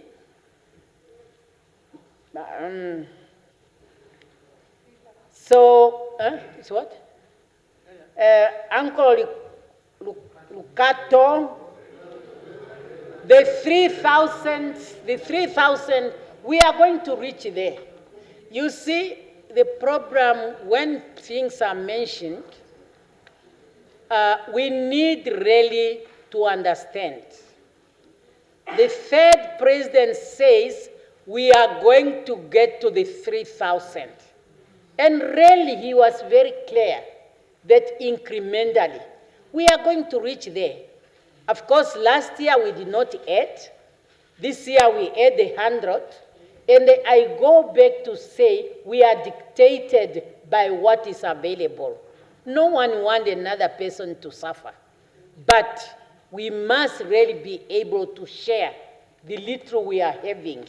And that is where we are.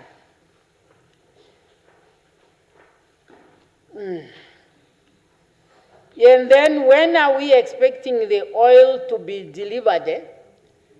Yeah, when you give me all the instruments, I will be very definite to you.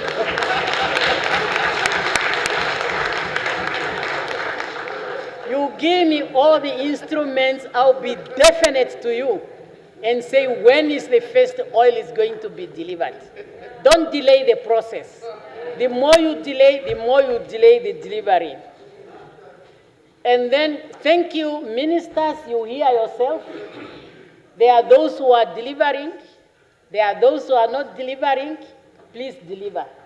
So this is what parliamentarians are saying.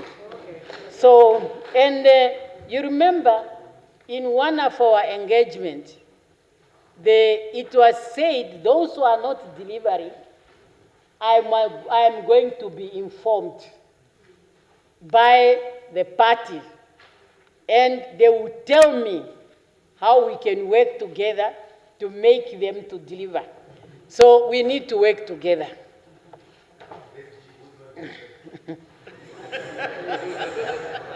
Then on the issue of national roads and potholes, you see, we really need to do a revamp of our national roads. Of course, when it's rain time and the pothole comes, we just try to patch.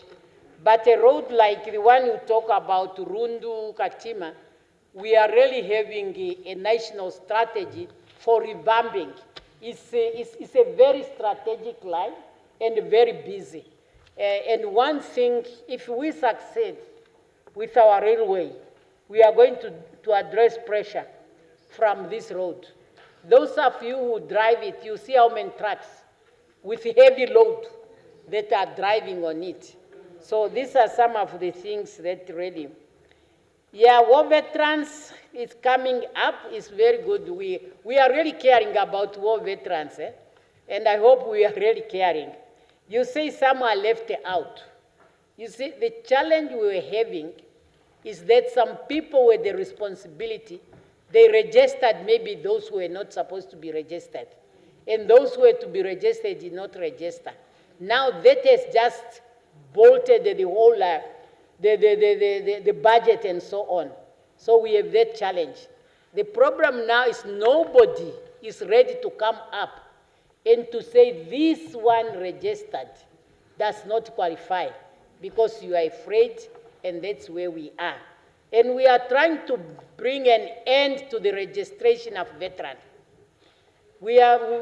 Time has to come to end it, because otherwise, where are we going to end? So that is really where we are. Yeah, I missed something of the Electoral Commission, but maybe it's come in the report there. And all others were really, as you say, we're just making comments, and I will read them. And then UDF, thank you very much. You have made it from the beginning of your introduction. I agree with you. We had a very good meeting. We should continue to have such. And you are saying you are not going to ask me questions. You are going to comment. You have really made good comments. And these are some of the comments we could make use as we are trying to refine our programs. So thank you very much for those useful comments. We really appreciate them, and this is adding value to the work of our government. I thank you.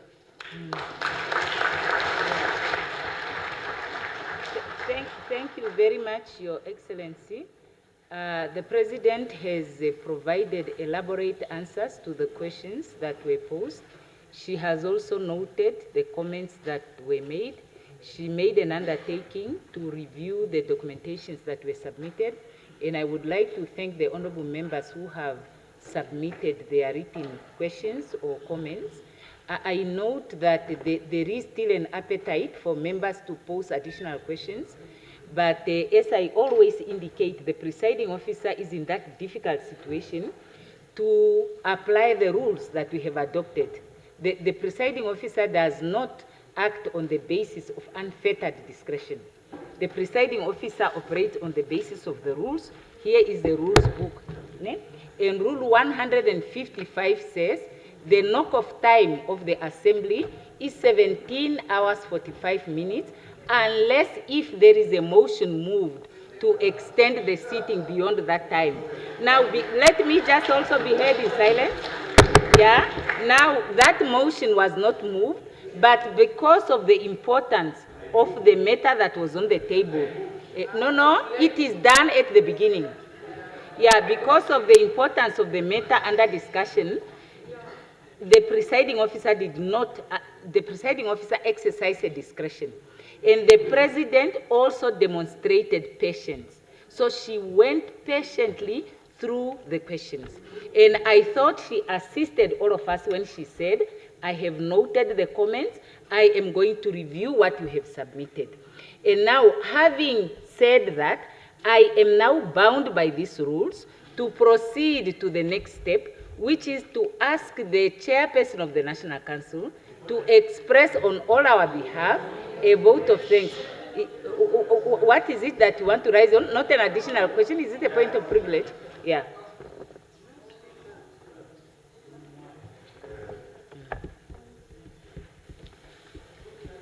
Yeah, so, well, the president didn't get an opportunity to address it. Is this question of the state of a nation address and answer to questions? So maybe we can leave it to you and the president so that we can consider in future whether this arrangement of 1 day is sufficient, because it's a whole parliament, nobody from the National Council asked a question, and we understand why, but it's not something that maybe we can leave it with you and the president to consider whether in future we cannot have 2 days just to discuss. Yes. Yeah, so either the whole day, maybe starting at 9 instead of 2 o'clock, so that we can do proper justice. That's all I'm submitting, Speaker. Thank you, Honorable Ampanda. I wanted to say in the past, we had considered, I think in the 7th Parliament, when there were too many issues that the honorable members wanted to query and we were out of time, it was agreed that the members can put their questions down in writing, and those questions were channeled to the presidency, and the answers were organized and provided. No, we can't debate the issue, honorable members. Otherwise I was going to say, you see, because it's quite interesting. When the presiding officer offers advice, I'm sometimes told you are violating the rule. You see, when I was listening to some of the comments that people were making, some of the questions that we were asking the president to answer relate to issues that are within our power as parliament to deal with. But because the rules don't allow me to answer when the questions are posed to the president, I couldn't answer. But the questions were not for her to answer. They were, but we can take another platform. Let me say, for example, a standing rules committee.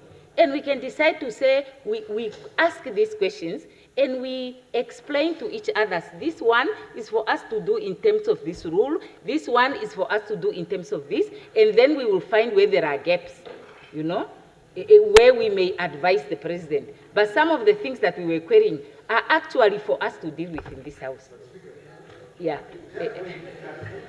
Okay, honorable members, can we agree that you raise those issues and we will advise each other on how to address them? Yes, honorable.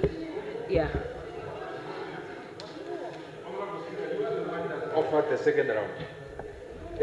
No, if we were within the time. No, you were the one. Honorable Ngero. You were the one that offered the second round. You said, the Honorable Nandi, do 4 questions and come back again. So on your advice, I'm coming back, and now you are saying the rules are not. Yeah, but we are way above the rising time now. It's past 7 now. Yeah, but let's find another platform to discuss this issue. Yeah, let's find another platform. Okay? Can we agree that the chairperson would now express the vote of thanks on behalf of all of us?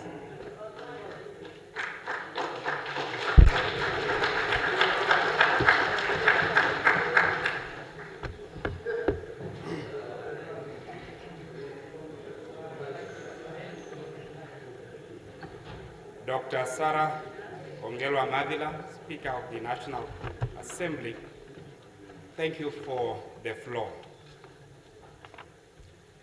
Your Excellency, Dr. Netumbo Nandi-Ndaitwah, the President of the Republic of Namibia, please allow me to respect the protocol and salutation as set by the Speaker early this afternoon. And thank you so much for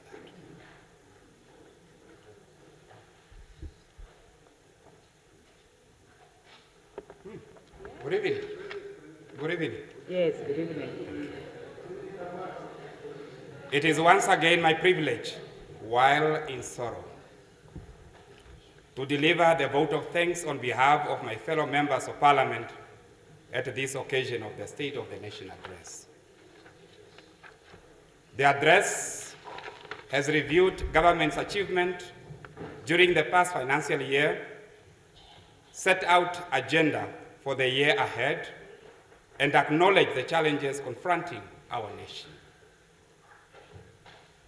It also presented the intervention as outlined in the NDP 6. Honorable Speaker, honorable members, allow me now to extend our gratitudes to all who made this occasion possible, those who attended in person and those who followed the proceedings through various media platforms. Our profound gratitude is extended to the head of state and government, Excellency Dr. Netumbo Nandi-Ndaitwah, the President of the Republic of Namibia, for delivering an address that was, as always, informative, constructive, unifying, and inspiring. We also warmly acknowledge the historic appointment of the 7 deputy ministers from National Council.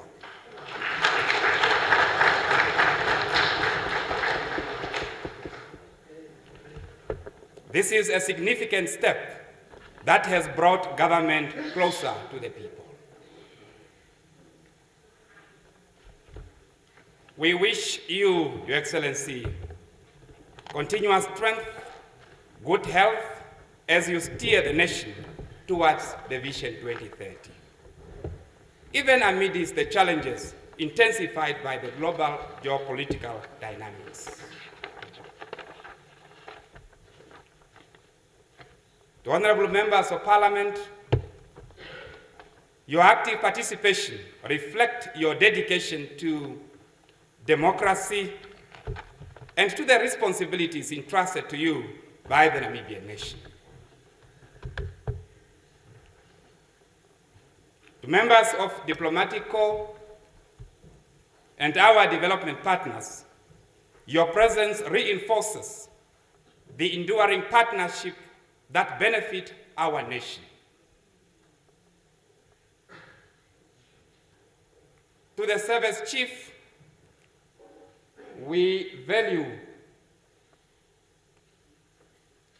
your cooperations in building a strong and resilient Namibia. Just this morning, our capable police officers rescued the life of a Namibian who jumped from the top of the roof in Rundu. Thank you so much, police officers, for a quick response. We We further appreciate the Namibian Broadcasting Corporation and all media institutions for ensuring that the public remain informed about Parliament's work and for covering today's proceeding. As I conclude, our gratitudes also go to the public and viewers who followed the address either in person, like I said earlier, or through the media platforms. I am confident that those who engaged attentively are now better informed about the state of our nation. Finally, we thank the parliamentary secretariats under the leadership of the Secretary to National Assembly and that of National Council for the excellent logistic arrangements that ensured the smooth running of this event. Thank you so much for that. Honorable speakers, honorable members, thank you so much for having listened to me. Thank you, Honorable Chairperson. Your Excellency, in concluding the program, our program this evening, I wish to extend Parliament's sincerest wishes to you as you navigate the considerable responsibilities of guiding our nation forward. I will now call upon the Right Honorable Prime Minister to move for the adjournment of this joint sitting of the two chambers of Parliament convened for the State of the Nation address to next year on a date to be determined, and the adjournment of the National Assembly until tomorrow, the 9th of April at 14 hours 30.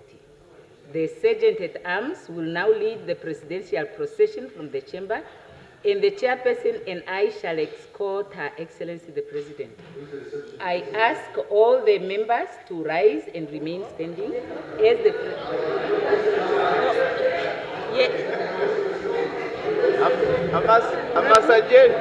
I ask the members to rise and remain standing while the procession leaves the house. Now the PM would adjourn. Okay.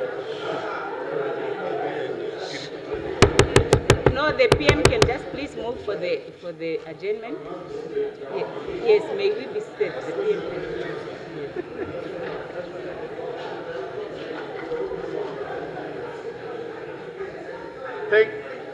Thank you very much, Honorable Speaker. Thank you very much, Honorable Speaker. You have made my work much easier, and I therefore endorse what you have said. Okay, so Parliament rises until next year, and the Assembly rises until tomorrow at 14 hours 30.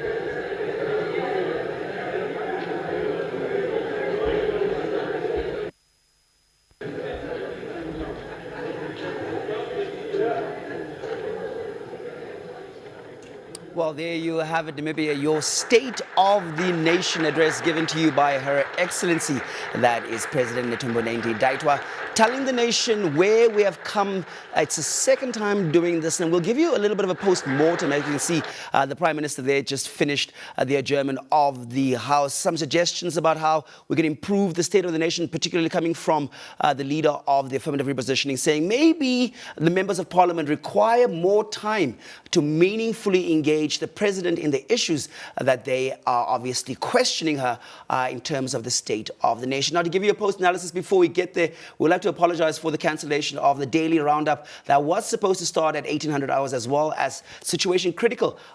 We know they have huge fans out there every week, but you know, this happens once a year, so NBC has chosen to prioritize the SONA for this year. Now, to give us a post-mortem analysis, we're joined by young people. As you know, the country, about 70% is younger than 28, so we're joined by young people to tell us what are the immediate sentiments that they share with regards to what Her Excellency has shared with the nation. Now, Now, as I said earlier before we started this afternoon, it's been a session that started around 2 o'clock, 1400 hours, and we're ending just after 1900 hours. So you can see that the engagement, not just from the MPs, has been meaningful, but here also in the studio, we'll be having a post-discussion leading us up to the 8 o'clock news. Now, for that, I'm joined by two young people. That is political science student Kauna Lenga Kapewa. Kauna, thank you very much for sitting through the SONA here at the studio with us and listening attentively.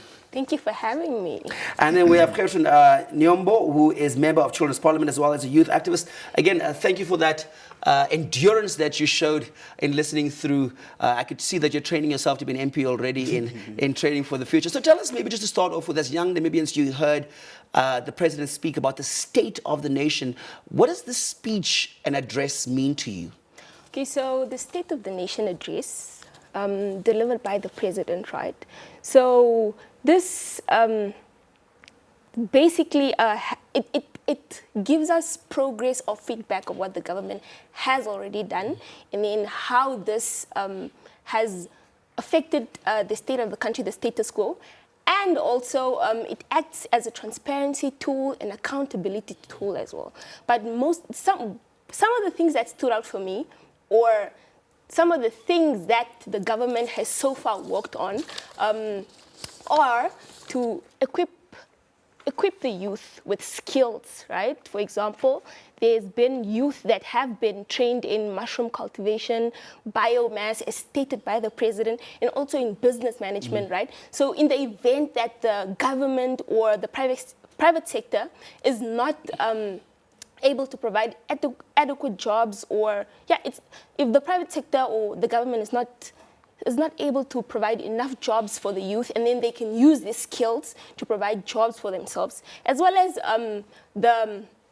the growth in GDP, the expected growth in GDP from 1.7 to 3%, right, from the year 2025 to the year 2026. So this is a good thing because it drives production. And what does production lead to? Production leads to the creation of jobs. And yeah. A quick sentiment before we cross over to Parliament. Yes, thank you, Patrick. So, I mean, the whole SONA was basically lecture-alluded, basically to give us feedback on progress of how far we as a country has made to obviously the 8th administration. So one of the key elements that stood out to me was obviously, number one, the empowerment of the youth, and the fact that she highlighted education as the importance, and obviously congratulating the government of Namibia for making higher education fully subsidized, number one. Yes. Well, those are just your initial sentiments. You'll come back for more, but for more. But for now, we cross over to John, who's standing there by Parliament to give us the entire sentiment, or some of the sentiments rather, from the MPs as they're coming out of the chambers.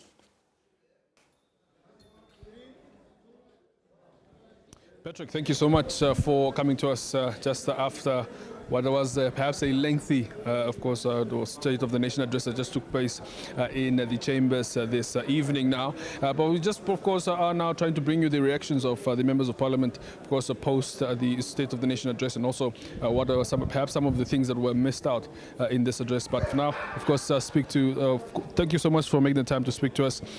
Talk to us about perhaps your overall reaction of the State of the Nation address that we just witnessed. Yes, good evening to the viewers. We are at Parliament, just finished the State of Nation address, and really quite inspiring. The President made it clear, she highlights on all aspects of key developments, and all I can say, I think she should really look at all aspects, starting from the youth. I think the youth is at the center of the developments and getting more attention. And all I want to tell, especially the young people, this government is prepared to take care of the young people. Let's just do our parts, and I'm sure everything will be well taken care. I think the President also highlighted really on issues of educations, having to have that full commitments of the free educations, and we look forward. We are excited being part of this 8th administration and taking the country to Vision 2030. I'm coming from National Council, and we at National Council we are ready also to review all the bills, do our work of oversights of the government in terms of what we have committed for, and I'm also serving as deputy of the health committees, and we're looking also to really look on that aspects of taking care of our citizens in terms of the health. The president, they have highlighted that we need to look at government officials also attending health services at the government state hospitals, because we want to improve the conditions and the qualities of health services at the state hospitals and government centers. Yes. Thank you so much, Honorable, for making the time to talk to us. Of course, wish you all the best. Yeah. Thank you very much. Yes. Members of the National Council, of course, were present in the chambers, who are also giving us their reactions on what the President has said. Of course, the Honourable, of course, showing satisfaction of what the President has said in the State of the Nation address. Honourable, thank you so much for making the time to speak to us. Just your reaction and perhaps what the President has mentioned in the address. What is your satisfaction to that? I'm very satisfied. It's very clear that as a nation we are led properly in the right direction. From all the pillars that appear in the NDP 6, which were derived from the SWAPO Party manifesto, we can see that we have made strides in the space of 12 months, from health, education, oil and gas and all those other enablers. We have really made strides, and the President knows exactly when she took over the country, she knows where we were, and she knows where she ought to be, leading us as a nation by the end of these 5 years. So I'm very satisfied. Looking at the opposition's objections, especially to the employment, job employment for youth, or rather youth employment in general. Of course, questions were raised there, looking at the period, looking at that it's just the second year, and not so many jobs were, of course, then delivered as per the manifesto. What is your reaction to what the opposition has raised? I'm sure that in the first year, we were just forming and planning and making sure that our feet are on the ground.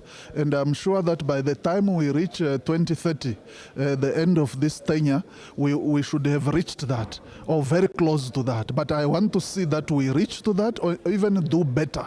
So with the kind of leadership we have now in the President, I believe that everything that have been said, including employment, is reachable. Many Namibians are, of course, concerned then about the challenges that the government continues to face. What is your message to them on how they can actually then handle what, of course, is being addressed to them by the President today? The most important thing when challenges face you is to acknowledge it instead of just denying it. And that's what our leader here has done, has acknowledged the challenges, but also acknowledged that we have made strides. We are winning. But when we acknowledge, then we have a way to look for solutions to say, what do we do about these challenges that keep on haunting us? So I'm sure with this kind of approach, we are bound to see greater things in this administration. Thank you so much, Honourable. Wish you all the best. Very much. Thank you so much. We'll continue to bring you more reactions from of course, the August House, just to listen to the members of Parliament to give us their reactions, especially on matters that of course are burning to the Namibian people. Now I'll speak to a member of the Affirmative Representation Movement, Honourable George Kambala. Honourable, thank you so much for making the time to speak to us. Good evening. Your quick reactions to what we just saw in the chambers. What is your reaction to the State of the Nation address? I think the President did a good job. I need to commend her for that. Actually, we're in areas where the state can see the state is actually doing something positive. But one thing where she lacks is that we wanted to hear the programs that are actually going to create these jobs, not piecemeal jobs. We heard about social security. But social security, we all know what happens there. It's not tangible jobs that have been created, that have been registered. There's more of your piecemeal jobs. But at the end of the day, we want to say that, look, once you are in the economy, We want people to see what type of investments the state is making in the next 12 months. In terms of tax reforms, what tax reforms are coming to ensure that the Namibians have more money to spend, more money to save. When it comes to the issues of the creatives, because now the creatives are also being taxed now. So I said that no, let's put it on hold so that these industries can at least grow themselves and to the extent where we are able to tax them. But the president did well. We need to commend him for that. The announcement of the farm that's bought in agricultural dam to be turned into a super farm. It's something that we have all been waiting for. Now just a matter of time to see what the implementation thereof. Is it going to work? Is it not going to work? But we are optimistic, as we have been always been optimistic about the government. But we appreciate her. You can see that the direction that she's taking is somewhere to look forward to. Yeah. One of the concerns also raised by the AR movement is, of course, then of the time allowed for the State of the Nation address to, of course, deliberate on so many other topics, and also to allow members of Parliament enough time to ask questions. Of course, now seeing that this is, of course, only one day practice. Yeah. Perhaps just expand to us about that and perhaps what we really want to see change in the future. Yeah. So you see, we are around about 96 parliamentarians in this assembly, and then you have another 48 from National Council that come together for this one joint sitting. Now it makes provision for all around about almost 150 of us to ask questions and to interact with the president at all levels. Now, if we're only given one day, it means that now only a handful of us are able to ask questions. Even today, no one of the National Council was afforded an opportunity to ask a question. But if we are to expand this, even to at least 2 days to 3 days, or starting from morning into the afternoon, it makes everyone easier to answer questions and to pose questions, and also for the president to engage parliamentarians. Because beyond this setting, there's no other platform where the president is able to engage parliamentarians apart from the corridors, additional events. But the idea is that we need to ensure that once we come together, the presidency and the legislator are able to engage meaningfully and impactful, because these things of one is no longer work. But also the Constitution itself does not say one day. It's something that has been a precedent that's been set by someone out there. But I say, look, let's look at it, and that's why we say that the president and the speaker can go and take a time, look at it, and say maybe next year why don't do it about 2 days or earlier from 9 o'clock until 9. Yeah. Honorable Kambala, thank you so much for your time. Always a pleasure talking to you. Thank you so much. We wish you all the best. Thank you very much, and have a blessed evening. Absolutely. All right. Robert George Kambala from the Affirmative Repositioning Movement, of course, talking to us about what were some of also the concerns raised, which is, of course, the limited time for deliberations to take place, as far as the president's keynote is, of course, concerned, while addressing or rather accounting to some of the challenges as well as the key priorities in the past 2 years. Of course, we still continue to bring you more reactions, but for now, we see that most members of parliament already have vacated to, of course, then move into the next part of the session, which, of course, going to deliberate on the budget, of course, that was previously missed. For now, thank you so much for joining us. My name is John. It's back to you in studio, Patrick. Thank you very much, John. Maybe there you heard it when he started this afternoon. He said the mood at Parliament was solemn. And right now what he's telling us is that the parliamentarians are giving us insightful perspectives and reactions to the state of the nation. Initially, he gave us the reactions in terms of the ability from members of the National Assembly to ask questions, but not so much those from the ones from the National Council. And as we know, when we refer to the Namibian Parliament, we are referring to both houses. It's called the bicameral parliament system, where the one house establishes the laws and the other one reviews them. Just an update on the engagement between the executive and the other branch of the state, which is the legislative. We heard, obviously, the reactions from the parliamentarians. You are a young woman, Namibian citizen.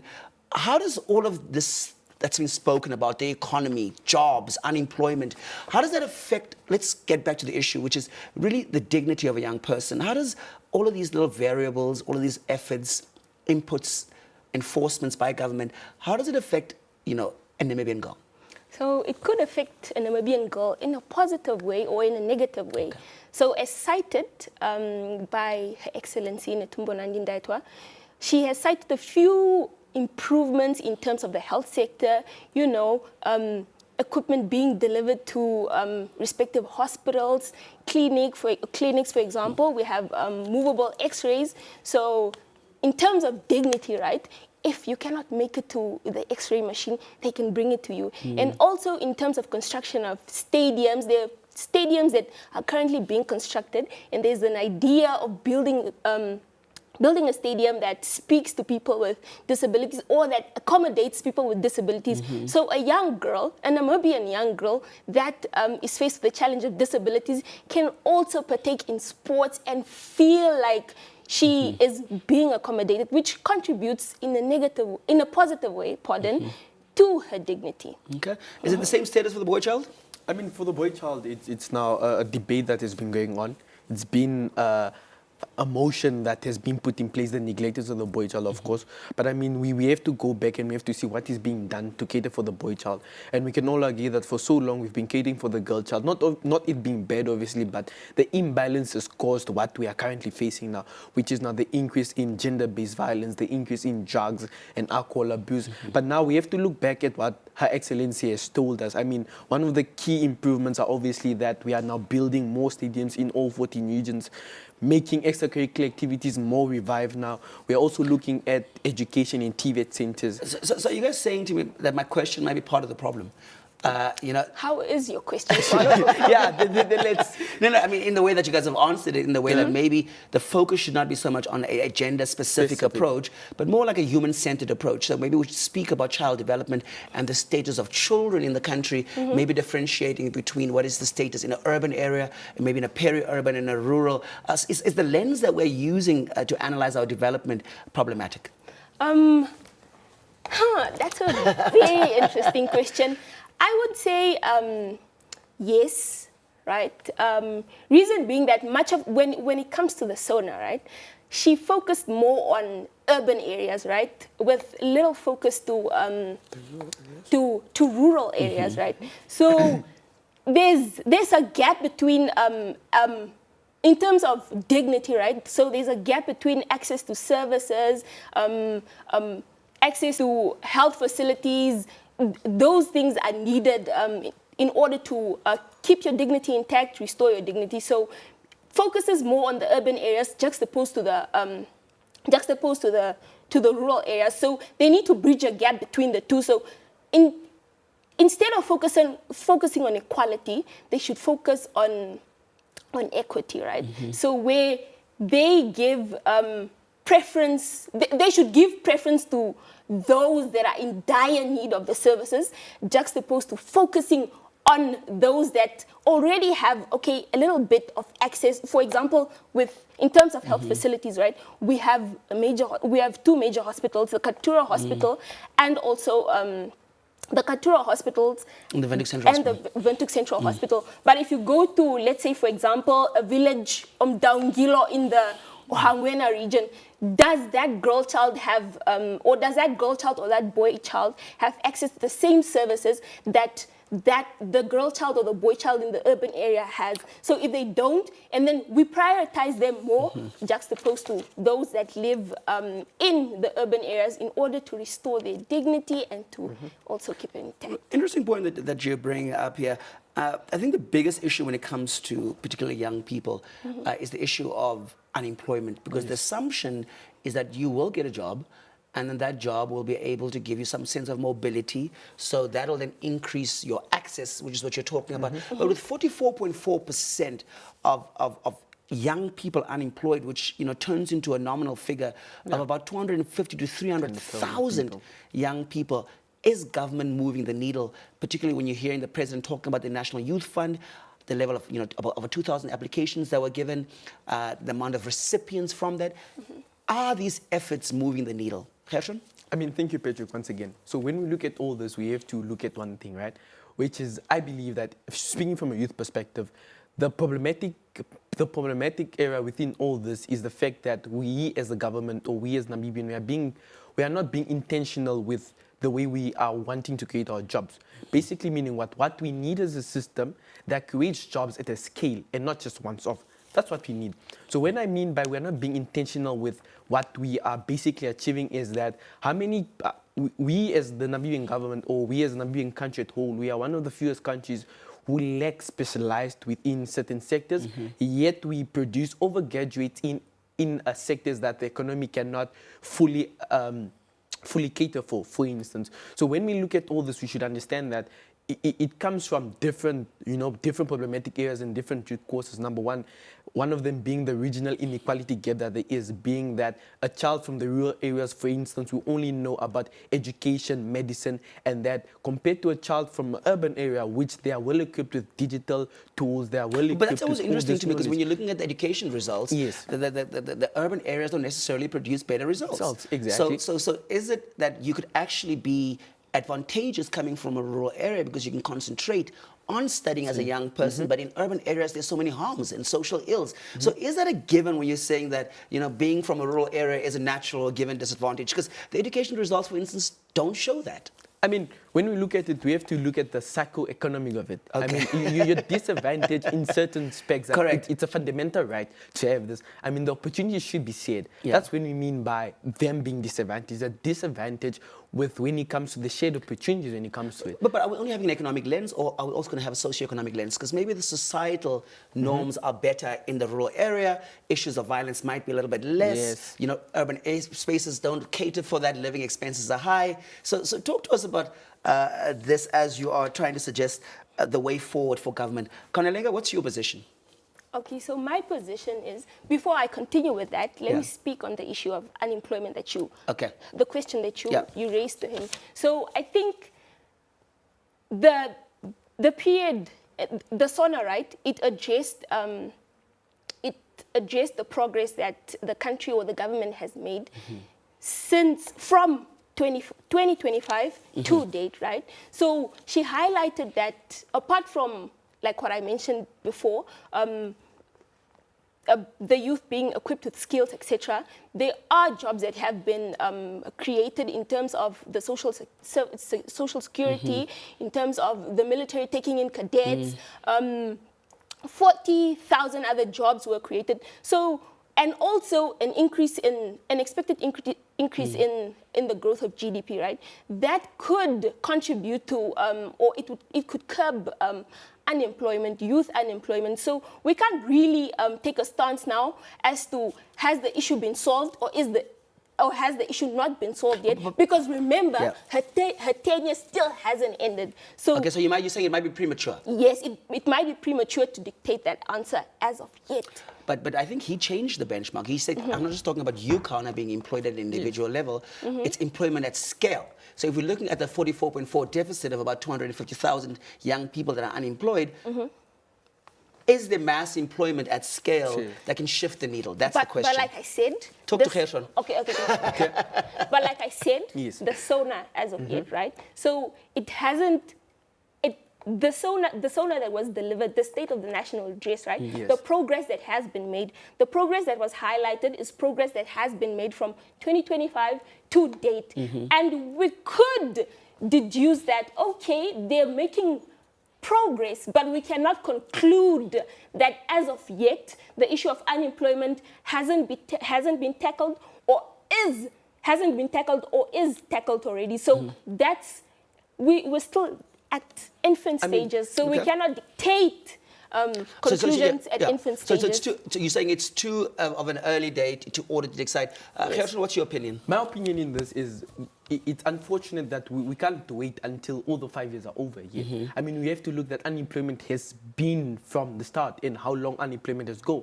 The question is, how far are we as a country? How far have we moved from sectors but that's the question we're asking you. As young people, you must answer in terms of what are some of the barriers, for instance. So prior to this 8th administration, we didn't have a national youth fund. For instance. So has that youth fund changed the state of young people in the country. Yes, it does. Not a significant number as of yet, but we cannot dictate if it has contributed to unemployment being curbed or, okay, it has contributed to... Over 1,000 people have been employed as a result of that. But we cannot make a conclusion yet because we're still at infant stages. About the impact of it? Yes, in terms of assessing its impact. So tell us maybe how, or suggest what can be done to provide a more enabling environment for young people to have access to mobility in the country, given what the president has said. To mobility in terms of?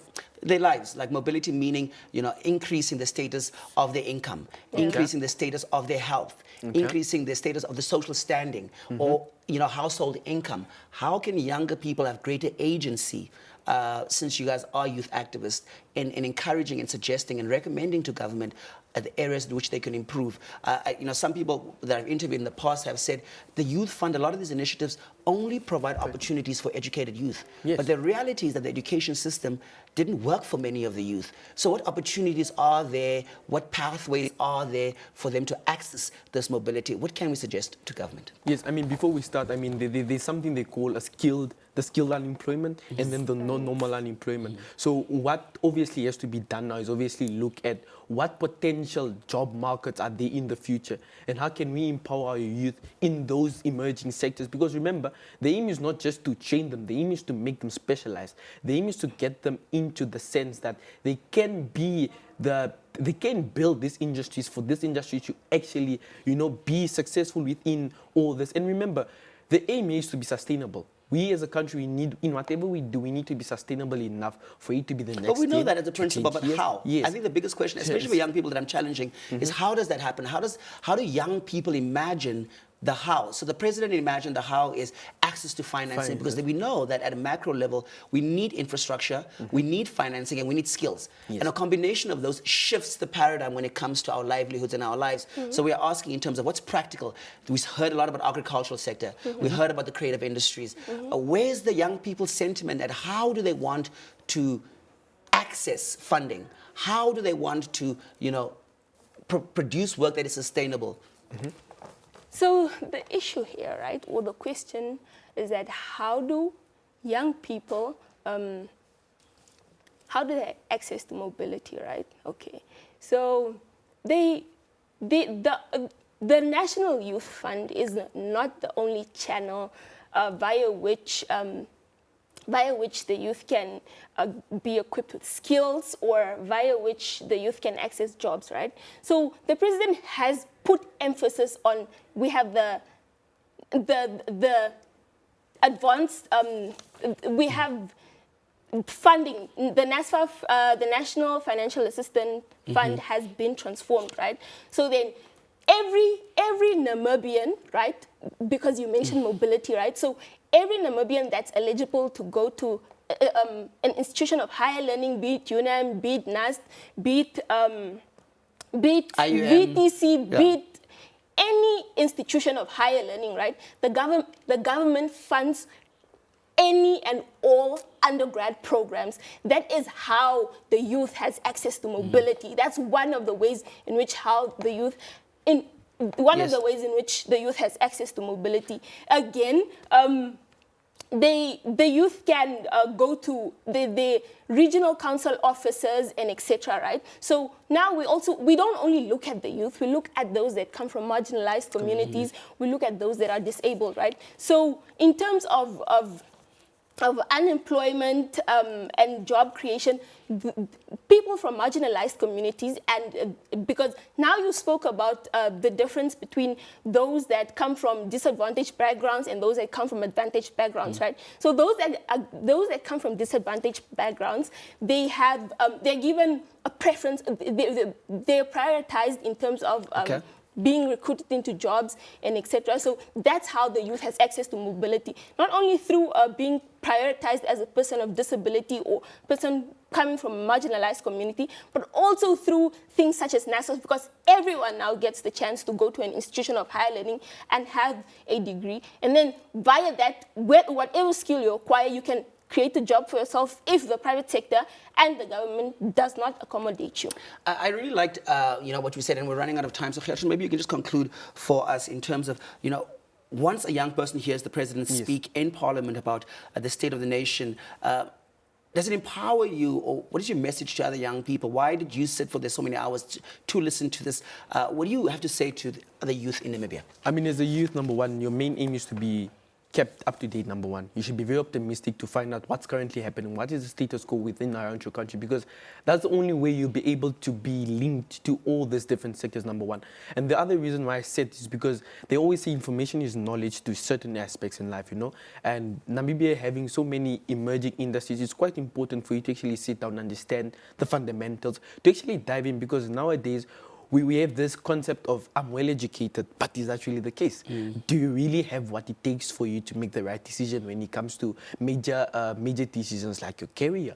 I mean, there's so many other emerging sectors. However, we focus on the old traditional norms, and this is what we should shift away. Because again, what does this lead to? It leads to us overproducing in one sector, yet leaving the others hanging. So we don't have a holistic and comprehensive overview of that. Thank you very much for that. Young people must have the agency to listen and respond, not just the parliamentarians, to the state of the nation. Final words from you, Kana. I liked what you said in the beginning. There's a large focus on issues of equality versus equity. Given the example that you spoke about, you spoke a lot about rural, urban divides between the boy child, the girl child. What's your fundamental sentiment when you have to leave tonight? My fundamental sentiment when I have to leave tonight is that those that are in positions of, particularly the youth that are put into positions of power, right? When